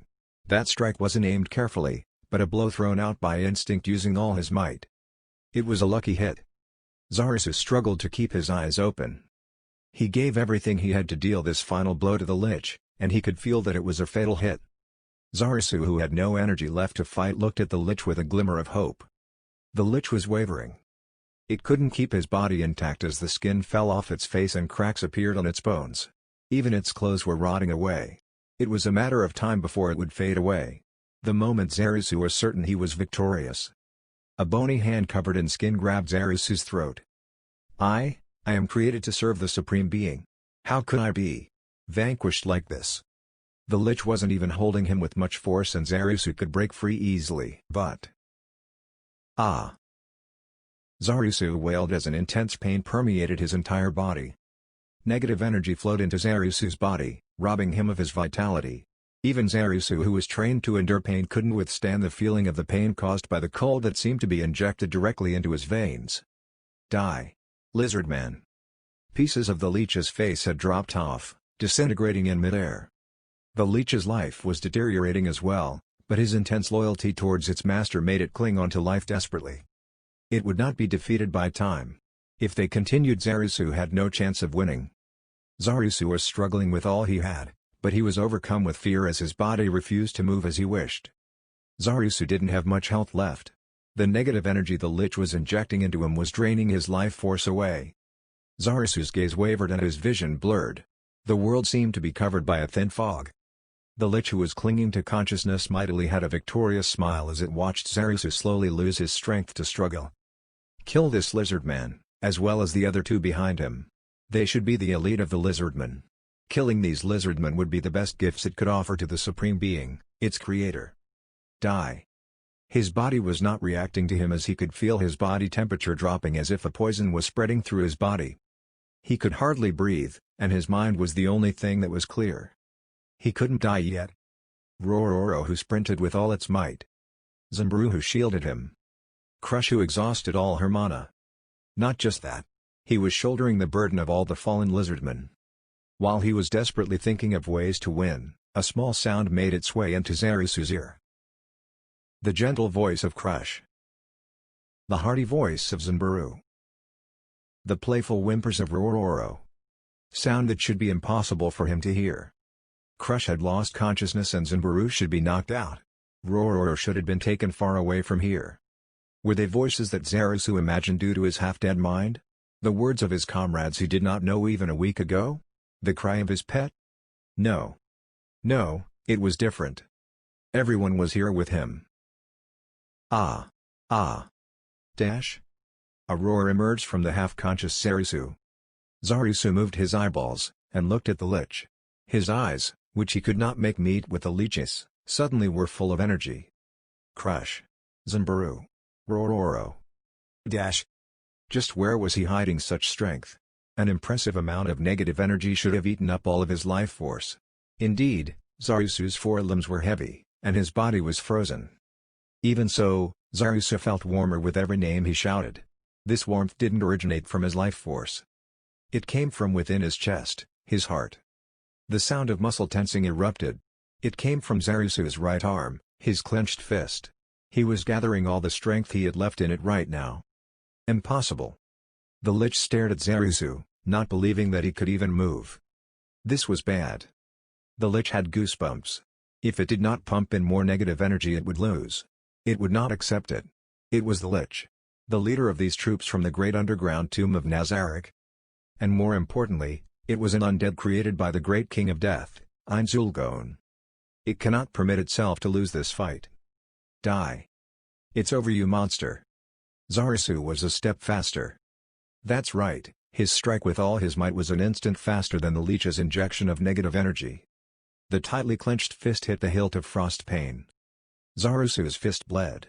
After taking such a heavy blow, Frostpain that was lodged into the left eye pierced all the way through the leech's brain. Ow! The lich was an undead that couldn't feel pain, but he could still feel his negative life dissipating. This. Impossible. Eins. Sama. The leech's eyes reflected his understanding of what failure was. When Zarasu's body fell like a puppet with its strings cut, a huge splash could be heard. Please. Please. Forgive me. The leech's body fell as it apologized to its master. It had fought against time, but it crumbled and disappeared, like an instant in time. The room was silent. The scene reflected in the mirror was unbelievable and no one said a word. Except for the maid, Entama. She transmitted her master's orders. Kokitas-sama, Ein-sama has summoned you. Understood. Kokitas, who had lowered his head, turned slowly to face Entama. Basked in the worried gaze of his subordinate, he gritted his teeth in shame. At the same time, he wanted to compliment the Lizardmen. A magnificent battle. An 8% chance of victory. That was the probability of the Lizardmen winning that Kokitas had calculated. This was based off of a simple close combat battle. They had begun from a distance where a magic caster would have an overwhelming advantage and had to grasp victory. That calculation could of course dip below 8%. The Lizardmen overcame this huge obstacle. Spectacular. Kokitas looked back at the mirror for the last time, and voiced his words of praise towards the scene. Overlord First Half Chapter 48, War Part 8. Zarasu felt his body being lifted out from the darkness. It was not an ill feeling, but was really comfortable. Opening his eyes, a blurry world greeted him, similar to the one he sees whenever he wakes up. Where am I? Why am I sleeping here? He had many questions, and at the same time realized a weight pressing down on him. White. Zarasu stared at that white color. That was the first word that came to mind in his sleepy mind. As he became more awake, he understood what that was. That was Crush. She was sleeping on top of him. Ah! Crush is alive. Zarasu felt relieved and almost said that out loud, but held it in. He couldn't bear waking Crush, who was still sleeping, suppressing his urge to touch her. Even though her scales were beautiful, he couldn't caress the scales of a female lizardman so thoughtlessly. Zarasu pushed the thought of Crush out of his mind and thought about other things. There were many things he needed to consider. First of all, why was he here? Searching his memory, he tried recalling what happened. After seeing the destruction of the Lich, his consciousness was cut off. He wasn't captured and was still lying here, meaning his tribe probably won the war.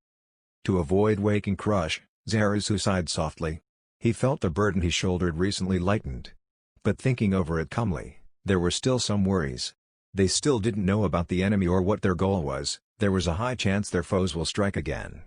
No, they will definitely do so. He allowed his mind to rest. Zarisu felt the warmth from Crush's body inside again. After this, Zarisu lightly moved his body. His entire body could move with no problems. He thought he might be maimed, but luckily he was fine. Feeling relieved from his luck, Zarisu looked around him. Finding his belongings near the wall, he noticed that this was the house he was staying in the past few days. There was no other Lizardman except for Crush. This room had nothing but small items. There was nothing else. Then what happened to Zanbaru? Contrary to his worry, a feeling of a man of that level rose in his heart. Crush seemed to be wakened by Zarisu's movement and stirred, as if a soul had been injected into her supple body. She should be waking soon. Crush made a cute sound and moved her dazed eyes to look around her. Shortly after, she noticed Zarisu under her and smiled happily. Moo. The drowsy Crush wrapped Zarisu in her hands, and rubbed herself against him. It was the action of animals trying to leave their scent. Zarisu froze while Crush did so. Her albino scales felt nice and cold. In addition, the smell of grass calmed his thoughts. Zarisu wondered if he could hug her too. When he couldn't stand it any longer, Crush's eyes focused and looked at Zarisu right in the eye. And froze instantly. Facing Crush, who didn't move while hugging him, Zarisu wondered what he should say. In the end, he chose something he thought would not be a problem. "Can I hug you too?" No, it not being a problem was a lie. As a result, Crush made a menacing growl and her tail moved side to side. She then rolled away from Zarisu's side until she hit the wall. A small voice could be heard from Crush, who was lying on her face. It said, "Stupid, stupid me. Well, I am glad you are safe, Crush." Crush had calmed down, raised her head and smiled at Zarisu. "It is great that you are fine. I believed that you would be after the druids cast magic, but I was still worried." Noticing that her words had some information in them, Zarisu asked, "Do you know what happened after I blacked out?" "Yeah, more or less. After you defeated the Lich, the enemy retreated. Your brother also defeated the monsters and saved the three of us. That was yesterday. Zanbaru isn't here. He is fine. He had stronger recovery speed than you and regained consciousness after receiving healing spells. He should be settling the aftermath of the battle. I seem to have blacked out from exhaustion after hearing all that." Crush got up and sat down beside Zarisu. Zarisu wanted to get up too, but Crush stopped him. "Don't push yourself, you have the most serious injuries out of us all." She was probably recalling the scene that time as her voice grew softer. "It's great that you are okay, really great." Zarisu caressed Crush, who was looking down, and consoled her. "I will not die before hearing your answer. I am worried about you too." "Answer?"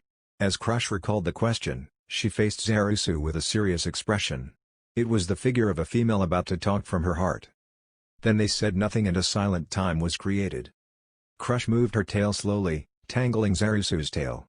The black and white tail entangling together looked just like two snakes mating.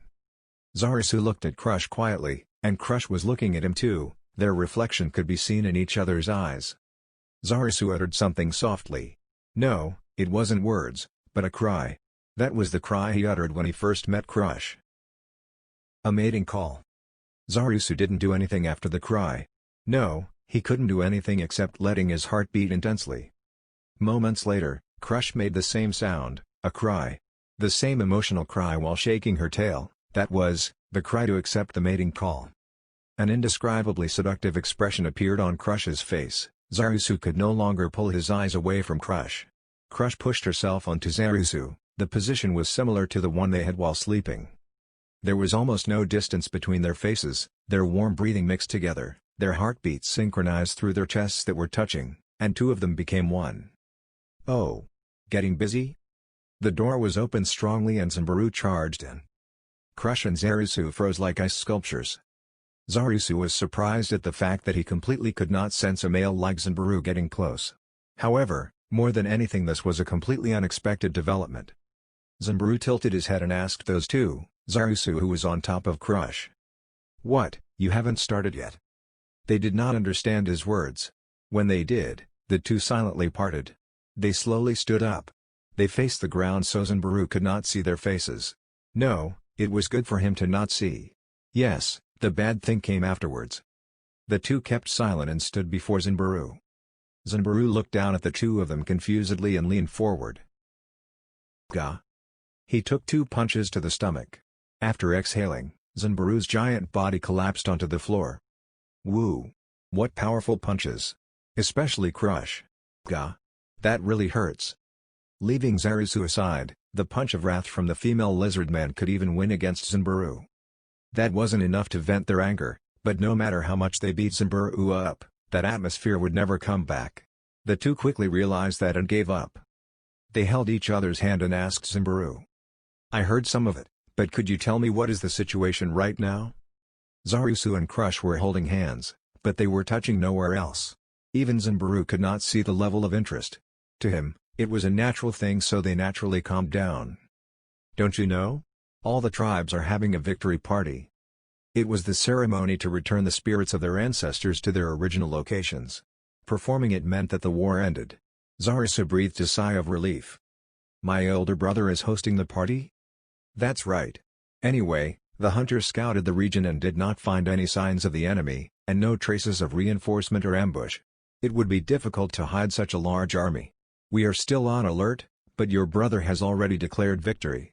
I am here on your brother's orders. My brother's orders? Yes, your brother said Shahaha, just let the two of them sleep together. They might already be getting it on, Shahaha. It's a bit embarrassing to interrupt, but I am curious, Shahaha. Bullshit. What's with the Shahaha? Zarisu and Crush. Receiving the roars of the two, Zunbaru shrunk back. Oh. There wasn't any Shahaha. There's no way my brother will laugh like that, really. I am just expressing it more vividly. You're the worst. A chill that could match icy burst came out from Crush's mouth along with these words. That frightening voice even gave Zarisu goosebumps. Zunbaru, who was being lectured, shivered and stiffened. So, why are you here? I am here to disrupt. If you dare say you're here to be the third wheel, I will let you taste all the magic that you can think of. Zarisu and Zunbaru were pretty sure that Crush wasn't joking. I am here to invite you guys to join the party. We are the key figures in this victory, right? We can't miss the party. And we need to discuss about the future of the Lizardmen too. I see. After hearing Zunbaru's roundabout explanation, Zarisu smiled wryly after catching on what he wanted to say. Zunbaru meant to say, there might be another battle. Now was the time to display their strength. I got it, are you going to, Crush? The unhappy Crush puffed her cheeks, looking just like a Delma's frog residing in the wetlands.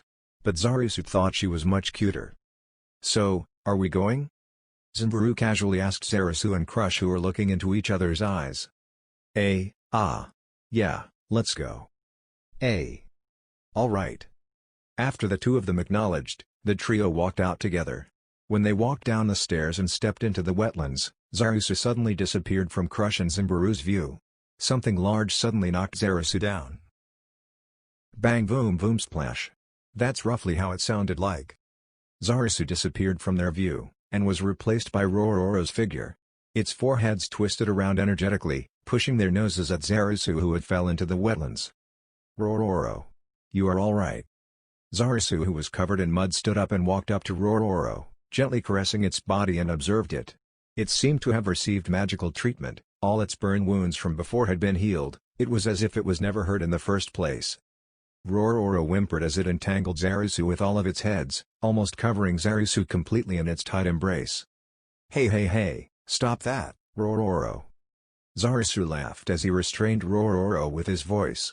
Rororo only cried happily, but didn't let go. Splash splash splash. Zarisu suddenly heard this rhythmic sound of water splashes, and was baffled when he found the source. It was Crush.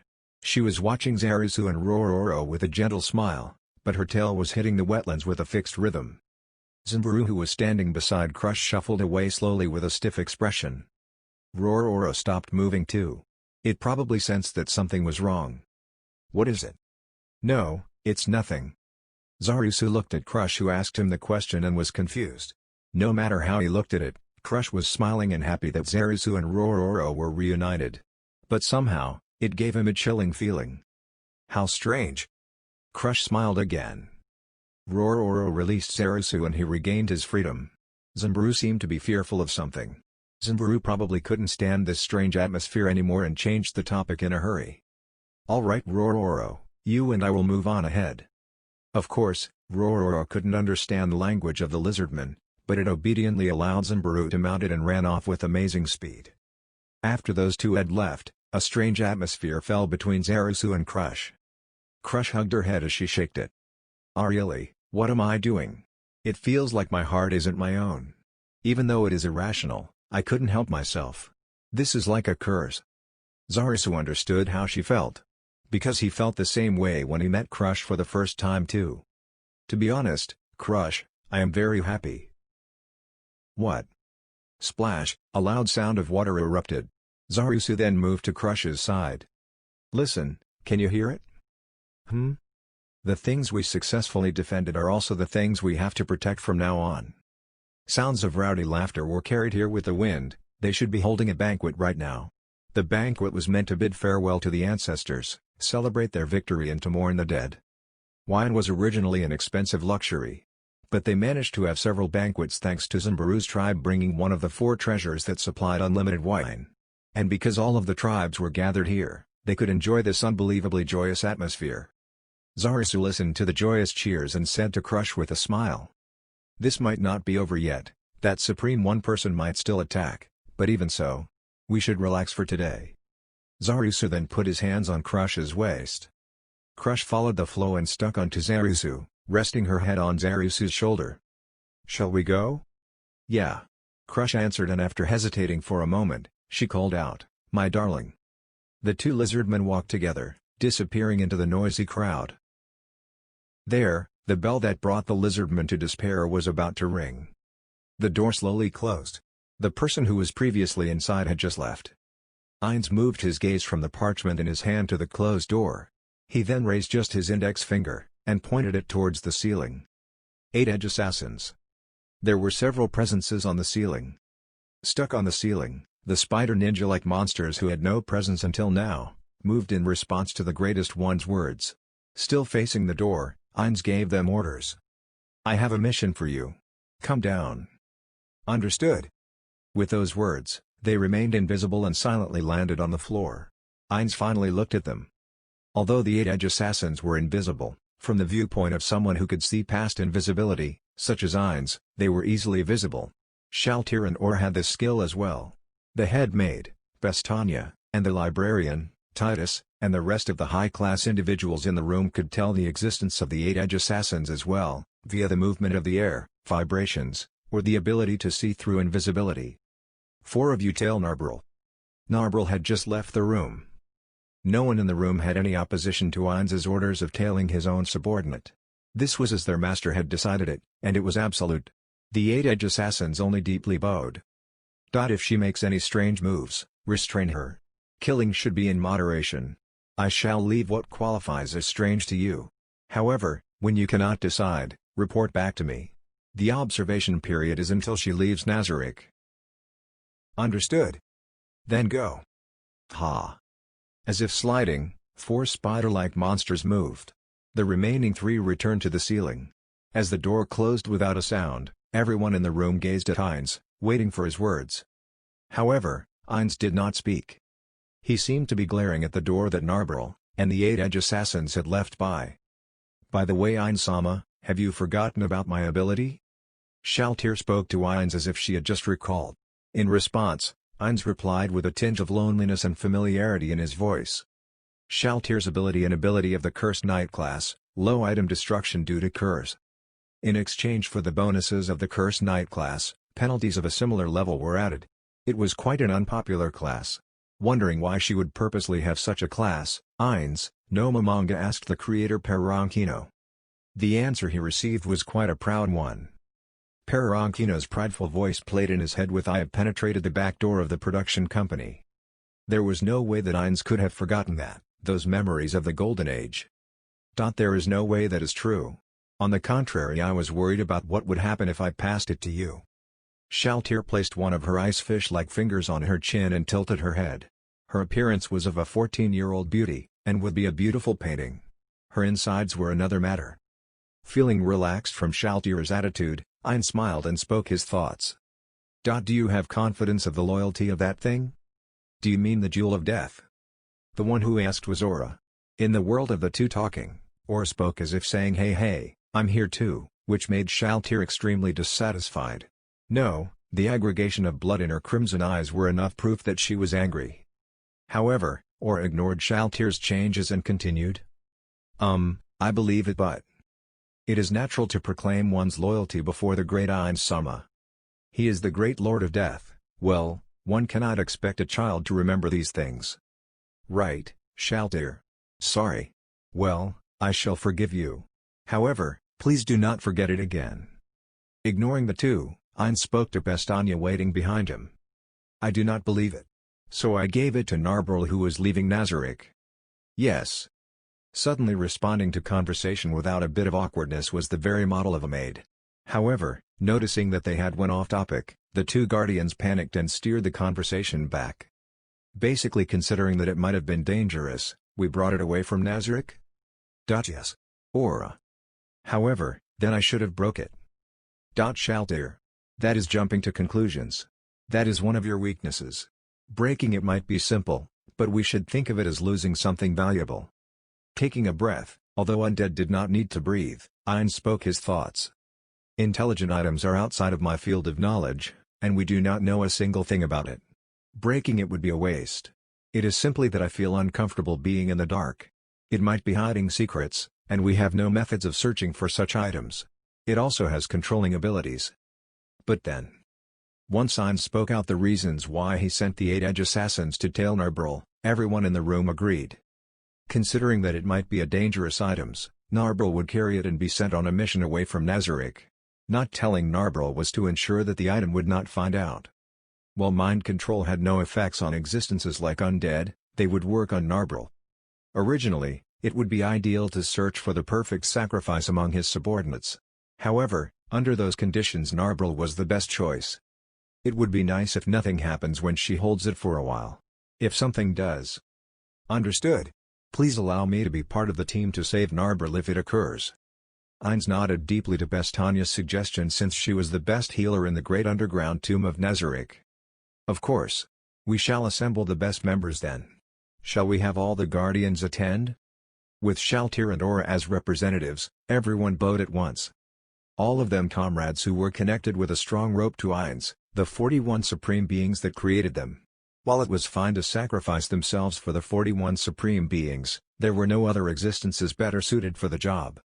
If Narbril were to be used by someone unknown, to erase their goal, they had to limit their usage of their power. As it would be troubling to search for the goal, it would be much easier to destroy them using a country's power. Not noticing that he was moving to such thoughts, Ainz lightly nodded. He was moved by his subordinates' unity and their friendship. Then, a small knock came from the door. The room was large to the point that if one did not have sharp sense, they would not have heard it. However, since powerful existences had such a thing as a foundation, several gazes fell on the door. Slightly later, the maid next to the door opened it and checked the ones outside the door. Everyone guessed who it was. There was currently only one person who was called to this room but had yet to arrive. As the maid confirmed their identities, she closed the door, and walked to Ainz. She then came right next to him, bowed, and spoke. Ainz-sama. Kokaitis-sama and Entama-sama have arrived. Fine. Hearing the arrival of the ones he expected, Ainz nodded. Enter. Understood. As the maid went to open the doors again, the room had a slightly tense atmosphere. They were worried about how Kokaitis would face them after his failure. In response, Ainz only smiled. A failure was perfectly within his expectations after all. Excuse me. Excuse me. Kokaitis entered the room. Behind him was Entama. Once Kokaitis walked to Ainz's desk, he deeply bowed. Entama was hiding behind him when he entered, but lined up with Aura and the rest at the side. The figure of Kokaitis kneeling before Ainz was one like a prisoner admitting his own sin and awaiting judgment. This instance was my failure, for which I offer my extreme apologies. Please. As Kokaitis was about to continue, Ainz raised his hand to stop him. Kokaitis. How was the battle? Ha. Even though I have received subordinates. I do not want to ask that. I want to ask how you would have won. Cocytus made a slightly he looked like an insect, so it was not clear strange face, and only kept silent and thought about Ainz's question. He then spoke. I underestimated the lizardmen too much. It is only prudent to be more cautious with my actions. Yes, that is precisely it. No matter how weak the opponent is, they cannot be underestimated. I am glad that you can understand. Ainz then directed his gaze at Shaltir. Noticing it, Shaltir slightly hid her eyes. She was probably recalling her previous failure. Very good, what else? Yes, there was also insufficient information.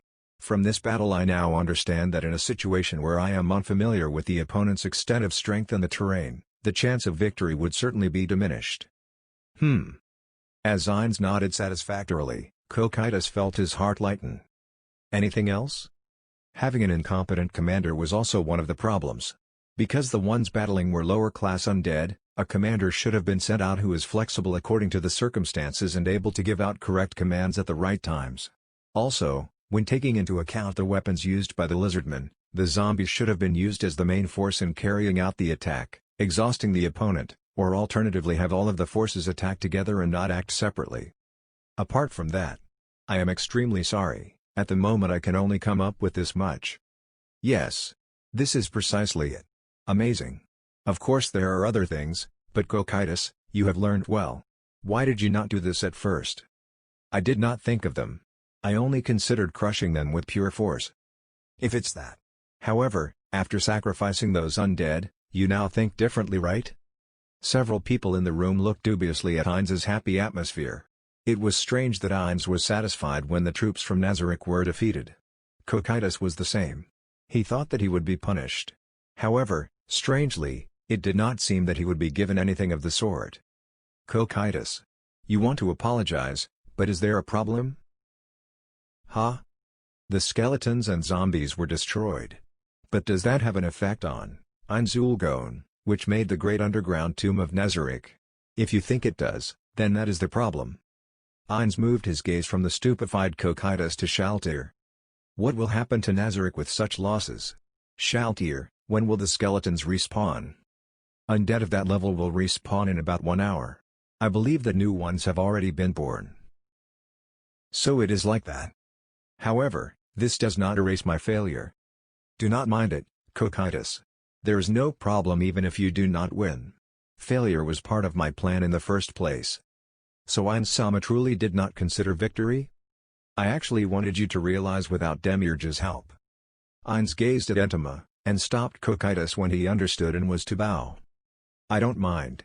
However, it would not have been a problem even if you won. My plans would have proceeded no matter the outcome. Cocytus, I want to ask you if you have gained anything. That is? Ignoring Cocytus, Ainz faced Bestanya. Bring that. Yes. Bestanya walked to a corner of the room and brought that back. It was a silver tray with a cover. She placed it silently on the table. Look at this. Cocytus stood up, and gazed at the silver tray on Ainz's desk. Bestanya removed the cover, and there was something in the middle. Cocytus wondered what it was as he thought for an instant.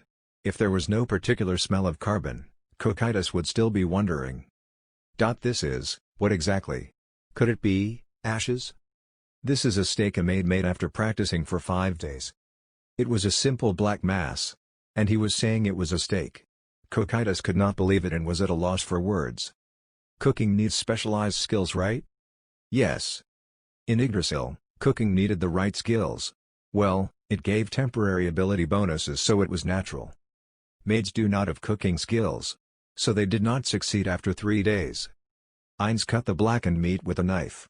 The center had completely turned to carbon. Basically, if we try to do something we do not have the skills for, it will end in failure. Actually, even trying to fry meat myself did not work. There was quite a commotion when Ainz tried to cook in the kitchen. Despite the only thing he could make was the black burnt meat. His memories of what happened after he started were blurry. It was a brainless task. It was difficult to control the flame to what he wanted. But, he could not even fry it. I wanted to know, Cocytus. Can one learn without skills? Basically, Cocytus was an experiment to find out if already completed existences like Ainz could learn. If Cocytus could learn martial arts or war strategy, it would prove that Ainz and the rest could improve. The reason he set Cocytus up to lose was his losing would provide more places to learn. The result was to Ainz's satisfaction. Cocytus' growth was possible. Of course, learning martial arts and gaining knowledge were two completely different things. Ainz was aiming for mastery of this world's special magic, if it existed. Ainz was still wondering if magic was a skill or knowledge. However, this was an experiment related to the growth in one's knowledge. An even simpler experiment for knowledge was in Ainz's head. However, considering what was after this, martial arts and strategy were very important. Then the experiment would kill two birds with one stone. You have taught me that it is possible to mature. Good work. There was the possibility of one being unable to change, but Ainz was satisfied. Ainz thought. When the strongest stopped trying to grow, they would stagnate. They would be overtaken.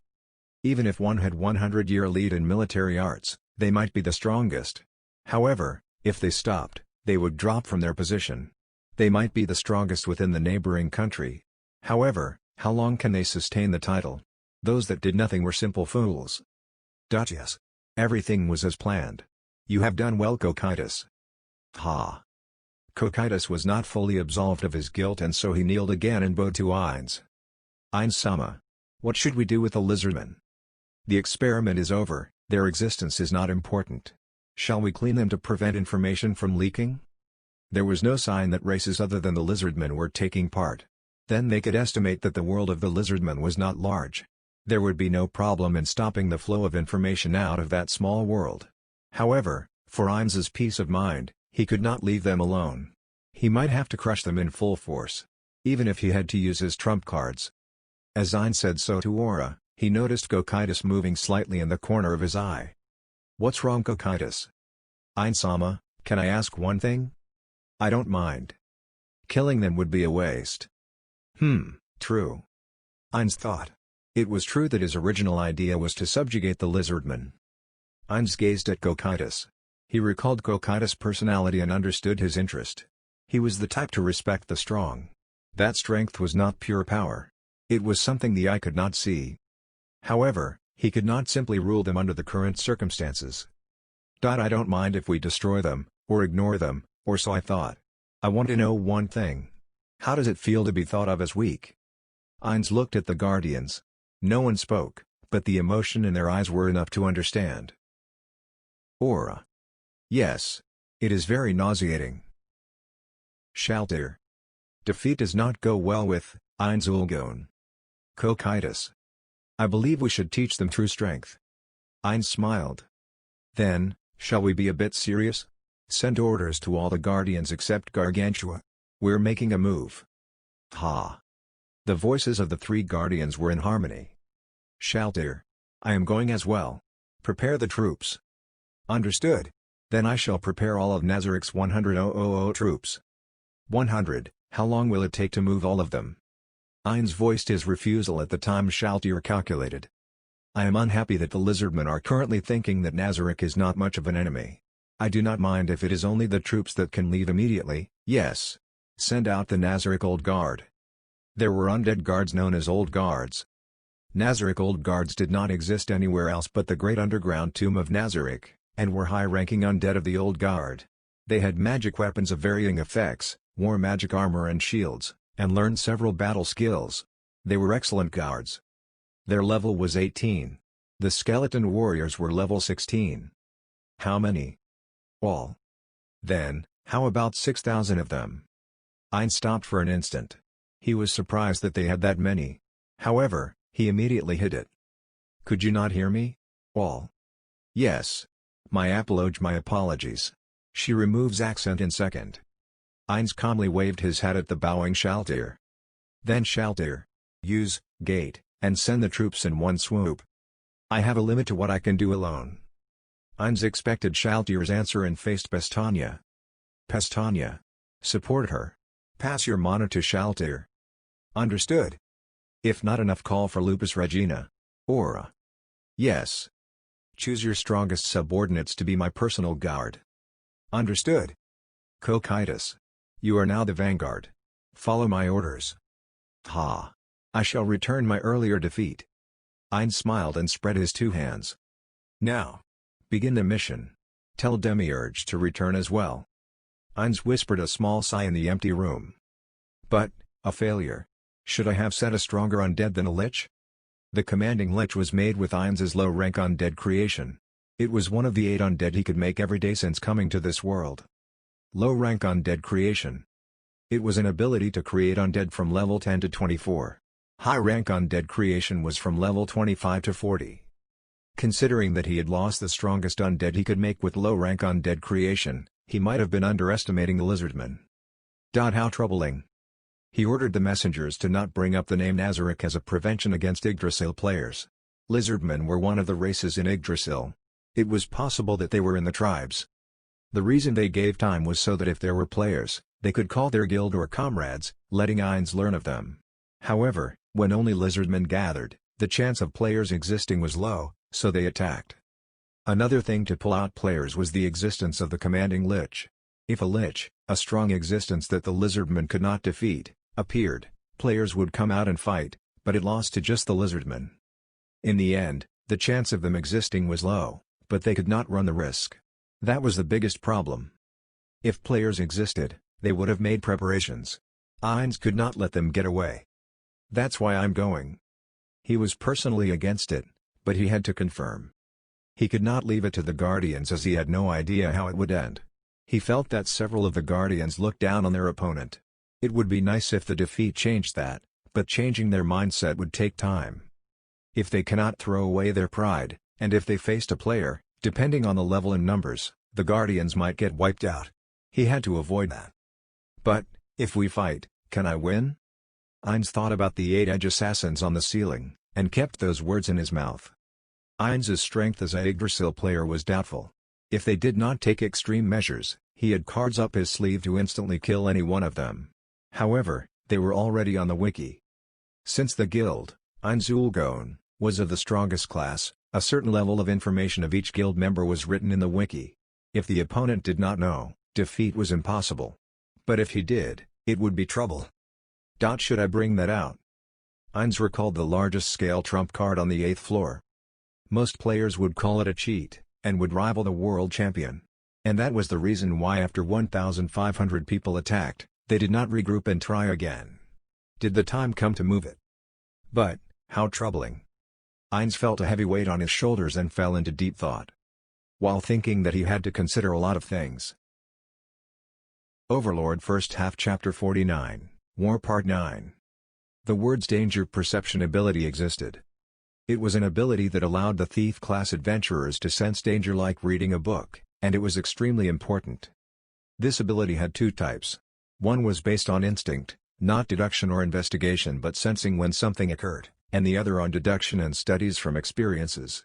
If the former was noticing your heartbeat when an insect got close, the latter would be seeing through any small change in the environment, small changes in smell or sound, to locate the enemy. In the case of the latter, if one went to battlefields or on journeys, even if one did not train this ability, it would sharpen by itself. It goes without saying that it was born from experiences of walking the line between life and death. Even if one thought it was a safe place or failed in one's evaluation of the situation, as long as one was dancing with death, this ability was forcefully trained. In addition, creatures like the Lizardmen were far more proficient in this than humans. This was an ability of living creatures, based on the sharpness of the sensing organs of the creature, and from a harsh living environment. Humans would probably sleep in a safe place far from monsters. However, Lizardmen lived next to such monsters. With such an environment, it is understandable their danger perception was much better than humans.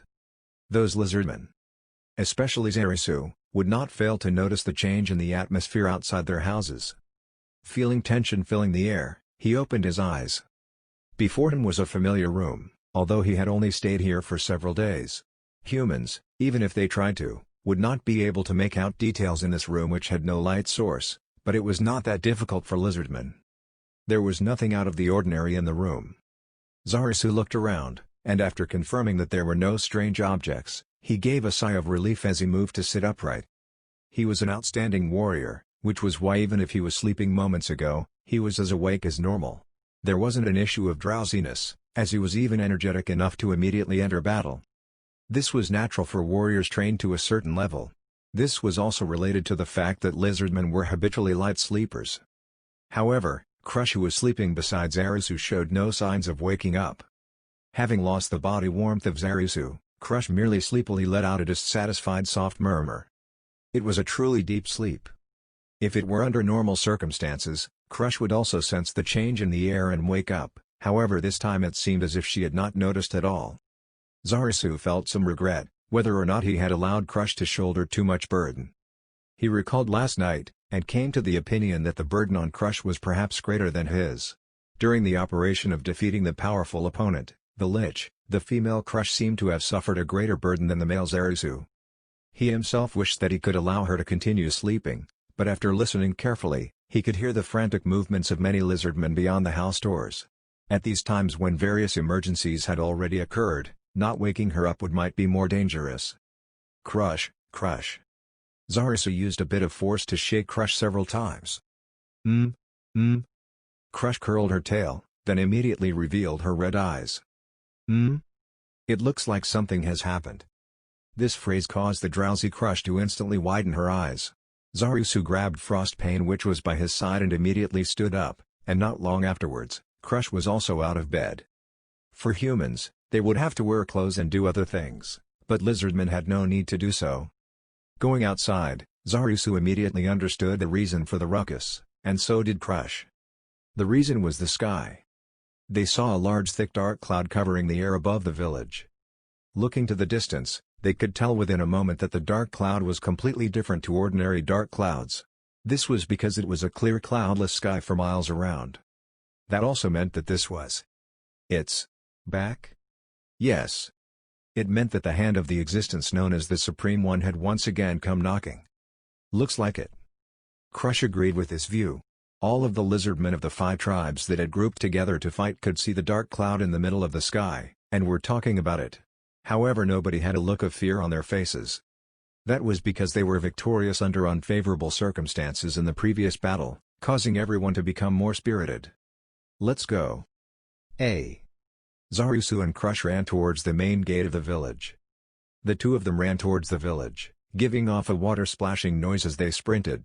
They passed by several lizardmen who were commencing their battle preparations, and wasted no time in arriving at the main entrance. Several warrior-class lizardmen were looking outside from the gate. One of them was a deformed lizardman. One that had 1 huge arms and Zanbaru. In response to the harsh splashing sounds of the two approaching, Zanbaru raised his hand in greeting, and immediately focused outside. Zarisu and Crush ran to his side and looked outside. On the far shore 250 meters away, where the wetlands met the forest, there, skeletons had formed into ranks. It was quite the number. About the same as the previous battle, not maybe slightly less. They outnumbered the lizardmen. So they have come again. Huh. Zarisu responded to Zanbaru, then clicked his tongue. They had expected this. They had known that it was not the end. However, it was too fast. It was unexpected that they would not have time to fully recover their wounds, bury their dead, or strengthen their defenses. Zarisu made a wry smile. He had underestimated his opponents. The enemy had the ability to again send such troops even though they had destroyed a large number of skeletons and zombies. However, these skeletons should be weaker than those summoned by the Lich. These words had a hidden meaning. What Zanbaru meant was that he believed that the current skeleton army was in fact stronger than the one which invaded before. Zarisu also observed intently at the skeletons arranged on the shore of the other side. This was to size up the opponent's strength, to then carry out the appropriate defensive actions. Their appearance was certainly one of a skeleton. A body of bone that had complete resistance to slashing attacks. That was dangerous, but the most dangerous was that since no muscles were visible, one could not tell how strong they were. For outward appearances, the biggest difference was their equipment. The skeletons from before were only equipped with rusty swords. However, the skeletons this time had sturdy breastplates, wielded a kite shield in one hand and one of various types of weapons in the other. Their backs have composite crossbows attached to them. They were ready for any type of battle. There was a wide gap between them and the earlier skeletons. In addition, it could be felt their bodies were sturdier. Zarisu observed this much, and discovered a particular fact. He couldn't help but doubt if he had seen incorrectly, and rubbed his eyes several times. However, that remained a reality. That can't be. How is that possible? At the same time as Crush's exclamation, Zarisu, who had discovered the same fact, involuntarily spoke out in a pained low voice. This time, Zimbaru replied. "Oh, you realized it too." Zimbaru's voice made it sound like he wanted to spit out blood. This was as he saw something unbelievable. Zarisu was done with speaking, and remained silent. He did not wish to speak, because once words came out, he would be terrified. Yet it was impossible to remain silent. Their weapons seemed to be magic equipment. Crush by his side nodded solemnly. Yes. The skeletons were holding various weapons. They were all infused with magic. Some skeletons had a sword with fire, others had hammers of blue lightning. Green lights emanated from the spearheads of some, while the rest had purple liquids dripping from their scythes. Zimbaru's next words deepened Zarisu's shock. "Looks like that is not it. You two should also look closely at the armors and shields. Those are also magic defensive equipment." Zarisu doubted his eyes when he heard Zimbaru's words. He then unconsciously moaned. He noticed that the shields and armor were not sparkling just from the sunlight, but also as they themselves were emitting light. Just what type of existence could equip that number of skeletons with magic equipment? While if it was a temporary simple enhancement to the weapon, it would be possible for a large country. However, if they imbued magic equipment with various attributes, the situation changed. Zarisu learned a lot from the dwarfs he met in the mountains while on his travels. Dwarves were a mountainous race which excelled in metalworking. During feasts, those dwarves would often talk about the legend of a particular hero, the king who established the great kingdom of dwarves, the hero who wore shining mithril armor and solo defeated a dragon, then becoming one of the 13 heroes, magic engineer. Even within the legends told by the dwarves, there were no stories which told of this kind of magnitude of magic equipment preparation. Then, what was the scene before Zarisu? Is that an army from the myths? If this was not a story from mankind, then it must be a scenario from a mythical story. Zarisu's entire body was trembling. Because he realized that this exceeded his predictions, and they were facing an enemy which absolutely should not be provoked. However, was this not something they had understood? The opponent was probably extremely strong. They had came prepared to be annihilated. As the one who proposed this plan, why was he trembling? The enemy was far beyond his imagination. He understood that. So if that was the problem, what should he do? Did victory weaken his heart? If he recalled their words, the Lizardmen had shown their ability to repel their first wave. Then, they at least would have some sort of negotiations. If he showed fear, their evaluation of him would drop. Deciding so, his heart felt more vigorous, and Zarisu stared at the skeletons. As he tried to see which was the enemy commander, a cold wind blew. It swept around Zarisu's entire body. The wind. Crush is cold too. While he hugged his body, he checked the situation of the sky. Due to the thick clouds hanging in the sky, they blocked the sun and caused quite the chilling sensation. That was the normal expectation, and normally it would be entirely correct. But that was not it. The wind blew again, and a shivering cold attacked Crush. Her body again trembled. Zarisu with frost pain had some resistance to the calls and so would not feel it unless it was above a certain level. So Zarisu hugged Crush. "Are you all right?" It's warm. I'm cold too." Zimbaru spoke in his heart, but he did not enter the view of Crush or Zarisu, who was giving her his body heat. They looked like two good friends hugging if seen from the side. Zarisu then asked Crush. "Crush, have you heard of such cold winds blowing at this time of year?" "No, none. However, if they activated magic to control the weather, this cold wind would not be strange." Crush again spoke in a small voice so that no one else but Zarisu could hear. Zarisu frowned at her response. "This is bad." What is?" Oi, this is a bad atmosphere." Just as Zimbaru said, due to this strange cold wind, the Lizardmen all had expressions of uncertainty. There was not much left of the confidence that once filled them. They felt like scared children. Zarisu felt it too. A cold wind that was impossible for this season, basically an impossible change in nature. This caused the morale of the Lizardmen to drop. The Lizardmen did not know magic, and had the experience that nature was something that could not be changed by anyone. Basically they had associated being able to change nature with someone who was far more powerful than them. Yes. Just how powerful was the enemy they were about to face? This blowing cold wind eloquently told them the answer. A good move. While clicking his tongue, Zarisu accepted the effects of this magic. He could say nothing but that a move to instantly lower the enemy's morale was good. if they were aiming to lower morale, to make sure of this. Che, the opponent has begun to move. Yes. The skeletons began to move. Zarusu grit his teeth. He forced his unwilling tail to not make any large moves. So they were aiming for this timing to move. The surrounding warriors began to waver. Some of them even raised cries, warning that they were coming to attack. Among them, Zarusu knew that it was different. That was not movement to attack. However, the panicking lizardmen thought only that they were attacking. Just as Zarusu and Zanbaru were about to request aloud for the panicking lizardmen to calm down. Calm down. A large piercing sound shook the air. That voice was not too loud. However, it was filled with confidence and dignity that no one could oppose. All the lizardmen was entranced by the voice, stopped and looked at the direction it came from. It was Shiziryu. I say again, calm down. In this silent space, only this voice filled with self-confidence and authority reverberated. Also, do not be afraid, warriors. Above all else, you must not disappoint the numerous ancestral spirits behind you. With calmness returning, he walked through the crowd of silent lizardmen to Zarusu's side. Younger brother, what action has the opponent taken? Older brother, although they have begun to move. They do not appear to be preparing for battle. The 500 skeletons which had begun to move formed into 10 ranks. Just what are they planning to do? Zanbaru's whisper reflected the thoughts of everyone. They were not just reforming ranks. Then, as if waiting for that question, the skeletons moved again. Under perfect and precise commands, the legion parted to either side from the center.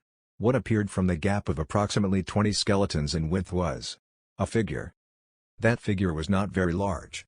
Even if it was about 250 centimeters in height, it was possible to see that the figure was shorter than Zarusu. That person wore a pitch-black robe, in its hand was a black misty staff-like object. It was in appearance similar to that of the Lich yesterday. It was probably a magic caster as well. Seeing that figure, Zarusu felt his back getting the shivers. He felt that it was far more powerful than the Lich yesterday. Oh. The lizardmen which were nervously watching this magic caster let out a panicked sound altogether. At this moment, an enormous hemisphere-shaped magic array approximately 10 meters in diameter expanded outwards with the magic caster at the center. A blue and white radiance floated on the surface of the magic array, with semi-translucent markings which looked like it could be words or symbols. Those semi-translucent markings were rapidly changing, and at any given moment none of the words were the same. Since the sunlight was blocked, the lizardmen could clearly see that scene. If a non-hostile existence was doing this, the lizardmen felt that this could be an illusion. The blue clear light changed its figure, and illuminated the surroundings. However, under these conditions they could not be entranced by it. Being unable to understand what exactly it was, Zarusu felt confused. When a magic caster used magic, they would not make such a magic array in the air like this. What the other side was doing was something outside of Zarusu's knowledge. So, he asked the most well-versed woman in magic in this place.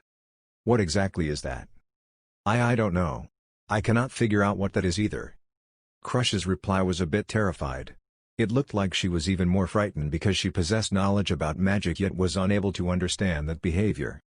Just at the moment that Zarusu was planning to comfort her. Not knowing if the magic had successfully activated, the magic array broke apart, becoming numerous light particles flying towards the sky. In the next instant, like there had been an explosion in the sky, the particles spread out. The lizardmen did not know. And the world did not know. This was the first time such a magic was used in this world. This was on par with the highest magic from 500 and 200 years before. One of the overranked magic, a magic that could that the world. Immediately it and the lake completely froze. There was no one there that understood what had just happened. Yes, all the lizardmen there. Shiziryu, who was a tribe leader with outstanding qualifications, Crush, who had extraordinary druid powers, even Zarusu the traveler, who had seen much and had a wide breadth of knowledge. Even these individuals, who within lizardman history could be considered to possess miraculous abilities, could not immediately comprehend the current situation. No way of understanding why their own feet were inside ice. Before long, after enough time had passed for the brain to accept the situation before their eyes, a crying rang out. Every lizardman, indeed, everybody let out a lamenting cry. Even Zarusu was the same. Crush and Shiziryu, and even the most courageous Zimbaru were no exception. As if terror crept out from the depths of their souls, everybody could not help but scream. It was such terrifying truth. The lake will never freeze. It was a truth since they were born. But, it was destroyed when the lake froze. Ice was something within their knowledge. All the lizardmen thought that fear was the equivalent of humans seeing the sun rising from the west. The lizardmen frantically lifted their feet. Luckily the layer of ice was not thick, and broke immediately, but the broken areas immediately froze up again. A chilling cold vapor came from underneath, making it painfully obvious that this sight was not an illusion. After Zarisu agitatedly clambered up the mud wall, he immediately surveyed the surroundings, then was stunned into silence by what he saw from his widened point of view. All of the lake within their vision was frozen. That was the scene they saw. The lake was about 20 kilometers in all four directions. All of it that they could see was frozen. That can't be. Crush, who had also climbed up, looked around and was lost for words just like Zarisu. From her gaping mouth, she let out a despaired voice. Like Zarisu, she did not wish to believe that this scene she saw before her was real. The lake that would never freeze. There was nothing that could make it freeze. Yes. They could not believe the scene they were seeing. Just how much power did one have to make such a thing possible? Get up here, quick! Shazuryu's roar rang in the air. Surprised at it, Zarisu and Crush looked down at the bottom of the wall. Several lizardmen fell down powerlessly. There were not many, but they dotted the surroundings. The ones that were still fine, mostly the warriors, worked together to pull the fallen lizardmen from the frozen ground. The lizardmen that were pulled up all had lost color in their faces. Their bodies shivered. From what Zarisu could tell, this was a result of their body temperatures dropping. The freezing temperatures was seeping their life force away. Older brother, I'll go check on the others. Zarisu, who wielded frost pain, could not be affected by this degree of influence from the cold air. No. Do not go. Why, older brother? The enemy will probably start moving in a short moment. You are not permitted to leave. Grasp the overall situation, do not let any information slip. This is something which can only be entrusted to you who have wandered across the world and acquired various kinds of knowledge. But we should preserve our magic power. Fool. Do not mess up our priorities. Moving his gaze from Zarisu, Shaziryu talked to the surrounding warrior-class lizardmen. Right now I will be casting some ice resistance magic upon you all, protection energy ice. Quickly go and inform every single person in the village, and avoid coming into contact with the ice. I will also assist with casting the magic. Please do. Then, Crush, let us act separately. If any individual is discovered to be in an emergency situation, immediately cast healing magic. Crush and Zarisu cast 6 lizardmen with protection magic. Zarisu stayed on the wall, and stared at their formation. The thing he should be doing was just as Shaziryu said. He sent the enemy a sharp gaze, not letting any movement by him. Unease passed by Zarisu's brain. Was it fine to grasp this magic caster who could freeze the lake with normal eyes? Or would he break them trying to? However, was it fine to say that he was too scared, and could not see the enemy's movements? Could he make such an excuse? It was imperative to carry out the task given to him by his brother with perfection. Hey-ho! Zimbaru, who had climbed up to Zarisu's side, gazed leisurely at the enemy's position. You need to relax a bit. Your older brother is looking forward to your wisdom, right? Even if you miss something, he won't blame you. The more important thing is to not be too hooked up in it, and end up narrowing your vision. Zimbaru in his carefree voice had given Zarisu a sharp warning. It was just as he said. Zarisu was not alone. He was fighting with his comrades. Every did what he or she could do. Zarisu shifted his gaze. All the warriors apart from Zimbaru climbed on the mud wall, and looked at the enemy. Yes, he was not fighting alone. It seems that he who had witnessed that overwhelming power, magic, had been shaken. Zarisu exhaled one giant breath, as if to get rid of his internal worries all in one go. Sorry. There's nothing to be sorry about. That's right, because you, Zimbaru, are also here. Ha, don't look to me for matters which concern thinking. The two of them laughed at each other, then continued to observe the enemy's movement. However, that really is a true monster. Yeah. It is basically on a completely different level. The magic caster had the insufferably arrogant posture of a king, and pompously gazed in the direction of Zarisu and their village. That supposedly quite small body seemed expanded by 10 times its size. He should be the one referred to as the Supreme One. That ought to be pretty spot on. Furthermore, I really hope there are no others powerful enough to cast magic that freezes the entire lake. That's right, and I hope so too. In the eyes of that monster who is even able to freeze the lake, we lizardmen are no more than ants. Ah, what a shame. We're no different than small insects. Zarasu had no words. Because Zarasu was thinking the same thing. The words resist seem stupid now. If they do not allow us to surrender, what should we do? Zanbaru looked at Zarasu in surprise. Then he smiled. Then we shall all commit suicide in the name of an attack.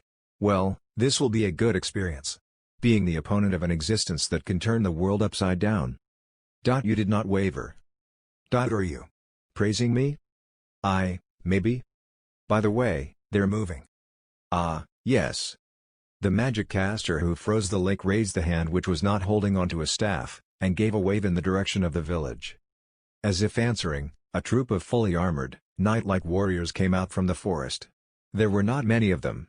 They numbered 40. They were about 2.3 meters tall. Their left hands held a large tower shield that covered 3/4 of their body, and they wore a black full-plate armor. Vein-like crimson patterns ran around their body. Different from practical items, spikes sprouted on their armor and expressed violence. In their hands was a 6-meter-long spear. On the spear that suited lanced cavalry, a cloth was spread. They were flags. They were clothed in a pitch-black mantle. They flawlessly stepped into the wetlands. With the ice breaking at their feet, they silently marched forward. With perfect movements, they made space in between them and crossed flags with the opposite soldier. As the flags overlapped, and the 40 different patterns of the cloth lowered down, a path was made. Is that a path for the king? Zanbaru was correct. The magic caster slowly walked on the frozen lake. Several shadows followed behind him. At the front, was the magic caster who froze the lake, and the one with bottomless power. Any more and it made one wonder what should he be called.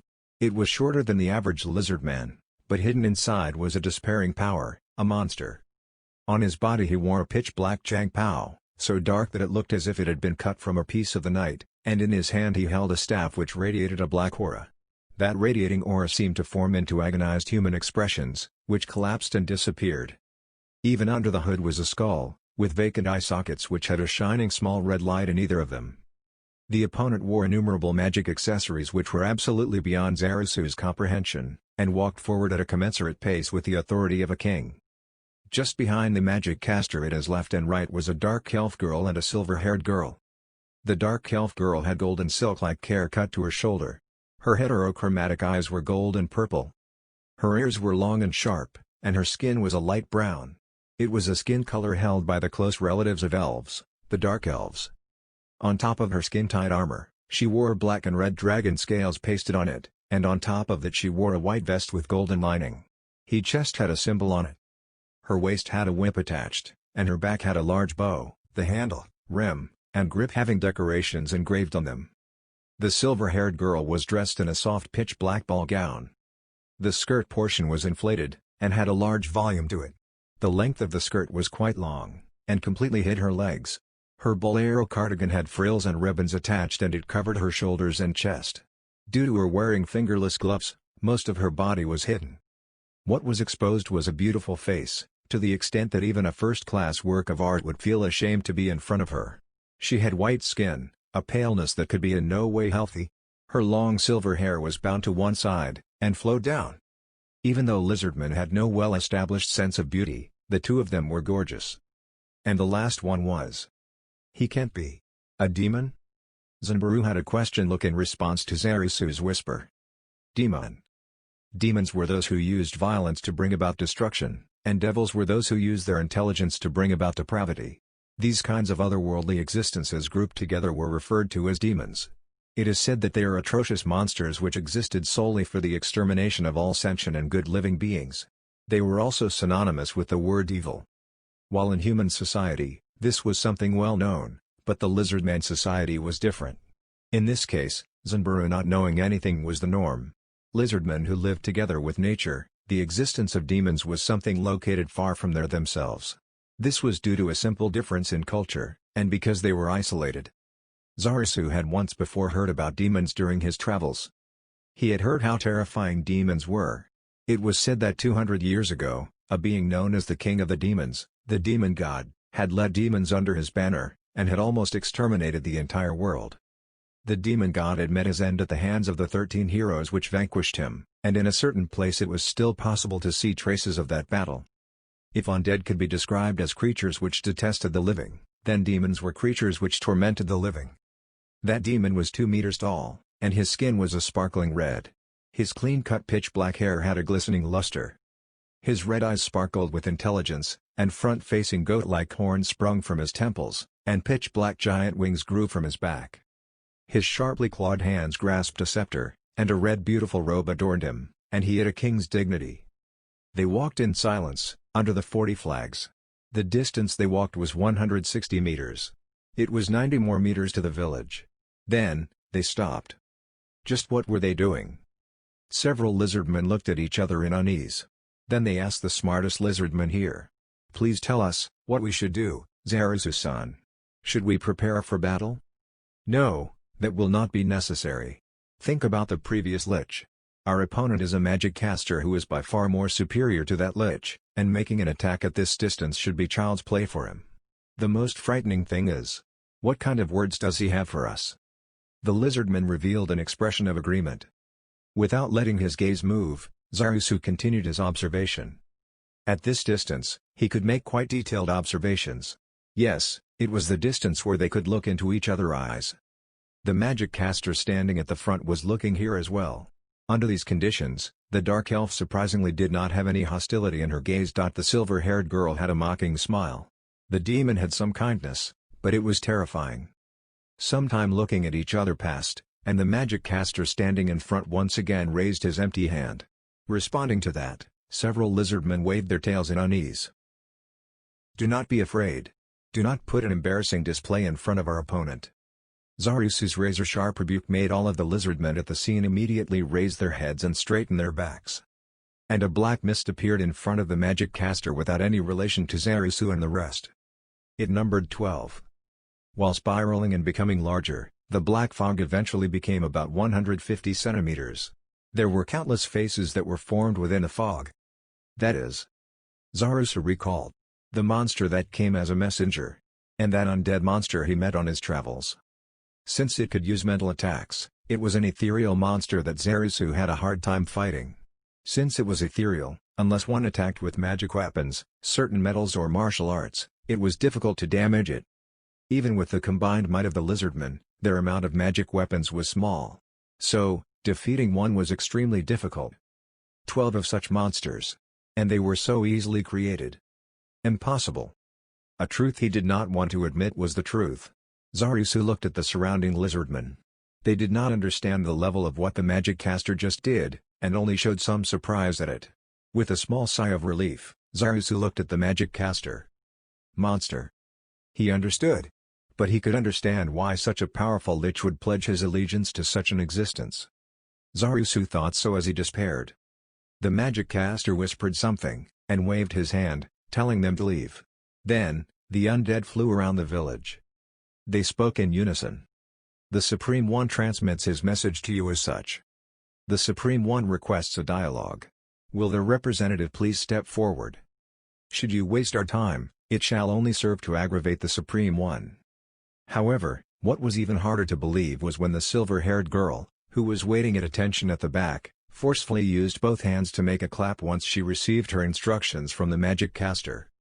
At the moment of the hand clap, those undead were exterminated. "Huh?" Zarusu, who had taken in a large shock, involuntarily shouted out. Since that move was not to return the summoned monsters, but to exterminate them. Extermination of undead. This was an action that priests could do. Normally repelling them took a lot, but when there was a gap in their strengths, it was possible to not only repel but to exterminate. However, when exterminating large numbers of undead, the difficult jumped, such a level of power needed.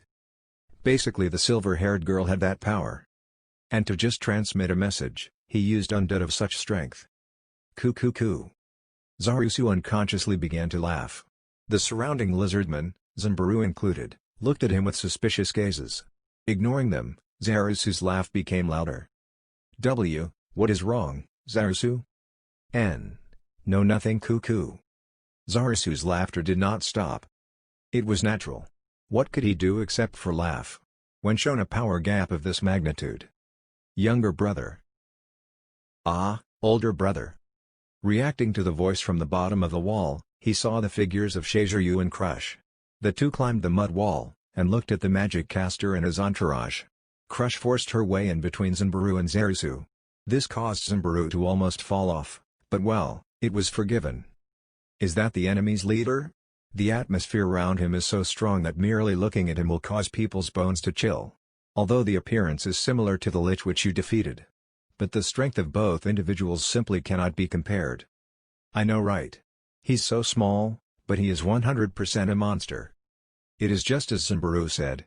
Older brother. The people behind him are also in another league. Eh? Is that a demon? He controls a demon? That magic caster?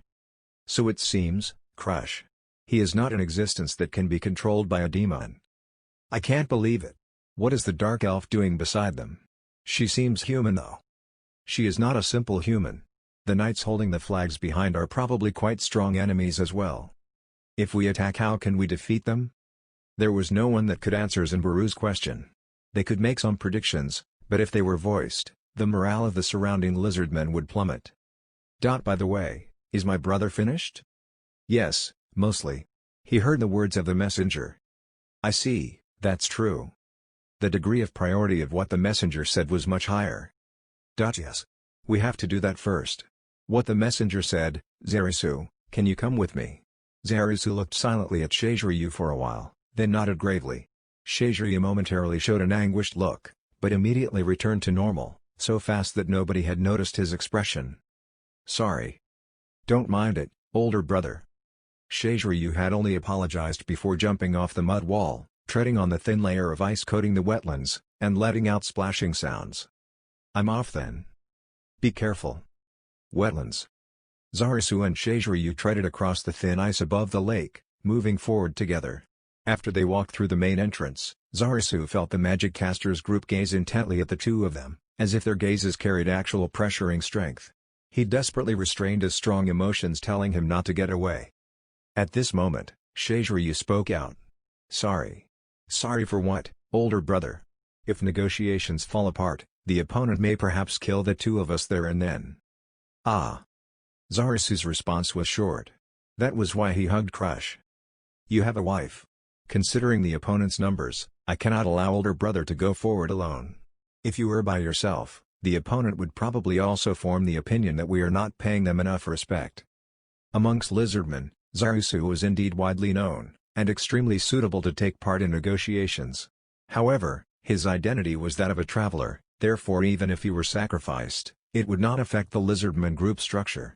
From this perspective, his loss would not be regretted. Even if the hero were to be killed, so long as there were other remaining tribe chiefs, the battle could be continued. The two of them continued silently forward. The distance closed, and they could clearly see their opponents. It was understandable, but the magic caster's entourage was calmly standing on the thin ice. It was not a problem that they were light, but were using some sort of magic. The distance went close to zero, and became one that was suitable for discussions. Zarisu and Shiziryu's hearts beated sharply. It was with a force that almost seemed to make them jump out of their chests. The reason was their worry. How should they discuss in front of these pressurizing strong people? Since that was unclear, they were under immense pressure. Originally, it might have been better to depreciate themselves. However, that might cause the other party to lose interest and decide to kill all of them. However, what would happen if that was considered disrespectful? What was correct, they completely did not understand. It was like going barefoot in the dark with sharp weapons scattered on the floor. Our delegation has arrived. I am the Lizardman representative, Shiziryu Shasha, the strongest hero amongst the Lizardmen. I am Zarisu Shasha. There was no response. The magic caster's entourage only gazed at them from above, and they showed no sign of making a move. Even ignoring the fact they wanted a negotiations, it was a strange attitude. What was wrong? Zarisu and Shiziryu looked at each other. Did they make a mistake? The one who replied was the demon. Our master does not consider that you have not entered into a listening posture which demonstrates respect. What? Prostrate. Suddenly, Zarusu and Shiziryu knelt down, with their heads buried into the wetlands. Their actions made it look like these two persons thought it was only natural to do. The cold mud stained the two persons' bodies, and the shattered ice blocks immediately froze up again. It was impossible to stand up. Even if they used their entire body strength, their bodies did not budge. As if there was an invisible giant hand which was pressing down on them from above, their bodies have completely lost all freedom of movement. Do not resist. The moment those words were said, Zarusu and Shiziryu's bodies ignored their will and slackened. The two unsightly prostrated in the mud. As if he were satisfied at the scene, the demon separated away slightly, talked to his master. Zarusu could not see it, but he heard. Ainsama, their respectful listening postures are prepared. Thank you for your hard work, raise your heads. Permitted to raise your heads. Moving their head, which was the only part they could move, Zarusu and Shiziryu looked up at the magic caster in front of them. I am the master of the great tomb of Nazarick, Einzulgon. First, I give you my thanks for helping me complete my experiment. Hearing the words without any actual sense of gratitude, a fierce anger welled up in Zarusu's heart for an instant. A whirl of emotions flared up after feeling disgusted that lives of lizardmen were stolen due to an experiment.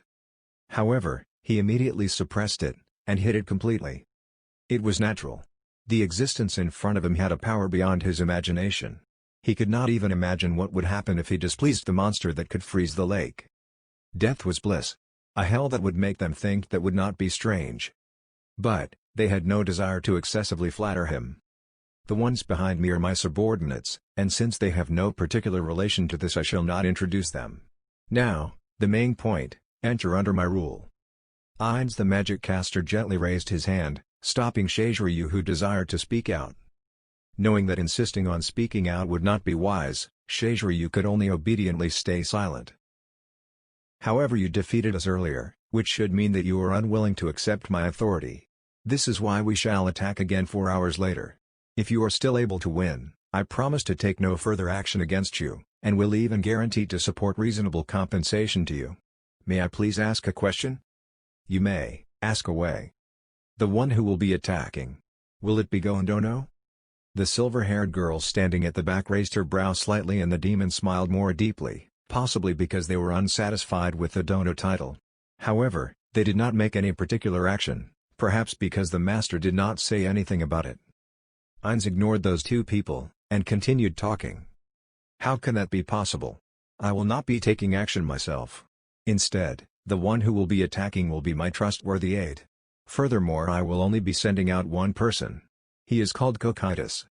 Hearing these words, Zarusu felt a deep despair as if the world had ended. If it were a large army that would attack, perhaps the lizardmen would have a chance of victory. This meant that, at first, he had believed that this time could also be a continuation of yesterday's unfortunate battle which was called an experiment. If it were like that, then there should still be a minuscule chance of victory. However, it was not going to be so. The one attacking would only be one person. The previously defeated army had once again made such a big declaration, but would only send one person this time. Unless it was a punishment, or there was some hidden meaning behind his words, he must have complete faith in that person. A close aide that had the trust of the existence of such power. That aide would also have such despairing power, to the point that the lizardmen would have no chance of winning. We choose to surrender. Losing without a fight is simply too boring. Do put up a bit of a fight, we would also like to have a taste of victory. Ainz interrupted Shiziryu, not allowing him to continue. So blatantly, he would make an example out of us, this bastard. Zarusu spat out those words in his head. However, he understood that making such a mask was correct. Ainz did not feel the slightest rage from having the troops destroyed in the experiment. However, there was a chance that rule would not go well since there was truth of defeat. Especially when the lizardmen placed emphasis on strength. That was why he had to show a pressurizing strength. What that meant was that in a moment the opponent would be carrying out a live sacrifice. It would be a performance, eradicating the rebellious lizardmen. That is all that I wish to say. Then, 4 hours later, do your best to enjoy it. Please wait a minute, will this ice melt away? Regardless of who won or lost, with the lake frozen, the lizardmen would find it very difficult to survive. The ice was not thick, but the cold that accompanied it was fierce. Touching it was inviting death from the cold. Ah, I almost forgot. He forgot. He replied in such a carefree manner. No, actually, Zarisu understood that from Ainz's perspective it was not important. It was natural. From the perspective of such a strong existence, a cold of this level was nothing much. I only wished not to dirty myself with the wetlands mud as I walked, which is why, after returning to the shore, the magic effect will be dispelled. What? Zarisu and Shaziryu swallowed in surprise. What did this monster say? He did not want to be dirtied by the mud, so he froze the lake? This was no longer at the level of being hard to believe. The opponent's strength was simply too overwhelming, even able to easily change the force of nature, and furthermore for such a silly reason. So it turned out that they were opposing such a powerful being. Zarisu and Shaziryu both felt the same fear as a child would being all alone. Until next time, Lizardmen. After Ainz decided that he had said everything he wanted to say, he lightly waved his hand and turned around. He had no more interest. That was what his attitude said. Goodbye, Mr. Lizardman. Farewell, Lizardman. The two silent girls behind him said so, and followed behind Ainz. Freedom granted. Then, try to enjoy it as best you can, Lizardman. The demon left behind spoke kindly, and also turned his back and walked. Zarisu and Shaziryu, who were left behind, stayed in the mud. They no longer had any energy to stand. The extreme cold no longer caused any pain. The shock they received in their hearts was too strong. However, they watched as the group of monsters silently left them. Damn it! Shaziryu cursed in a low voice, quite unlike his personality, and contained in it was a mix of many emotions.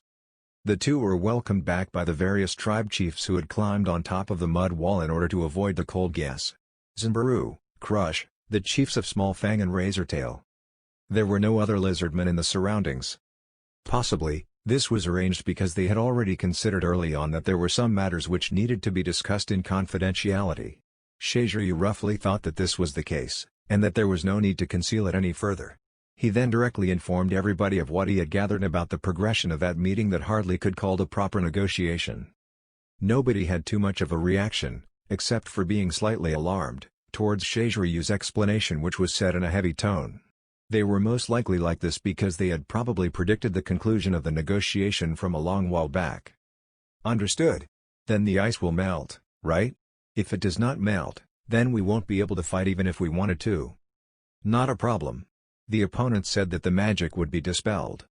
Was this an exchange brought about by the negotiation? Towards the question posed by the Small Fang tribe chief, Shaziryu did not reply, but merely smiled a little. Seeing that reaction, and understanding what it meant, the tribe chief of the Small Fang tribe shook his head disheartedly. When you were heading to the negotiations, we conducted an investigation, and discovered the shadows of enemies inside of the lake which look like skeleton soldiers. We fear that they are in a formation surrounding us and awaiting orders. I do not think our opponent plans to let us go. The opponent was quite serious, so this means that is only speculation. The four who had not participated in the negotiations gave a long sigh. The conclusion that they had reached should also be a belief that what would follow was a live sacrificial ritual. Then what shall we do?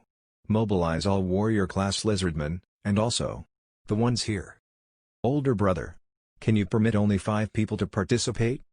Out of the corner of his eye, Zarisu saw the puzzled expression on Crush's face.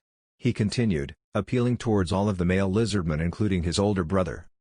If the opponent's objective is to demonstrate his own powerful strength, then lizardmen shouldn't be exterminated completely. Therefore, we need an individual who is able to lead, a central figure to bring together all of the survivors. If all of the people here were to lose their lives, it would be a huge loss for the future of lizardmen. That is a valid point. Isn't that right, Shaziryu? Zarisu is correct. The two tribe chiefs alternatively looked at Zarisu and Crush, then both expressed their agreement. There's nothing unacceptable with that, I also agree. After the approval of the final tribe chief Zimbaru, Shaziryu could not find any reasons to refuse his younger brother's request. Our decision is thus settled then. I have also thought about it, that it is necessary to have someone survive to lead and bring together the tribes. Crush should be very suitable to carry out this responsibility. Her albinism may perhaps be a hindrance, but her abilities as a druid are indispensable. Wait a moment. I also want to fight together. Crush understood the content of the words and cried out. Why was she being left behind now? She came here, decided to fight such an existence, and had prepared herself to lose her life. Then why? Those thoughts caused her to shout out. Furthermore, if we were to leave one person behind, wouldn't leaving behind Sheshiryu be better? He is the most trusted tribe leader amongst us. And that is exactly why we cannot leave him behind. The opponent's objective is to demonstrate overwhelming force, probably in hopes that we will despair, so that we will submit to his authority easier. However, what would happen if there was someone amongst the survivors they could pin their hopes on, And amongst the tribe chiefs present, the one with the lowest popularity is Crush. Crush was speechless. It was an indisputable fact that she as an albino had the lowest popularity. Knowing that nothing she said would convince them, Crush fixated on Zarisu. I also want to go together. When you called me here, you had already decided let me make my own decision, so why do you still say such words? Because at that time, everybody would very likely all be killed, but now we have a relatively large opportunity to allow one person to survive. Don't joke with me. The air was shaking as if it were echoing Crush's anger. Because of her agitated emotions, the sound of the mud wall being slapped numerous times could be heard as Crush's tail went into an uncontrollable frenzy. Zarisu, you convince her. See you again in 4 hours' time. Sheshiryu threw down these words before departing quickly with long strides, followed by the sound of shattering ice and splashing water. 3 tribe chiefs jumped down the mud wall and followed Sheshiryu. Zanburu also had his back towards the two as he waved his hand gently to give his regards. After seeing them off, Zarisu turned to face Crush. Crush, please understand. How can I understand? And it is not a given that you will lose. If you have the support of my druid powers, perhaps you may win. This sentence was so hollow that even Crush who said it did not believe in it herself.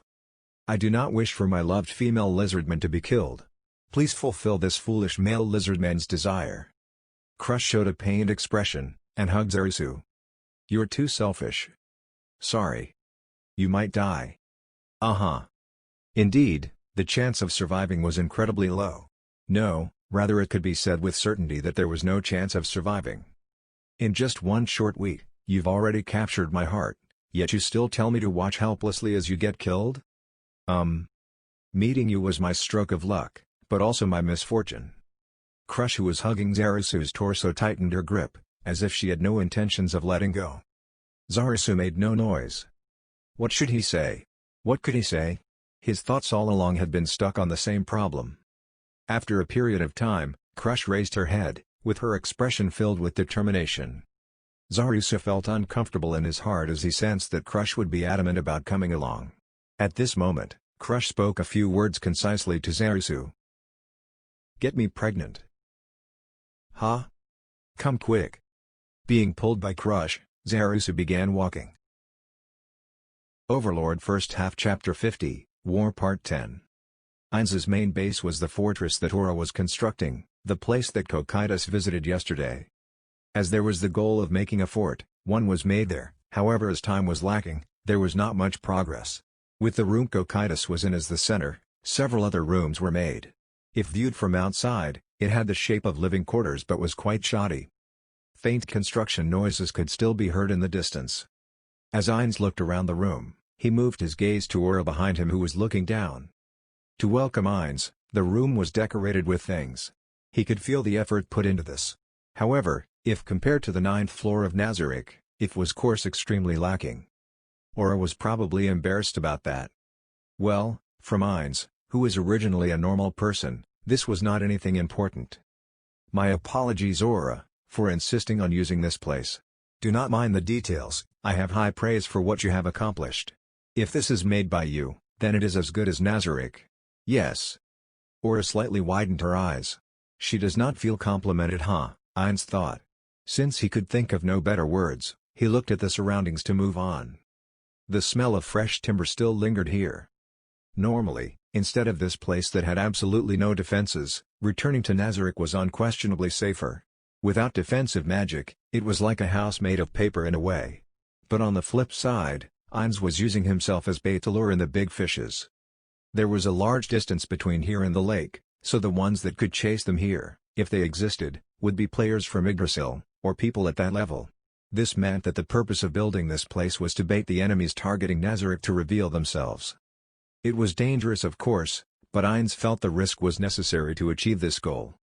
Ainz's gaze stopped on one white chair placed in the middle of the room. It was beautiful and white, and was a first-class work of art. Its back was tall, and was quite massive. At this amazing workmanship, the room's evaluation went up. That is?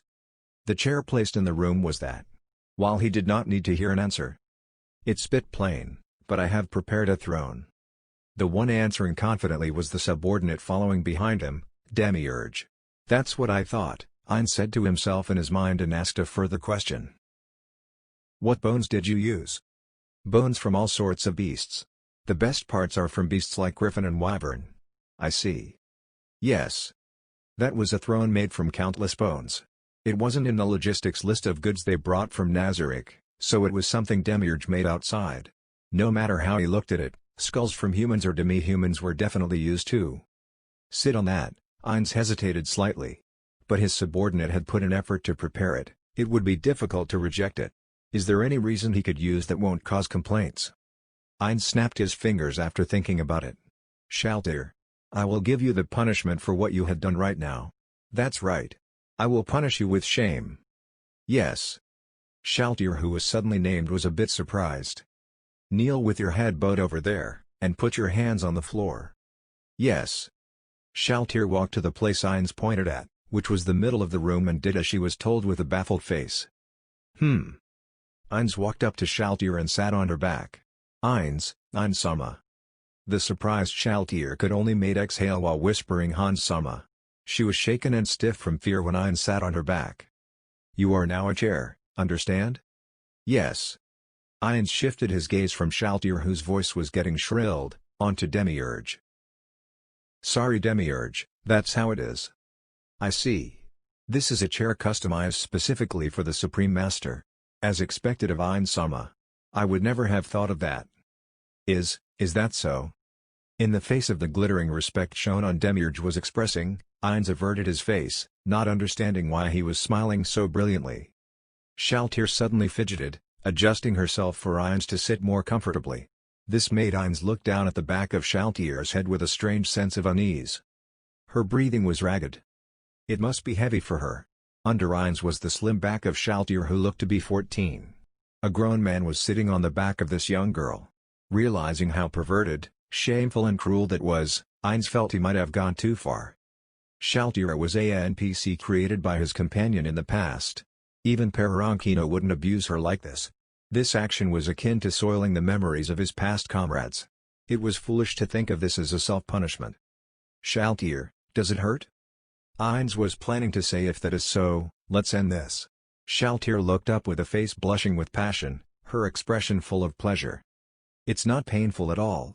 This is like a reward. She breathed out the strange heat that accumulated in her body, and her eyes reflected Ainz's face. Her glistening tongue licked her lips, and left a seductive luster. Her body squirmed like a snake. No matter how he looked at it, flames of lust were burning. Datawa? Ah. Ainz slowly stood up. Shaltir had an expression of surprise when that pleasant weight left her. The figure of Ainz drawing away drew a painful voice from behind him. Shaking that off, Ainz walked to Aura. Aura. Sit on that chair please. Eh? It's okay? Yes. With a cruel and childish smile, Aura ran. She plopped herself on top of the surprised Shaltir. Goo. While Aura's body was small, with her equipment and speed, it was quite the burden. It was to the point that Shaltir had a small groan. No more. While having such an atmosphere, Ainz faced the white throne. Demiurge. I shall sit on your chair. Understood. Demiurge laughed happily. In comparison, Shaltir had an expression of despair. Shaltir, I said that this was punishment. If you enjoy it, I will be fine. I apologize. So, one more chance. While Aura was on top of her, Shaltir panicky begged. Ainz gazed upon his subordinate, feeling troubled from the bottom of his heart. He then whispered. Parankino, what a perverted setting this is. Give up, Shaltir. Well then, let's move on to the serious topic. Did we intimidate them? I think it was perfect, Ainz-sama. Exactly, just look at the lizardmen's faces.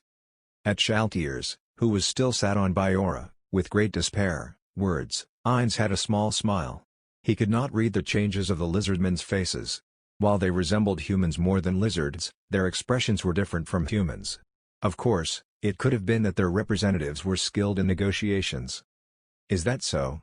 Then the first phase to awe them with might is a success. Ainz exhaled in relief.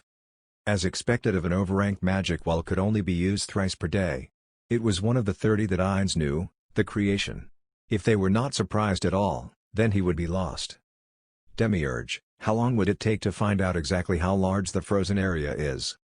We have already started to do so, but progress is slow as the area is wider than expected. Please grant us more time. I see, I was too quick, forgive me. Of course. Raising a hand to stop Demiurge who was about to knee, Ainz placed his bone hand on his chin and thought. It affected a larger range than expected. Well, the experiment succeeded. The creation was an overranked magic that could change the terrain itself. In Yggdrasil, it was used to guard against the heat of volcanoes or the cold of freezing lands. Of course, it would be used to give damage like what Ainz did. It was possible to show their might without using overranked magic. Unrelated to this deployment, Ainz had always wanted to perform this experiment in determining the area of effect. The creation was a magic that had an amazingly large area of effect, and could cover the entire 8th floor in Ainz's experiment inside Nazarick. But it wasn't clear what effect it would have in the world outside. In Yggdrasil the spell effect could cover an area, but how big would an area be in this world? Ainz wanted to find out. If it could cover an entire plane, that would be too big. Similarly, freezing the entire lake was going overboard. Care should be taken when using overranked magic. Ainz decided, and etched it in his heart. Aura, how is our security net? Yes. We have deployed the undead assigned by Ainz-sama to secure a 4-kilometer radius area. But there has been no signs of anything special coming in so far. I see. The enemy might be hiding from detection as they draw close. What about the countermeasures against that? There are no problems. With Shaltir's cooperation, we have sent out undead proficient in reconnaissance. Splendid. Being praised by Ainz, Aura smiled as she still sat on Shaltir. Her depressed expression was gone without a trace. Moving his gaze away from Aura and fixing it in the air, Ainz breathed a small sigh of relief. With such vigilance, they would not be hit by surprise attacks, like if they were suddenly hit by overranked magic. Of course, even if they were hit by overranked magic from afar, they would only attack if they could be wiped out from one attack. Ainz thought until there, recalled one person who died, and looked in his direction. The receiver of his gaze was Brain, who had become a vampire. He entered the room last, and stood in a corner, away from attention. None of the Guardians paid attention to Brain. The existence of Brain did not enter any of the Guardians' eyes. Aura was weird though. Basically, that was what his existence was worth to the Guardians. If he did not do anything rude, he would be left alone. Wondering if it was fine to leave Brain like that, stopped thinking about such troublesome things. Well, fine. Most of the information he had was gained. So, the current worth of Brain was that he might be of help, but not much. The reason why he was brought this time was due to the expectation of knowledge as a resident of this world. If he died, he died. The end. More importantly, he did not pledge his existence to Ainz. It was truth that he felt no need to care for Ainz. Thinking that, a strange thing became mixed in Ainz's gaze. It was obedience. Despite the object of his loyalty, Shaltir being used as a chair, he did not make any special movements. What was he thinking? Ainz thought about that for a little, and immediately dismissed it. It did not matter. Then, as part of the objective, should we clean up the Lizardmen? No, there is no need. At Demiurge's question, Ainz waved his hand left to right. Ainz did not particularly like harming people or killing them. It simply could not be helped if lives were lost, or were necessary sacrifices. Since Ainz had no reason to kill all the Lizardmen, he felt that there was no need to do so. However, well, we should kill the strong to make it easier to rule them. Then, Ainz-sama, should we kill the ones who fought with the Lich and Blood Meat Hulks? Yes. They seem to be strong. Ainz recalled the scene in the mirror. By the way, there was the white one among them, right? A white snake is a good symbol, and white lizardmen seem rare. Let her live and capture her. Understood. Then I shall order Kokaitis to do so. Please do. It would be nice if we could recover the dead bodies. The things made with and without bodies. I feel that the same Death Knights made using corpses were stronger. There might be a difference when using the corpses of Lizardmen. Understood. I shall make preparations to recover the corpses. Then, my undead will do that. Shaltir, who was still Aura's chair, proposed herself for the job. Then I shall leave this to Shaltir. However, the recovery is for last. Stealing the corpses, it might be a nuisance and I apologize. Yes. Then I shall make preparations. Now. That is it. Now, shall we take a look at them before we attack? Ainz ordered Brain to bring the mirror hanging on the wall.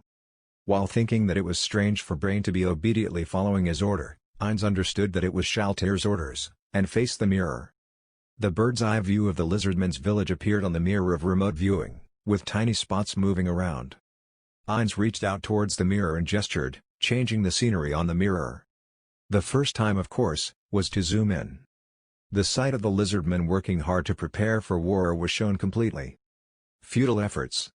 Shaltir, whose back was still being sat on by Aura, made a condescending voice at the scene.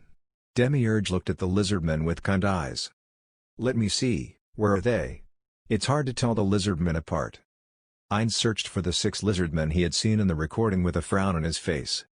If there was a large disparity in their appearance, they could be differentiated, but if there was only a small one, they looked the same. Especially when he only saw them for a short time. Found the armored one. That's the one that threw rocks, right? Next, the Buster Sword is here. The difference is 2 minutes. Found the one with the prominent arm. After observing that, Ainz kept shifting the image on the mirror. I don't see the white Lizardman and the one holding the scimitar. The one called Zarasu? Ah, right, that's his name. Ainz recalled the Lizardman who had come forth to negotiate at Aura's prompt. Could he be inside the houses? Probably. But the mirror of remote viewing wasn't able to see inside buildings. That was the case, normally. Demiurge, Infinity Haversack please. By your will. Demiurge bowed and moved to the table in the corner of the room and picked up the Infinity Haversack. He presented it to Ainz respectfully. Ainz took out one scroll from within. He then activated the magic within the scroll. An invisible ethereal sensory organ was conjured. The sensory organ can't penetrate magical barriers, but it can pass through normal walls regardless of their thickness. If it couldn't get in, it meant that a powerful enemy they had to be wary of was there. After linking the sensory organ with the mirror of remote viewing so the Guardians could also see, Ainz started maneuvering the sensory organ that looked like a floating eyeball. Let's take a look inside the house. Ainz chose an old broken house nearby and moved the sensory organ in. Even if the interior was dark, it would show up as bright as day once the organ got in. In that room, a white Lizardman was being pressed down with its tail lifted up. A black Lizardman was riding on top. They didn't understand what was going on in the very beginning. The next instant, that changed to confusion as to why they are doing that thing at a time like this. Ainz then moved the sensory organ outside silently. Feeling troubled, Ainz placed his palm on his face. The Guardians by his side didn't know what to say and looked at each other. What an unpleasant bunch. Cocytus will be attacking soon and they still have the nerve to do this? That's right, that's right. Demiurge is right. Let's teach them a lesson. Ainz lifted a hand to stop the chatter of the Guardians. Forget it, they will be dead soon. If they understand this, then this is natural. Ainz nodded to affirm his own opinion. You are right. If it's only this much, we can let them off. Right, right. All of you be quiet. After all the Guardians shut their mouths, seeing them Ainz sighed. I sort of lost motivation. Well, there is no one to be wary of in the Lizardman village, we can think that now. However, do not underestimate them. They might come at us. If anyone is caught in Aura's security net, all Guardians and myself will move out. Understood. We have arranged with Nazarick, and if their numbers are few we shall attack. If there are more or equal, we shall use our subordinates to buy time while we retreat. Yes. When we do not know the opponent's power, I do not want you to be hurt. It was a plan that he had hesitated on, but Ainz's plan was to use his subordinates and only fight if they could win. His order of should Cocytus fight a person he cannot defeat, escape, was a part of this. Losing the Guardians was a foolish act. If there were Yggdrasil players were there, then they would not keep the promise of washing their hands off the village. If they cannot become allies, then they would be destroyed. Even if he had to use the 8th floor. Ainz brushed off the feeling of guilt from breaking the promise. If it was for a more important purpose, lies were fine. Now, when it times to watch the show, shall we enjoy the sight of Cocytus battling? Brain. Bring chairs for everyone. It is enjoyable to watch a fight with everyone sitting on chairs. Yes. Understood. Do you know where the chairs are? I shall ask the ones outside. True, then please. Brain deeply bowed and left. Nodding his head slightly in acknowledgement, Ainz uninterestedly gazed at the mirror. The lizardmen were frantically preparing. Ainz smiled. At the scene of useless resistance, one could not be sure whether his thoughts were of sadness or affection. Brain made sure to close the door silently. He focused this much for the first time in his life, so as to not attract the attention of the ones inside. Closing the door, once the space was isolated, Brain breathed a deep sigh of relief. At the same time, his body lost its tension. Phew. The reason why he said nothing despite what was being done to the person he gave everything to, Shaltir. It was simple and clear. It was fear. Should he say that his abilities of a living being were extremely stimulated? This was as undead mostly had no reaction to negative emotions like fear. He understood that the existence that ruled the giant dungeon Nazarick was in no way weak. Even his master Shaltir was a vampire, a superior existence that he could not even hit. The master of Shaltir could be in no way weak. However, there was no one who could not fear when shown that large and wide-ranging magic. That was more than a monster. No, a monster was an understatement. That was an existence that could be called God. To Brain, the existence known as Ainz was just that. Honestly speaking, Brain Angloss felt relief in his fortune. This was as he had moved from the human camp to the Nazarick camp. At the same time, he felt sad. A sadness that was directed at all of the living beings in this world, the existences that would be exploited. 4 hours passed in a flash. The Lizardmen warriors were already gathering in the front gate of the village, in the wetlands where the ice was melting. After the intense battle several days ago, there wasn't many Lizardmen warriors left. They numbered 316. Lizardmen that were not warriors would not be taking part because Shaziryu said the enemy is few, having too many people will only get in the way. It seemed reasonable at first, but it didn't hold water. Zarisu stood far from the Lizardmen, watching the gathering Lizardmen warriors. Everyone had war paint representing their ancestors on them, their face showed well as tough as steel. They seemed to think they wouldn't lose. The Lizardmen around them cheered the warriors on. In that group, expressions of unease could be seen clearly. To keep the anxiety in his heart from showing, Zarisu worked hard to show a poker face in front of the other Lizardmen, keeping them away from the truth of this fight being a sacrificial offering to Ainz. Yes. They had no chance of winning this fight. The hidden meaning in Shaziryu's earlier words was we have no chance of winning. So I want to end this with the lowest number of sacrifices. The ones who knew this were only the chiefs. It was fact that in this battle, Ainz wanted the Lizardmen to definitely face defeat. So the Lizardmen had to act out a complete defeat. If they did not, everyone else might be killed. Basically, this was a necessary sacrifice. However, it was fact that if the chiefs were told that they were betraying the warriors, they had no words to refute that. They believed that most of the Lizardmen assembled would die. Zarisu could comfort himself in the fact that the sacrifices were small. However, this did not clear the hesitation trapped in his heart. Zarisu averted his eyes from the Lizardmen and glared at the enemy territory with sharp eyes. The skeletons were in the same position as before, not a step awry. The figures of the fully armored knights were nowhere to be found. They were probably hidden in the forest somewhere. The existence known as Cocytus could not be seen. Neither could the figure of the magic caster, Ainz. However, he knew that they were watching from somewhere. The sound of a large creature moving in the wetlands could be heard from behind the anxious Zarisu. "Hey, Zarisu." Zanbaru greeted nonchalantly as usual. "Zanbaru." "Yo." Zanbaru took a look around the surroundings, and asked Zarisu. "Crush does not seem to be here, but from your expression I can sort of guess." Well. Then you persuaded her? It seemed impossible though. Zanbaru changed the subject in a light-hearted manner, but Zarisu had no means to reply. At most it was a vague one. "Various things, yes, various." Zanbaru made no further attempt to question Zarisu, who was staring out in the distance, but instead gazed at the Lizardmen. Our morale seems to be at its peak. Zarisu also gazed at the warrior-class Lizardmen. The Lizardmen had not changed from earlier, and were still waiting for the time, filled with confidence. These Lizardmen who did not know what their opponent was. Yes, it will be great if it keeps at this level in the face of the powerful enemy, Cocytus. Zarisu's face changed at Zarisu's words.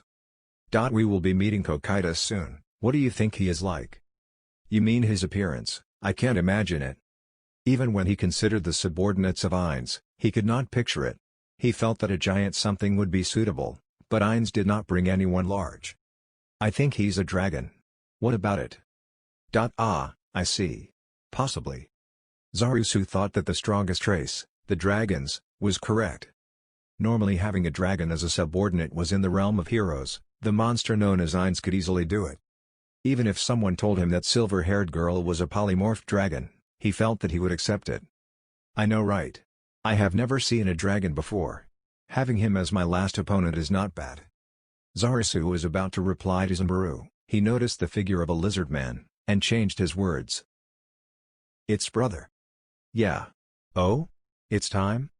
Shiziryu appeared at the main gate, and all eyes fell on him and the two swamp elementals beside him. Crush was absent because she exhausted all her mana to summon the swamp elementals. After having cast several long-time defensive buffs and summoned the swamp elementals, the intense mana toll made her mobile. When the two of them left the room, Crush already told Zarisu she will lose consciousness from overusing mana, and that this will be the last time they see each other. Zarisu felt slightly lonely, and looked at the village. The target of his gaze was where he thought Crush was. Oi, they're about finished. Zanbaru nudged Zarisu's ribs. At that, Zarisu came back to his senses. Welcoming the end of Shiziryu's speech, the morale of the surrounding lizardmen was raised to the maximum, and they were filled with vigor. It's about time. Warriors, advance.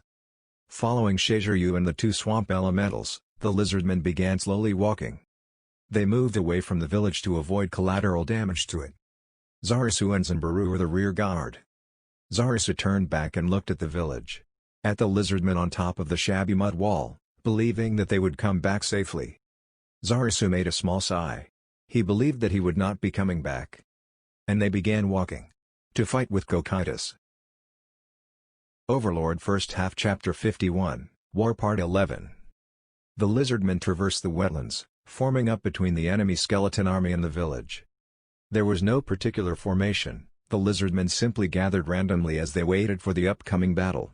The only clear arrangement was that the various tribe chiefs, Zarisu and the two swamp elementals were standing in front. Among the lizardmen, there was the delicate atmosphere of tension in the air. The skeletons suddenly banged on their shields and marched forward. If the timing was even slightly off, it would just sound like random noise from a marching army, but the movements of the 5,000 of them were in sync and the sound was as one. In a different setting, this performance would be worthy of applause and praise. While the sound drew the attention of the lizardmen, to the rear of the skeletons, several trees in the forest fell. The trunks of trees were not thin. They could be called large trees. Someone cut them down. This caused a commotion among the lizardmen. The sensible and the quick-witted ones were the first to notice. As they couldn't see how it was done, it might be possible that this was a handiwork of several beings. However, the timing between the felling of each tree was too tidy.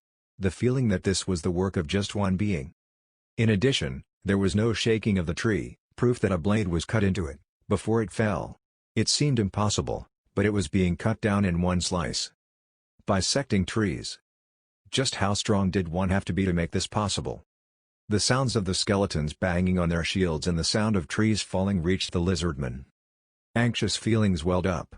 This was expected, how could anyone keep calm in such a situation? Even Zanbaru, Zarisu and Shiziryu were shaken. Moments later, the one opening a path in the forest revealed itself. At the same time, the banging of the shields stopped. It was a smooth blue mass. If not for the thick clouds, there was no telling how bright his reflection would be. That large body of 250 centimeters in height looked like an insect standing on two legs. The appearance was like that of an ant or mantis, a hybrid born of a twisted devil. His face also looked like the mix of an ant and mantis. Its hard exoskeleton had a frosty air about it, sparkling like diamond dust. It had a spiked tail that was twice its height and powerful jaws that looked powerful enough to chew off a human arm in one bite. He had 4 clawed arms with shiny gauntlets gracing each one. He was not holding any weapons, so they wondered how the trees fell. The questions never ended. A round golden necklace was worn around its neck. The powerful being made its appearance. So this is Cocytus? Zarisu's heart raced and his breathing became ragged. Their instinct was rampant, telling them they were in front of something they could not defeat. That they should run away. None of the lizardmen spoke. Their eyes were drawn to the monster that showed itself, unable to shift their gaze away. They understood that if they did, it would be the end. Several unconscious stepped back. No, not several. Almost all the lizardmen did. Do not fear. Shazryu's shout of rage rang. Many lizardmen seemed to have electricity run through their shaking bodies. Do not pull back. Warriors. If we defeat that, it's our victory. Do not fear and face forward. The lizardmen regained their fighting spirit. However, Zarisu understood. There was a slight wavering of fear in his beroder's voice. Cocytus drew near slowly. He walked into the wetlands, passing the skeletons with swagger. Cocytus stopped about 30 meters before the lizardman, on top of a small knoll. Cocytus then moved his insect-like face on his long neck. He seemed to be searching for someone. Zarisu felt Cocytus' gaze rested on him for a brief moment. All right, Ainsama is watching, so show your might. Cocytus extended one of his arm, bending a thin finger, gesturing at them to come at him. Facing the taunt of the enemy, Shazryu yelled at the top of his voice. Charge! Warg! While roaring from the bottom of their hearts, 321 people, 316 warriors, 4 chiefs and Zarisu, ran towards Cocytus across the wetlands. Cocytus looked coldly at the warriors charging him. There are many. I should first cut down the numbers. Cocytus released his sealed aura. Frost Aura was a skill of the Knight of Niflheim class. That enhanced extreme cold instantly covered a 100-meter radius circle. From the extreme cold, the sudden change in temperature, the atmosphere screamed. As if a shock wave occurred, the wall of air from Cocytus smashed into Zarisu's body. The winds rapidly stole his body temperature, and an extreme cold covered Zarisu's body. A sharp pain assaulted Zarisu. There was not much physical shock, but the change in the air, the extreme cold caused a pain that could rival it. It penetrated through Frostpane's cold resistance, and damaged him. To those without it, this place was hell. The cold damage was not as bad as the ability of Frostpane, which could be used thrice per day, Icy Burst. It could be described as half of that. However, compared to Frostpane's Icy Burst, which was instantaneous, this extreme cold was like a poison covering their body every second. As time passed, having this cold penetrate their body would bring them close to death. Then, attack or retreat. There were only 2 ways to deal with it. And there was no way to retreat from the beginning. If they did, then everything would disappear. Go-ho! Attack! Zarisu was about to shout that, when the cold entered his lungs and choked him. The pain in his throat calmed Zarisu down. Zarisu and the chiefs had already made their decisions. However, they brought the ignorant lizardmen here. A strong sense of guilt attacked Zarisu. The opponent's goal was not to annihilate them. It was just to show an overwhelming difference in strength. Then, just this should have shown that. If Zarisu and the chiefs sacrificed themselves, it might be enough. It might be a naive thought, but the thought surfaced in Zarisu's heart. Originally he naturally understood that it would be wrong to leave Shazryu behind to command. However, Zarisu changed the words he should have said. Of course, this action was wrong. He understood that this was sitting on the fence.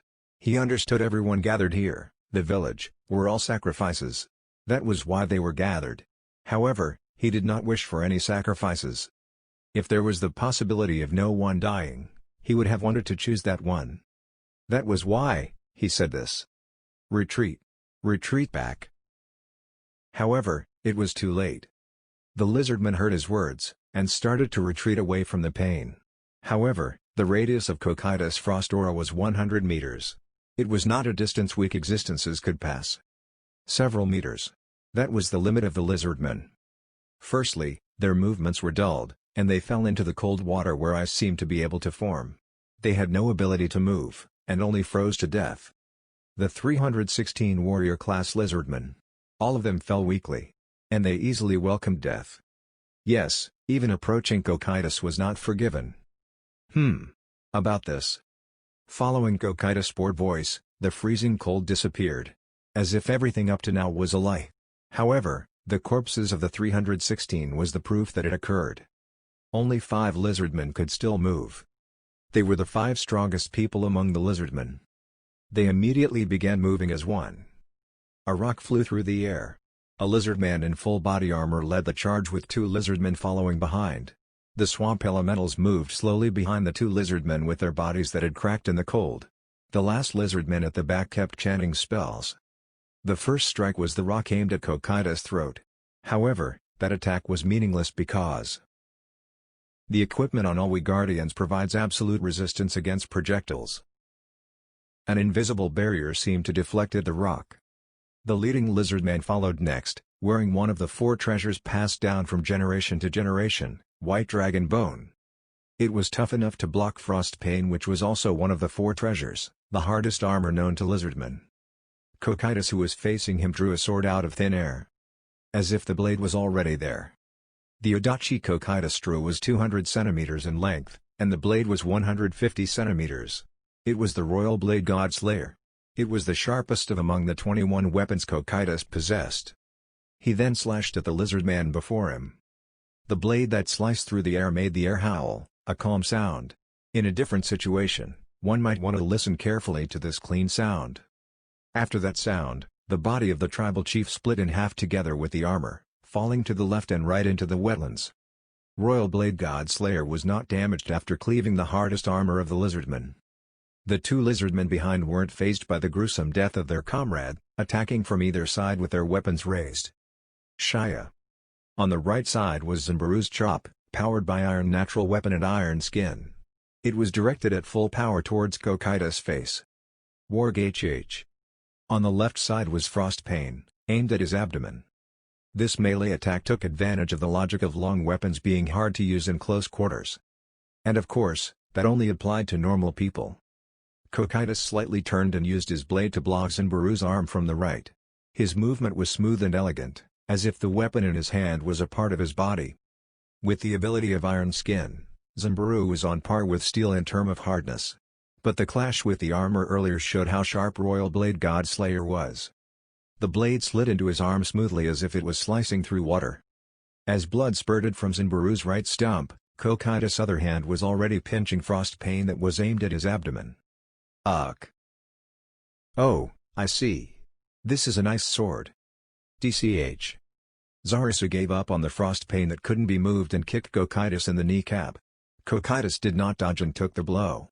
In the end, it was Zarisu who landed the blow that suffered intense pain. It was the same sensation of kicking an iron wall with all your might. Over Magic, Mask Cure Light Wounds. After exhausting a large amount of mana, it enabled the use of higher tier magic that was not usually accessible. Shiziryu cast a mass healing spell boosted by magical enhancement. Fumu. Cocytus seemed intrigued as he stared at Shiziryu, who used a spell modifier he did not know, but the 2 swamp elementals blocked his view. The swamp elementals moved in front of Zimbaru, whose arm was regenerating from magic, and attacked Cocytus with their tentacles. Before their attacks even landed, Cocytus slashed at them impatiently. As the swamp elementals crumbled into dust, Zarisu's fist landed on Cocytus' solar plexus, abdomen and chest. And of course, the one injured was Zarisu. The skin on his fist was torn and bleeding. Annoying. Cocytus swung his spiked tail hard at Zarisu's chest. Gwa. Zarisu flew like a ball hit by a bat with a cracking sound, flying high and far before rolling onto the wetlands. He finally stopped after rolling on the wetlands, but the pain in his chest and the blood spilling from his throat made it hard to breathe. The broken bones probably pierced his lungs. He couldn't breathe in even if he wanted to, feeling like he was underwater. The warm liquid spilling from his throat made him want to throw up. Zarisu looked at his chest and saw blood bleeding from his wounds that was gored by sharp spikes. Just one hit, he was in this state. If only took one hit. One hit caused him to be in a half-dead state. Zarisu felt like a fool for underestimating the sheer strength of Cocytus' existences.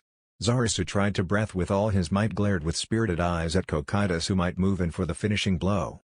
Since you still have the will to fight, I will return this to you.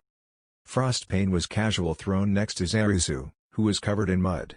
Cocytus ignored him, and faced the rest. Shiziryu cast healing magic on Zanbaru, who had regenerated his arm but lost a lot of stamina. Right before Cocytus reached them, another rock came flying at him to divert his attention, but it was in vain as it was deflected easily. Irritating. Cocytus mumbled and extended his arm at the small Fang chief. Piercing icicle. Dozens of icicles as thick as a human arm rained down in a wide area attack. The lizardman who was within range was pierced by the icicles instantly. One hit his chest, two hit his abdomen, one in his right thigh. All the icicles penetrated the lizardman's body easily. The chief of Small Fang, the lizardman with the best guerrilla abilities, fell dead into the wetlands like a puppet without strings. Werg. Over magic, mask cure light wounds. Zanbaru rushed forth as Shiziryu once again cast healing magic. Zanbaru was buying time for Zarisu to recover. He knew that this was rash and how insignificant he was before the might of Cocytus. Even so, Zanbaru did not hesitate, charging ahead. When Zanbaru got within range, Cocytus slashed with Royal Blade God Slayer casually. That slash was faster than Zanbaru's dynamic vision. The speed was way faster than Zanbaru's agility. The sword easily cut Zanbaru's body. Blood gushed from the body of the decapitated Zanbaru and he collapsed onto the wetlands. Moments later, the head fell onto the ground. Well then, two left. I heard about your strength from Ain-sama, so you two really are the ones to make it to the very end. Cocytus, who had not moved a single step since the battle, looked at the remaining duo and swung his blade. White smog seemed to come out from the blade. There was no blood on it. The movement was so graceful it seemed capable of ridding the world of everything. Zarisu, who had recovered enough to stand up, and Shiziryu, who drew the large sword on his back. The two of them faced Cocytus with a pincer formation. Zarisu took some blood that was bleeding from his wound and painted on his face. It looked like war paint that was used to summon the ancestors to descend upon them. "Little brother, how's your wounds?" "Not good, my injuries are thumping dully. I can still swing my sword a few times though." "Is that so? That should do, right? Actually, my mana is exhausted, I will collapse if I am not careful." Shiziryu grinded his teeth, he was probably laughing. Zarisu's expression changed when he heard that. "Is that so? You are pushing yourself too, older brother." Zarisu exhaled gently with a smile and relaxed his shoulder. His sword-bearing arm drooped down. In front of the strong Cocytus, this was a posture full of openings. The reason why he could do this was because he believed that Cocytus would not attack. Cocytus was strong. Because of this, he would not attack someone who was weaker than him. This was the pride of the strong. And the arrogance caused by the strong. Zarisu took a deep breath, and looked at Cocytus. And he thought, how strong. He moved his gaze towards the decapitated Zanbaru. He felt nothing. It was natural. When they fought with Cocytus, he believed that everyone would die. Zarisu and Shiziryu would die. In front of the absolutely strong Cocytus, some level of strength had no meaning. Even so, Zarisu gripped frost pain. An intense pain hit him in the chest, but Zarisu tried his best to ignore it. Don't ever give up hope until the very last moment. Zarisu will keep wielding his sword. From the very beginning, he knew there was no chance of winning. Defeat was inevitable, but he couldn't just give up. Giving up would mean conning countless lizardmen of their lives, lying to them that they would be victorious. Since there were lizardmen who believed this liar, he will not accept defeat. Giving his all till the very last moment. "I can still swing my sword." Zarisu's roar echoed out loud. The sound of Cocytus' teeth protruding out of his mouth clanking shut could be heard. A nice roar. Cocytus was probably laughing. That wasn't the sound of the powerful looking down on the weak, but that of a warrior acknowledging his equal. "Very well, younger brother. Let's fight till the very end." Shiziryu laughed too. It was a laugh that was filled with pride for his brother, and one filled with a feeling of family. "Okay. My apologies for keeping you waiting, Mr. Cocytus." Cocytus merely shrugged in response to Shiziryu's words. "Don't worry. Interrupting the last farewells of two brothers would be very rude.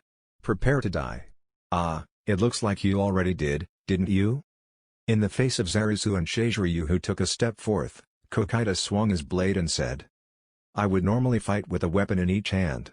I am not demeaning you, but you are not strong enough for me to do so." "Such a pity." "Absolutely right, let's go." The two sprinted at Cocytus, splashing the waters in the wetlands. The slight difference in the duo's timing made Cocytus puzzled. The two did not come in at the same time, Shiziryu came in slightly earlier. Did they mess up? Thinking that, Cocytus immediately rejected it. He knew that they were not that sort of people. Suspecting the enemy had a scheme in mind, Cocytus waited eagerly for their attack. The first to get into range was Shiziryu, and Cocytus kept a close eye on him, wondering what he will do. Shiziryu stopped right outside the attack range of Cocytus' sword. Earthbind. He cast a spell. Numerous chains made from mud flew at Cocytus, and Zarusu used this chance to charge. To make it harder for his enemy to gauge his attack range, Zarusu hid Frost Pain behind his back. Shiziryu, announcing that he had exhausted his mana, had been just a trick to deceive Cocytus. No matter how hard Cocytus' exoskeleton was, Zarusu should be able to break through by throwing everything he had behind a stabbing attack. Zarusu, who abandoned all defenses in favor of offense, will definitely yield a powerful attack. Cocytus felt admiration for the bluff. Normally, Cocytus might get constrained by the magical chains and be hit by Zarusu, who was attacking from behind. However, they misjudged one thing. Their opponent right now was the Guardian of Nezaric's 5th floor. The spell cast by those with a level lower than mine won't break through my defense. The mud chain bounced off before it could physically touch Cocytus, falling back into the wetlands like slabs of mud. Low-tier magic couldn't penetrate Cocytus' magic defense. Icy Burst. With a roar that came from behind his back, Cocytus was covered by a white fog around him. Futile effort. Cocytus, who was completely immune to frost attacks, simply embraced the gentle freezing breeze as he waited for Zarusu and Shiziryu to get into range. One breath later, the moment he was waiting for came. But Cocytus hesitated slightly. He wondering if cutting off their heads was enough to stop them. When facing Zarusu, who had abandoned his defense, decapitating him might not halt his attack. The image of a headless body charging him appeared in Cocytus' mind. If that was the case, he will take out the arms, then the head. No, that is not a clean enough kill, I will finish him in one strike. It was a mad rush, completely ignoring Zarusu's defenses. To Cocytus, it was an extremely slow speed. In the white fog, Cocytus reached for the black shadow, Zarusu and Frost Pain, which his fingers and pinched the blade. He stopped Zarusu, and swung his sword. And then, there was only one more left. Cocytus, who felt disappointed, was about to swing his sword when he shifted his gaze. I see. Warg. From the cold air, a roar and a great sword came swinging down. It was a strong blow that seemed to blow away the fog. Because it was a pincer attack, he needed to be prepared to be hit by one of them. Cocytus needed to be wary of the stabbing attack from Frost Pain, but the threat of Shiziryu's cleaving sword was greater. This must be the true intention of the enemy. But if you want to perform a sneak attack, you have to do it silently. On top of not hiding the sound of splashing, he did not hide of attack. Was there even a point in purposely getting damaged by the cold? Cocytus wondered. Or was it just useless floundering? However, it was truth that the enemy had entered his attack range. Since he was pinching Frost Pain, Zarusu was not an enemy. Deciding so, Cocytus swung his sword. One slash. The greatsword and Shiziryu were cut into two. And on the backswing, he aimed for Zarusu. When Cocytus was about to swing the Royal Blade God Slayer, he felt bored. There were some among the strong that liked to pick on the weak. Shaltir and Demiurge were two prime examples. There were those who did not fight the weak. And there were some that felt the weak were boring. Like Cocytus. As guardian of the 5th floor, Cocytus was a warrior. No, he was made as a warrior by the 41 supreme beings. So to Cocytus, his joy was fighting. Yes, fighting. Her would never trample on it. He craved to be challenged, even if it was disadvantageous to him. However, there was none. Of course, not much time had passed since he came to this world, so it was too early to say there was none. However, seeing that the human called Brain stood at the peak, Cocytus felt nothing but disappointment. His movements were dull, his sword arm was bad, his weapon was trash. How would one feel enjoyable fighting him? This time, when he attacked the Lizardmen village, he was first filled with expectation. However, when he was about to swing his sword for the second time, there was nothing left but disappointment. They were too weak. Those that could satisfy Cocytus were the guardians like him, Sabas or his master. And perhaps the existence is on the 8th floor. While filled with those thoughts, Cocytus used his cold eyes to see where his blade was about to cut off Zarusu's neck. Originally this battle should have ended. Even if Zarusu avoided Cocytus' attack, he should not have been able to defend himself. However, the battle had not ended. At this moment, Cocytus' fingers pinching Zarusu's sword slipped. The surprised Cocytus checked his fingers, wondering why the sword that he pinched was sliding forth. In the misty fog, Cocytus could see that his fingers and the sword were covered in a red liquid. In an instant, Cocytus understood why his fingers slipped. Blood? Cocytus was confused. When he tried to recall when this happened, he saw Zarusu's face through the fog and understood. The blood Zarusu smeared on his face wasn't war paint. It was used to smear his sword. Icy Burst wasn't meant to damage Cocytus or hide Shizhiryu's whereabouts, it was to hide the blood on the sword.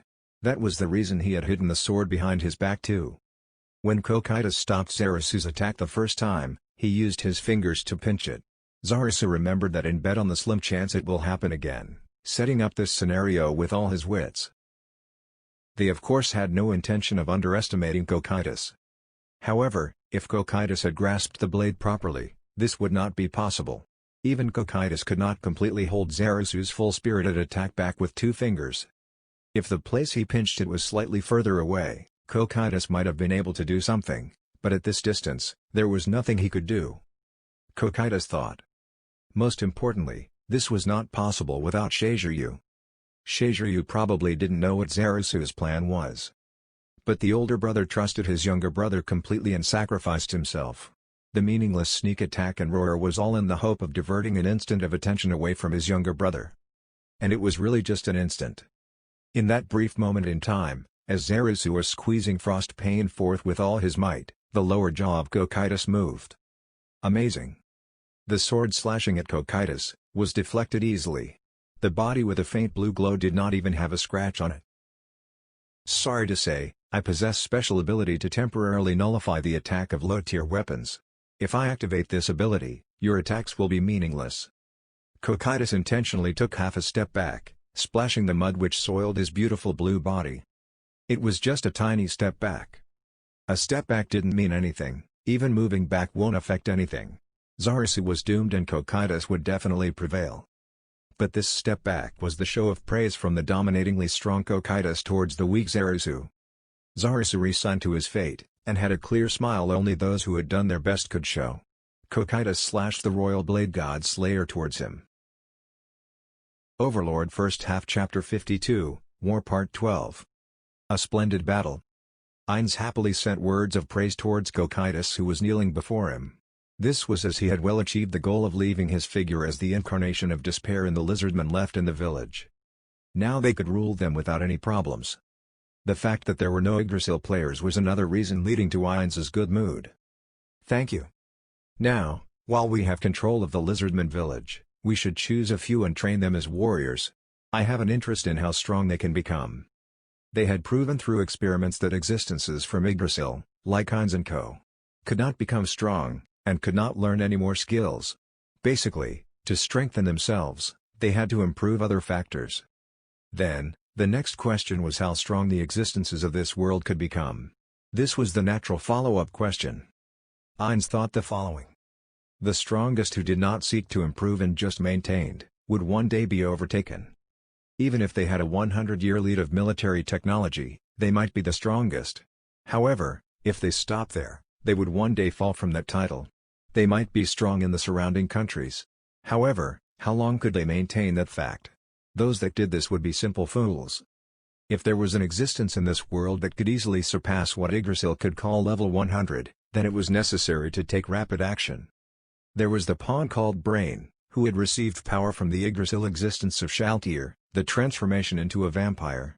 So Brain's strength increased, but it brought about the question of was this normal in this world? Basically, an experiment about the normal existence of this world, not connected to Yggdrasil, was necessary. I want to give the Lizardmen a gifted education, but should I use Brain? He sent a gaze towards the unmoving figure of Brain in the corner. Cocytus raised his head and sent a question to Ainz who was mumbling happily. I will seek your advice when the time comes, Ainz-sama. May I ask how you plan to deal with those Lizardmen? Which lizardman? Yes, the two lizardmen named Zarasu and Shaziryu. The two who fought till the very end. Their corpses should still be in the wetlands. But what of it? I see. Collect their corpses. I will use their bodies as material when I create undead with my special ability. I have not used corpses of that level to make Death Knights. This will be a good experiment. That would be a pity. Cocytus interrupted Ainz, which from the viewpoint of the Guardians was a rude behavior.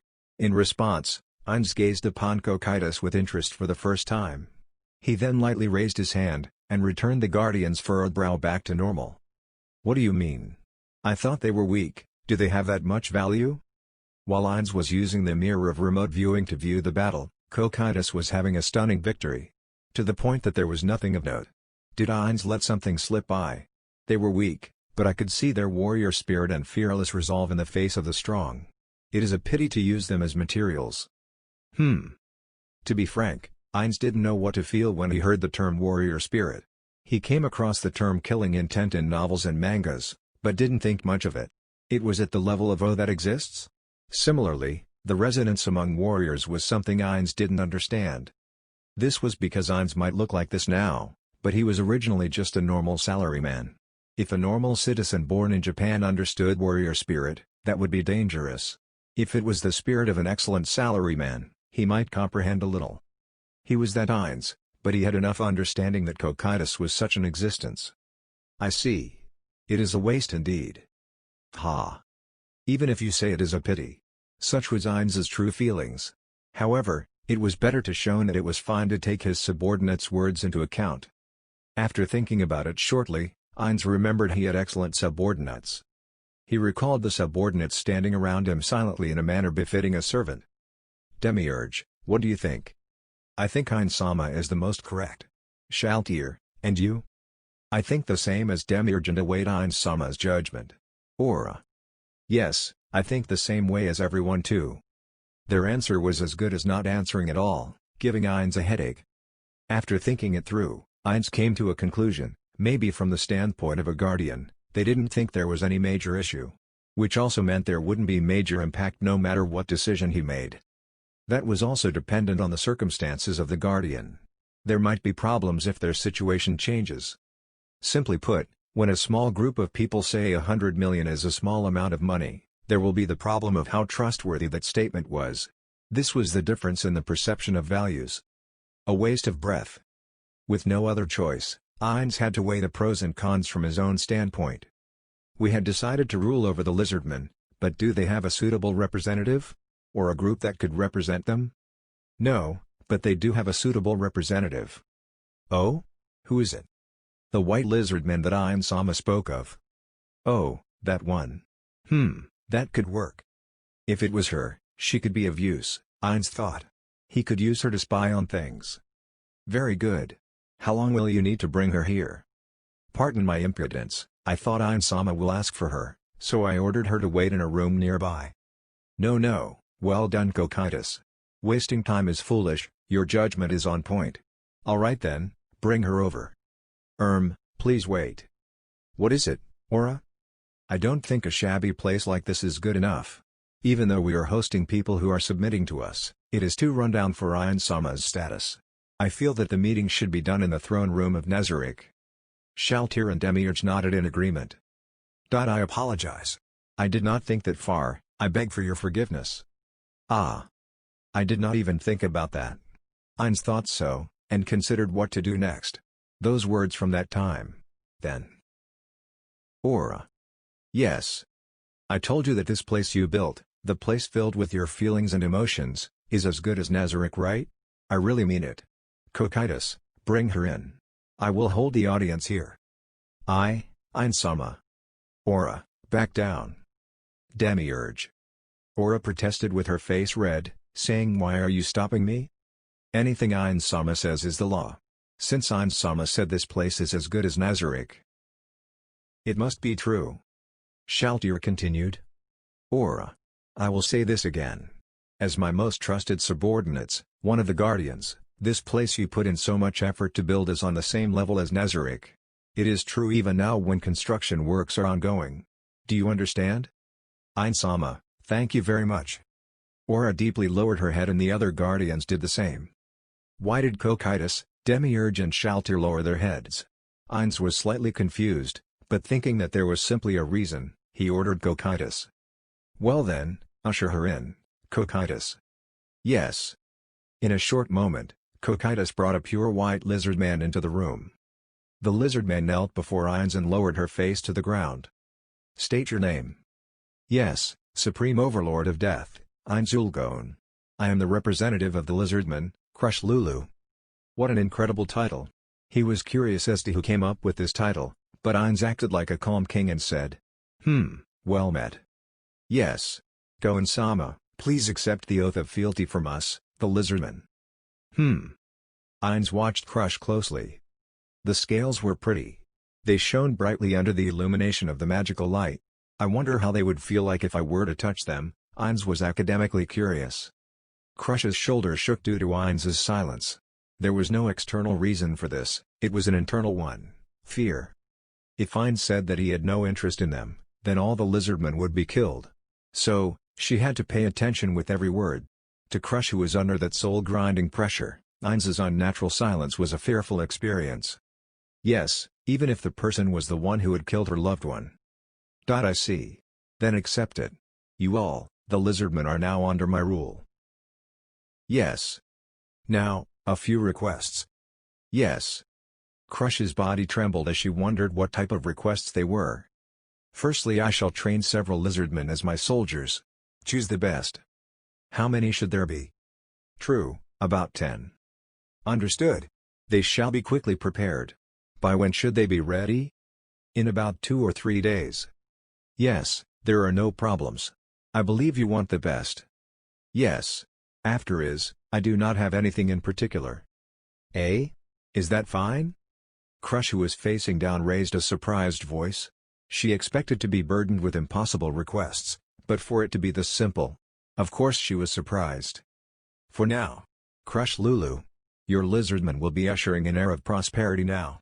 Future generations of Lizardmen will be thankful for being my subjects. We dare not, we are already thankful to the Supreme Being for granting us mercy even after we resisted with violence. Really? Ainz got up from the throne slowly. He walked to Crush's side, squatted down and placed his hand on Crush's shoulder. Ainz could feel a tremor coming from Crush's body. I have a special task for you. As Goen-sama's faithful servant, I will do anything I can. Not as a servant, I want you to do something for me, in exchange for Zerusu's resurrection. Crush vigorously raised her head. Her face was painted in shock. With a feeling of pride, Ainz continued his survey of Crush. Crush tried to hide her emotions, but her movements were hectic. While since Lizardmen were much harder to read than humans, at least joy, anger and sadness could be picked up. Something like that. I am the one who controls life and death. To me, death is but a state of being. When he heard Crush's voice that was tapering off, Ainz answered. It is the same for poison and sickness, but I can't extend the lifespan of mortals. What do you wish of me, your humble slave? My body? Ainz was speechless. No, that's a bit. A reptile was a bit too much. Ainz wanted to back away immediately, but he pushed himself to play his role. Cough cough. No. It's simple, I want you to keep a close watch on whether there are Lizardmen thinking of rebelling. There are no such Lizardmen. Ainz laughed at Crush's confident reply. I am not dumb enough to assume that. I am not familiar with how Lizardmen think, but using the race of humans as example, betrayal is common. That is why I want an agent on the inside to watch over things. Seeing Crush return to her emotionless expression, Ainz inwardly panicked as he wondered if the conversation had failed. Since Cocytus said that they had that of relationship, she would want to resurrect Zerusu, but reviving him without payment was suspicious, even more so when there were little merits. So, he would turn Crush into a spy, and make a merit. Before you lies the chance for a miracle. But this chance won't be here forever. If you don't grab it immediately, it will be gone forever. Ainz stood up and continued. I can return the dead to their original condition. There are some that say that the dead cannot be returned back to normal or they lose their memories. However, from me, I believe that it because they cannot believe the ones that returned. If I said to those people that I could revive their loved ones, family, friends, and lovers, would they not believe it? Crush remained expressionless. While thinking that he failed, Ainz spoke out his strong emotions. He also wondered if it was better to leave this to Demiurge. Basically, I want to say this.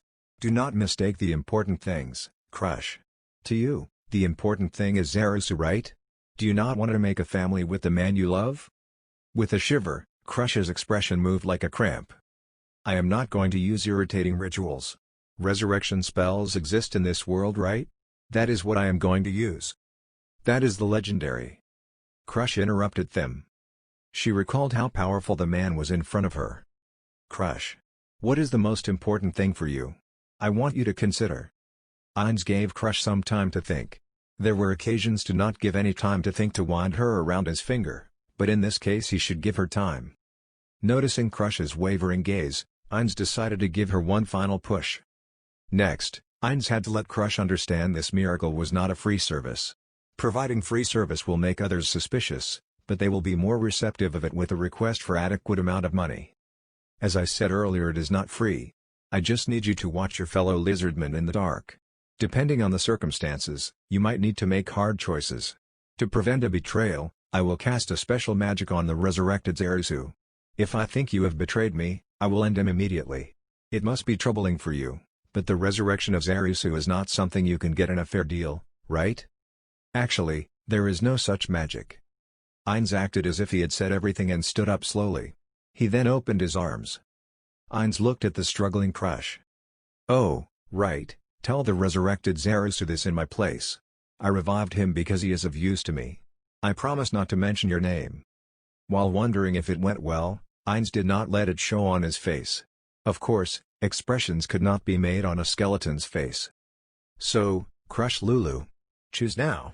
This is the last chance for you to get your beloved Zarasu back. What say you? Yes? Or no? Choose. Ainz reached a hand out to Crush slowly. At the same time, he said to the guardians. Do not do anything even if she rejects. All right, ready to answer now? Crush Lulu? Fatigue permeated through his entire body. As if his insides had turned into paste. Then he felt abnormally tired. He had never felt this tired even after overexerting himself physically. Zarasu struggled to open his heavy eyelids. Blinding light entered his eyes. Although Lizardman eyes would automatically adjust to light intensity, it could not do so instantaneously. Zarasu blinked his eyes. Zarasu. Someone was hugging him tight. See Crush? There should be no way he would ever hear this again, this female's voice. Zarasu finally adjusted his eyes, and saw the female that was hugging him. That was indeed his beloved female, Crush Lulu. Why? What was going on? A flood of questions and unease rushed towards Zarasu. His last memory was, the moment his head had dropped into the wetlands. He had most definitely been killed by Cocytus. Then why was he still alive? Unless... Was Crush killed too? Eh?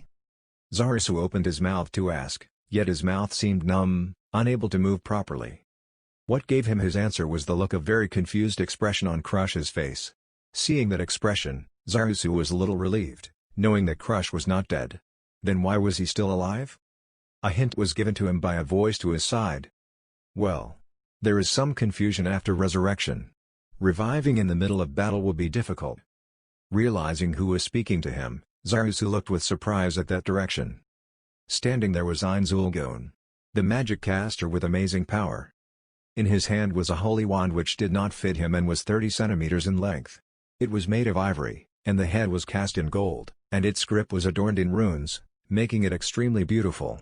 Zarasu guessed that since the great magic caster was holding it, it was holding an amazing magic power. And that guess was correct. Zarasu did not know this, but it was the wand of resurrection. It was the item that revived Zarasu. Normally those that cannot use priest-type magics cannot activate priest-type items, but this type of magic item was a special case. Zarasu moved his gaze, and tried to collect even a little bit of information. The scene from the shadow of Crush who was hugging him. This was the Lizardman village.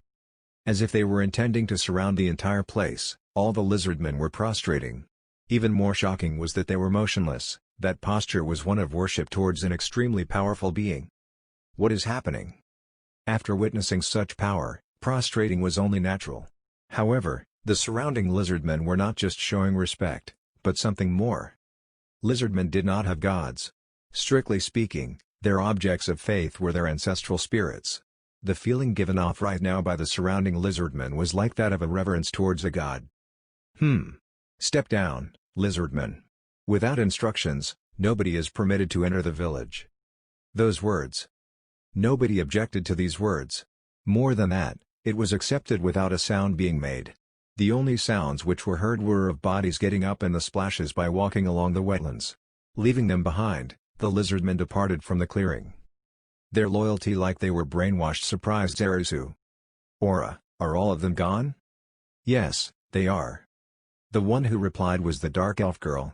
Since she was standing behind Ainz, Zarisu did not notice her. I see.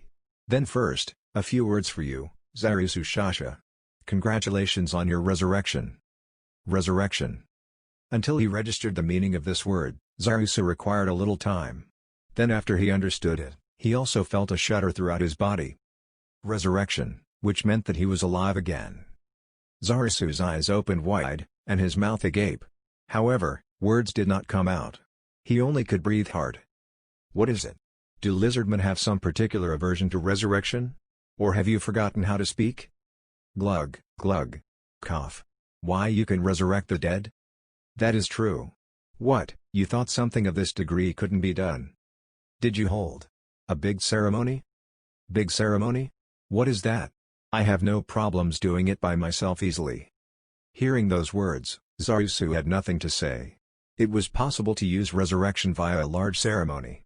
Many priests had done it, one of which was part of the 13 heroes, but those that could were only left in legend. An existence which could do that by alone.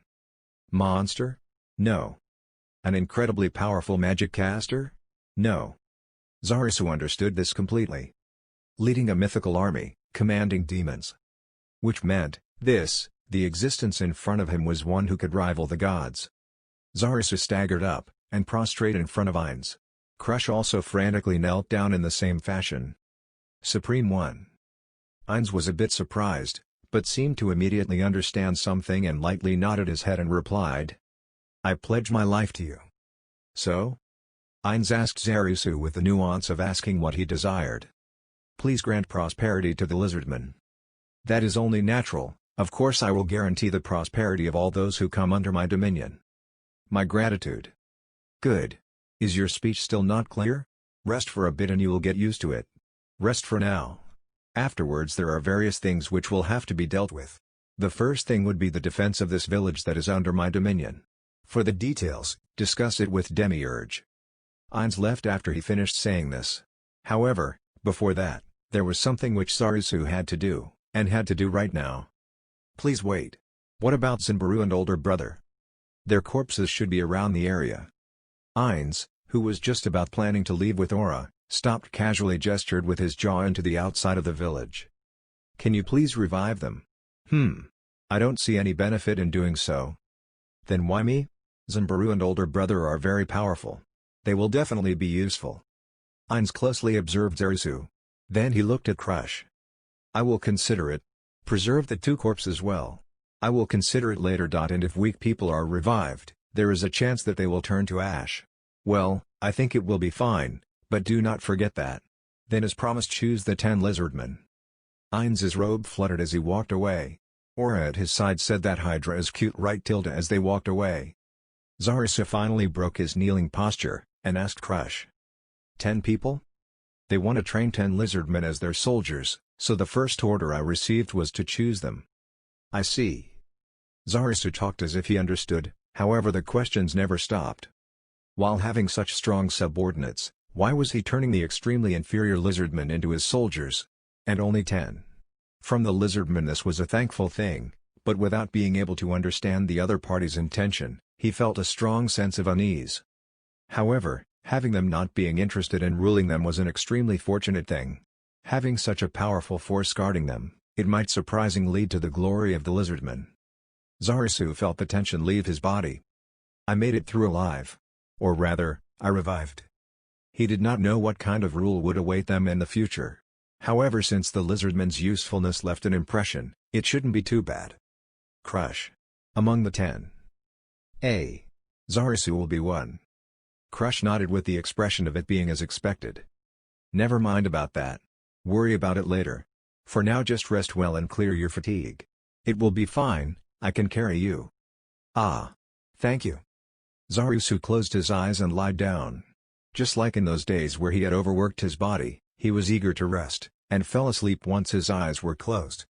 Once again Zarusu felt the touch of gentle hands stroking his body back and forth as his consciousness slipped back into the darkness.